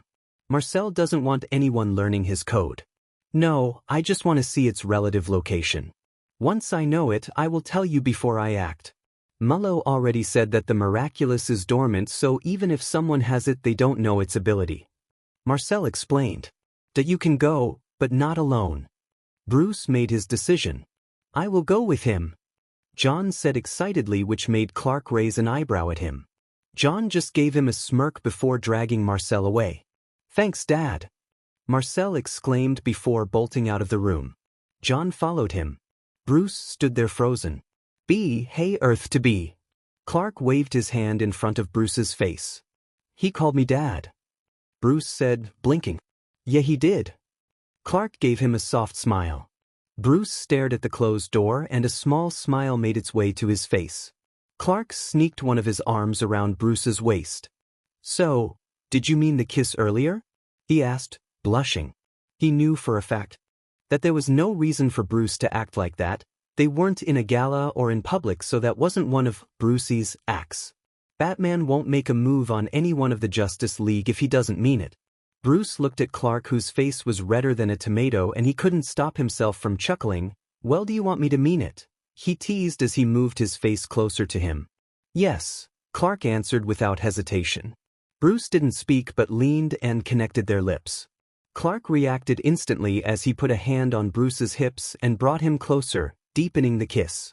Bruce bit down on Clark's bottom lip, hinting for him to open his mouth. Clark complied, and not giving Bruce a chance, he shoved his tongue in B's mouth. Bruce tried to fight for Demps, but Clark didn't let him. A few moments later, Bruce broke the kiss, breathing heavily as Clark, who didn't lose a breath, nuzzled in his shoulder. Want to continue this in my bedroom? Bruce asked between breaths. Clark beamed at him. I'd love to. He picked him up and bolted out of the room. John, who heard everything, sent a message to the Bat Boys about their father's new relationship. HM? Who are you texting? Marcel asked by his side. I just heard our dads making out, I told the rest. he said, looking mildly disgusted about hearing his father making out with someone. So you are my brother now, Marcel stated, shrugging off the fact that his dad is in a relationship with his new dad. Yep. John answered cheerfully. So where are we going first? He asked, tilting his head. I want to go to the museum, since Miraculous are very old artifacts. There is a high chance they will be in there. Marcel explained. But we can go somewhere else afterwards if you want. Nice, what about watching a movie in the cinema or something? John suggested. You make it sound like we are going on a date. Marcel laughed. Hey, I just want some bonding time with my new brother, John pouted. Okay, we can go to the movies afterwards, Marcel smiled. Marinette was bored. Marcel went out to look for the Miraculous with John and she stayed with her other siblings. Tim had to go to the company and Damian went to class and she was stuck with Dee and Jason. So Blueberry said as he poked Marinette, tell us more about yourself. He asked, trying to learn more about his new sister. Sure, but I also want to learn more about the family. Marinette smiled at him, so how about we make it fun? What do you have in mind, Pixie? Jason raised an eyebrow. We will play Never Have I Ever. Marinette smiled mischievously. Sure, so what are the rules? Dee asked. Since we obviously can't let Pixie drink, each of us will have 20 points the first to 0 loses. Jason shrugged. Sure, Marinette agreed. JJ, you start. Never have I ever twerked in the middle of the fight. Jason smirked at D-, whose ears turned bright red. Hey, that was one time. He lost a point. 19. No way. What exactly happened? Marinette gasped and looked at D for information. 20. It was a joke. D shouted. You did it 3 different times. I know that you are proud of your butt, but that is disgusting to watch. Jason laughed at him. 20. You know what? Never have I ever died. He grinned at him. 20. Low blow Dicky. Jason grumbled. 19. Really low. Marinette grumbled too. 19. Never have I ever been a robin, she smirked in victory at them. 19. Nice one. Blueberry looked at her with a raised eyebrow. Really, Pixie? Jason looked unimpressed. Marinette shrugged. 19. Never have I ever had AC with more than 5 different girls, Jason grinned. Now you are just targeting me. D grumbled. 17. Your fault for sleeping with every girl you see. Jason shrugged. So D is a womanizer? Marinette tilted her head. 19. He flirts with everyone. Jason grinned at him. I do not. Deck denied. Do too, do you want me to count them? Heck, you even flirted with Clark when he didn't recognize you in your Nightwing costume the first time. Jason accused and Marinette's eyes widened. That time was a joke. Like hell would I date someone as old as B? D snapped. So you flirt with everyone? Marinette asked. It helps distract my opponent. D confessed. Never have I ever died aversion, he grinned at Jason. Really D-. Jason glared at him. 17. Oh man. Marinette grumbled. 18. Never have I ever had section, she smirked. That is a good one. D ruffled her hair. 16. You seem to be winning, Pixie. We should probably start getting into magical stuff, shouldn't we? Jason grinned evilly at her. 16. We should. He grinned as well. Wait, you are ganging up on me. Not fair. Marinette glared at them. I will try to guess the craziest sheet that happened to you. Jason smirked as he began to think. Never have I ever fought a giant ice cream monster. Done that, Marinette announced. 17. Wait, really? Jason looked at her with wide eyes. Yeah, an ice cream maker with meta ability that let him see how much people are compatible using ice cream flavors got mad at me, and was akumatized. His goal was to force me to find love using his ice cream. Marinette cringed at the thought. At that time she still had a crush on Adrien. No way, what were his powers? Asked, vibrating in his seat. If he hits you, you will turn into an ice cream statue. Anyways, if you want to learn about it, you can search it up. Marinette pointed at D-, indicating for him to go. Well, this is a good one. Never have I ever fought against a giant snake. D says, and Marinette smirked at him. Wrong, she beamed. Never have I ever used a gun. Hey! Jason yelled. 15. You aren't the only one who knows how to target people. She grinned at him. She will put all of her attention on him. Never have I ever fought a giant baby. He smirked. Bummer, Marinette pouted. 16. Never have I ever fought a dragon. Looked at her with hopeful eyes. Does a dragon crocodile count? She asked. Yes. I have to see this, my baby sister and brother kicking a dragon's butt. Cheered. Oh, later, she waved him off. 15. Me too, I have to see this. Jason piped in. Yeah.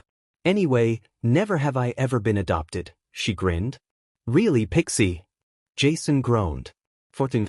You didn't get me in this one. He took me as his ward and we never actually signed adoption papers. He smirked at her. 16. Marinette called, team up on him? She asked. You know what? You have a deal, Pixie. Jason smiled at her. Never have I ever performed in the circus. Really, Jaybird? Dee gave him a glare. 15. Never have I ever been trained by assassins. Oh, shut up. Jason glared at him. 13. I will come back for the assassin part later. Never have I ever flirted with my enemy. Marinette gave Dee a look. Well, at least you got Jason with that one. Dee shrugged. 14. Sorry, Jay, I swear I didn't mean it. Marinette apologized. Don't worry, Pixie, never have I ever kissed an alien. He smirked at D-. 12.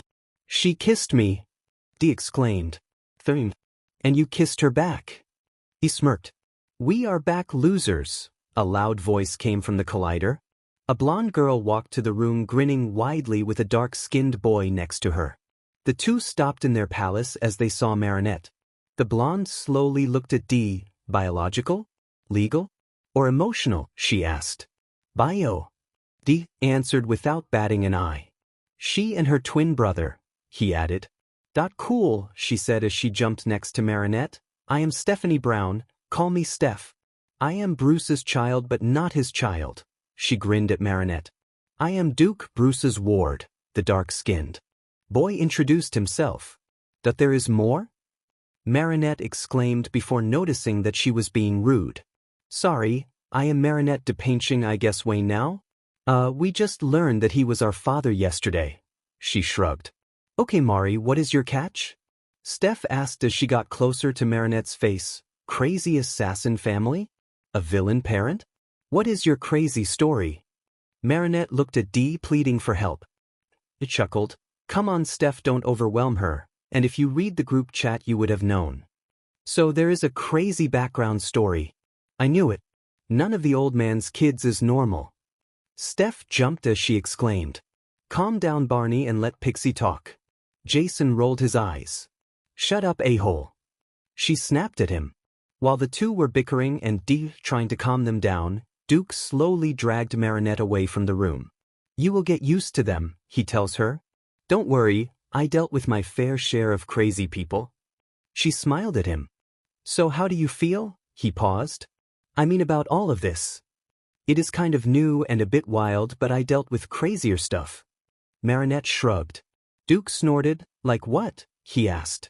Like being eaten by a real T-Rex, or being locked in a tower by my stepdad who turned into something like Bigfoot, or traveling to space in a magic train controlled by a villain, or fighting a monster that gets stronger by eating fear, or dash. Wait, is all of that real? He asked, terrified. What the F is his new sister's life? Oh yeah, there is an app called Bug Out where you will find all the information. She shrugged. Duke stared at her. Why did I join this family again? He murmured.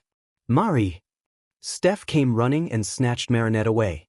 Duke looked at the direction where Steph dragged Marinette into and turned to his room. He isn't sober enough for this sheet and he doesn't even drink. Marcel and John were wandering in the city hoping for Mullo to feel the location of the coffin. Suddenly Marcel froze. What is the matter, Mar? John asked, tilting his head. Nothing. Mari just told me we have even more siblings. Marcel sighed. Oh yeah, Uncle B has a lot of children. Who did she meet? John asked. Stephanie and Duke, Marcel responded. Oh, then Cass still hasn't returned. John shrugged. There are more. How many does he really have? Marcel asked, startled. Honestly, I lost count at 8, John shrugged. Damian, and I thought I attached to people easily. Marcel mumbled under his breath, but John heard him. Don't tell me you also have an adoption addiction. John teased. No. Of course not. Marcel denied. Something tells me you are lying. John didn't believe him. In fact, his reaction just made him look guiltier. I will ask Marinette. Ugh. Marcel groaned. Fine, I did get attached to some people and considered them as siblings, but never as a child. I knew it is in your blood. Damian adopts animals, and you siblings I just need to find what Marinette tends to adopt. John grinned. Good luck, I am not going to tell you. Marcel grinned back. Marinette had considered Manon as her little sister, acted like a mother to all of the Kwamis besides Tiki, and loves animals and plants. I will find out on my own. John declared. Hey, can we get some ice cream? He asked, looking at a nearby ice cream shop. Sure. Marcel agreed. They entered an ice cream shop and started looking through the flavors. I think I will have the kiwi one. Marcel said to John. Then I will have the chocolate flavor. John decided. You can go sit there while I get them. John pointed at an empty table. John stood in line, while Marcel took a seat and took out his phone. He found a ton of messages in the group chat. In the Crackheads group chat. Time tagger. Hey, at Pure Bonebreaker at Pure Clumsy Girl, Miss Mendeleev came and made an announcement. Most of the activities are cancelled. We will only have another tour in the Wayne Company the day after tomorrow, and visit the museum the day after it. Princess Fragrance. I really wanted to visit the botanical garden, but now we can't. Sad face. Reflecta. At least they didn't end the trip early. We will still go to Gotham Academy for a month. Time tagger. Yeah, we will get a chance to go on our own. We have a whole month to find a chance. Bubbler. Yeah, cheer up, Dedette. We can still go. Dark Cupid. By the way, where are at Pure Bonebreaker and at Pure Clumsy Girl? Reflecta. Yeah, they didn't return yesterday and Chloe refuses to tell us where they are. Time tagger. Queenie, tell us where they are. The Queen. Why should I? Dark Cupid. If you tell us, I will do one thing you order no matter what. Gamer. No need for calculation, you just dug your grave, Kim. The Queen. Do me 2 favors and I will tell you. Time tagger. Do it, Kim. Gamer. It isn't your secret to tell Chloe. The Queen. PSH, they didn't tell us to keep it a secret, and as long as they keep it to themselves we should be fine. Gamer. Fine, but you will deal with Marcel's lecture on your own. The Queen. Worth it. So monkey, so you accept. Dark Cupid. First, don't call me that. Second, yeah, I accept. The Queen. Good. Gamer. You will regret it and I will be there to watch you suffer. The Queen. Yeah, but what I will make the monkey do will be worth it. Long story short. We found out that the twins are only related to Sabine and not Tom, and they found out that their father is Mr. Wayne, who they are staying with. Bubbler. You are kidding, right? Gamer. No, all she said is true. Princess Fragrance. Oh.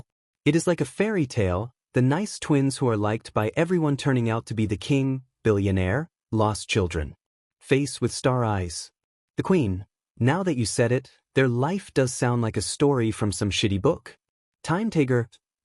I call dibs on giving the shovel talk to Marinette's Prince Charming. Dark Cupid. Where do you think Marcel's sleeping princess is? Reflecta? Or his Prince Charming? He is bi. Dark Cupid. I didn't know. He doesn't talk about his interest in people. The Queen. Meh, he just didn't find the right person, and how did you know? At Reflecta it took him years to tell me, which utterly ridiculous, and I knew him from when we were little. And I know that the only people that knew besides me are Mari Bear and Max. Reflecta. One day some people made fun of me because of me being lesbian, and he comforted me and told me that he isn't straight either. The Queen. That sounds like him. Either way, if this leaves this group chat, I will make you all pay. Time tagger. Face rolling its eyes. We know. The rest of the messages are just them talking about random stuff. Marcel didn't mind Chloe telling them about being Bruce's kids, but he won't be letting her off easily.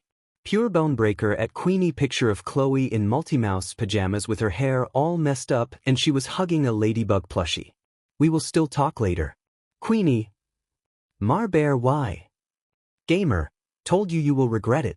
Time Tagger. OMG. Wah. Bubbler. Rixtvgbernijgtvgubbenj. Dark Cupid. Exergtvgbernijgtvgubben. Princess Fragrance. Cute. Ties. Marcel snorted as he hung up on Chloe, who tried to call him. He started full-on laughing as he saw her arguing in the group chat as the others teased her for being a fangirl. Marcel felt that it was a shame that he can't tell her that he is Multimouse and that she is wearing pajamas based on him. He can just imagine how red her face is gonna get.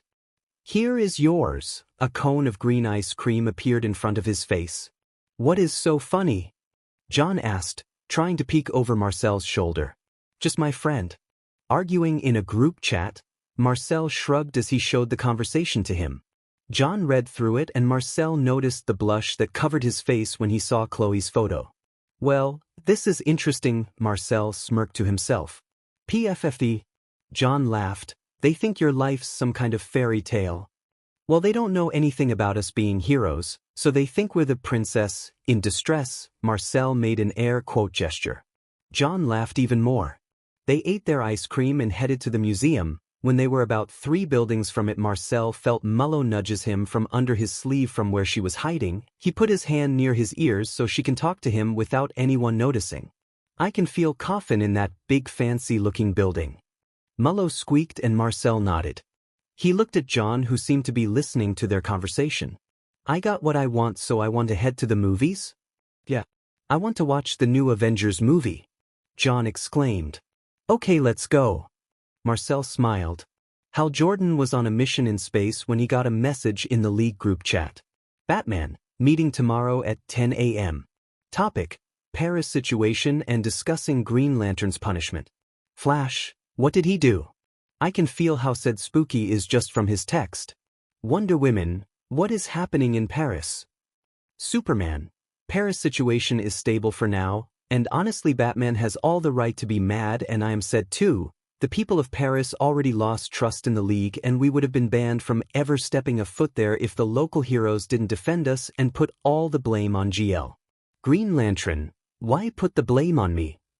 Wonder Woman, Paris has heroes? Aquaman, since Spooky is set at GL, I assume he had done something to get the blame. Batman, file, Paris situation of the last 3 years. This file has everything you need to know about Paris's situation. Read it before the meeting. Batman is offline. Hal opened the file and paled as he saw the picture of 3 teens. He knew they were the one who did those prank calls 3 years ago. He paled as an idea of why Paris is blaming him started forming in his head. He skimmed through the file, and the more he read the paler he got. Green Lantern, guys, I fed up real bad and Spooky is gonna kill me. Wonder Woman, Hal, if I find out that you somehow set off the new ladybug, I swear Batman will be your last fear. Aquaman, please tell me that you didn't do something to PSS off the Black Cat. I don't want what happened to Atlantis to happen again. Flash, sheet for WW&M to react like that. This must be pretty serious. RP Hal. Green Lantern, I am gonna die.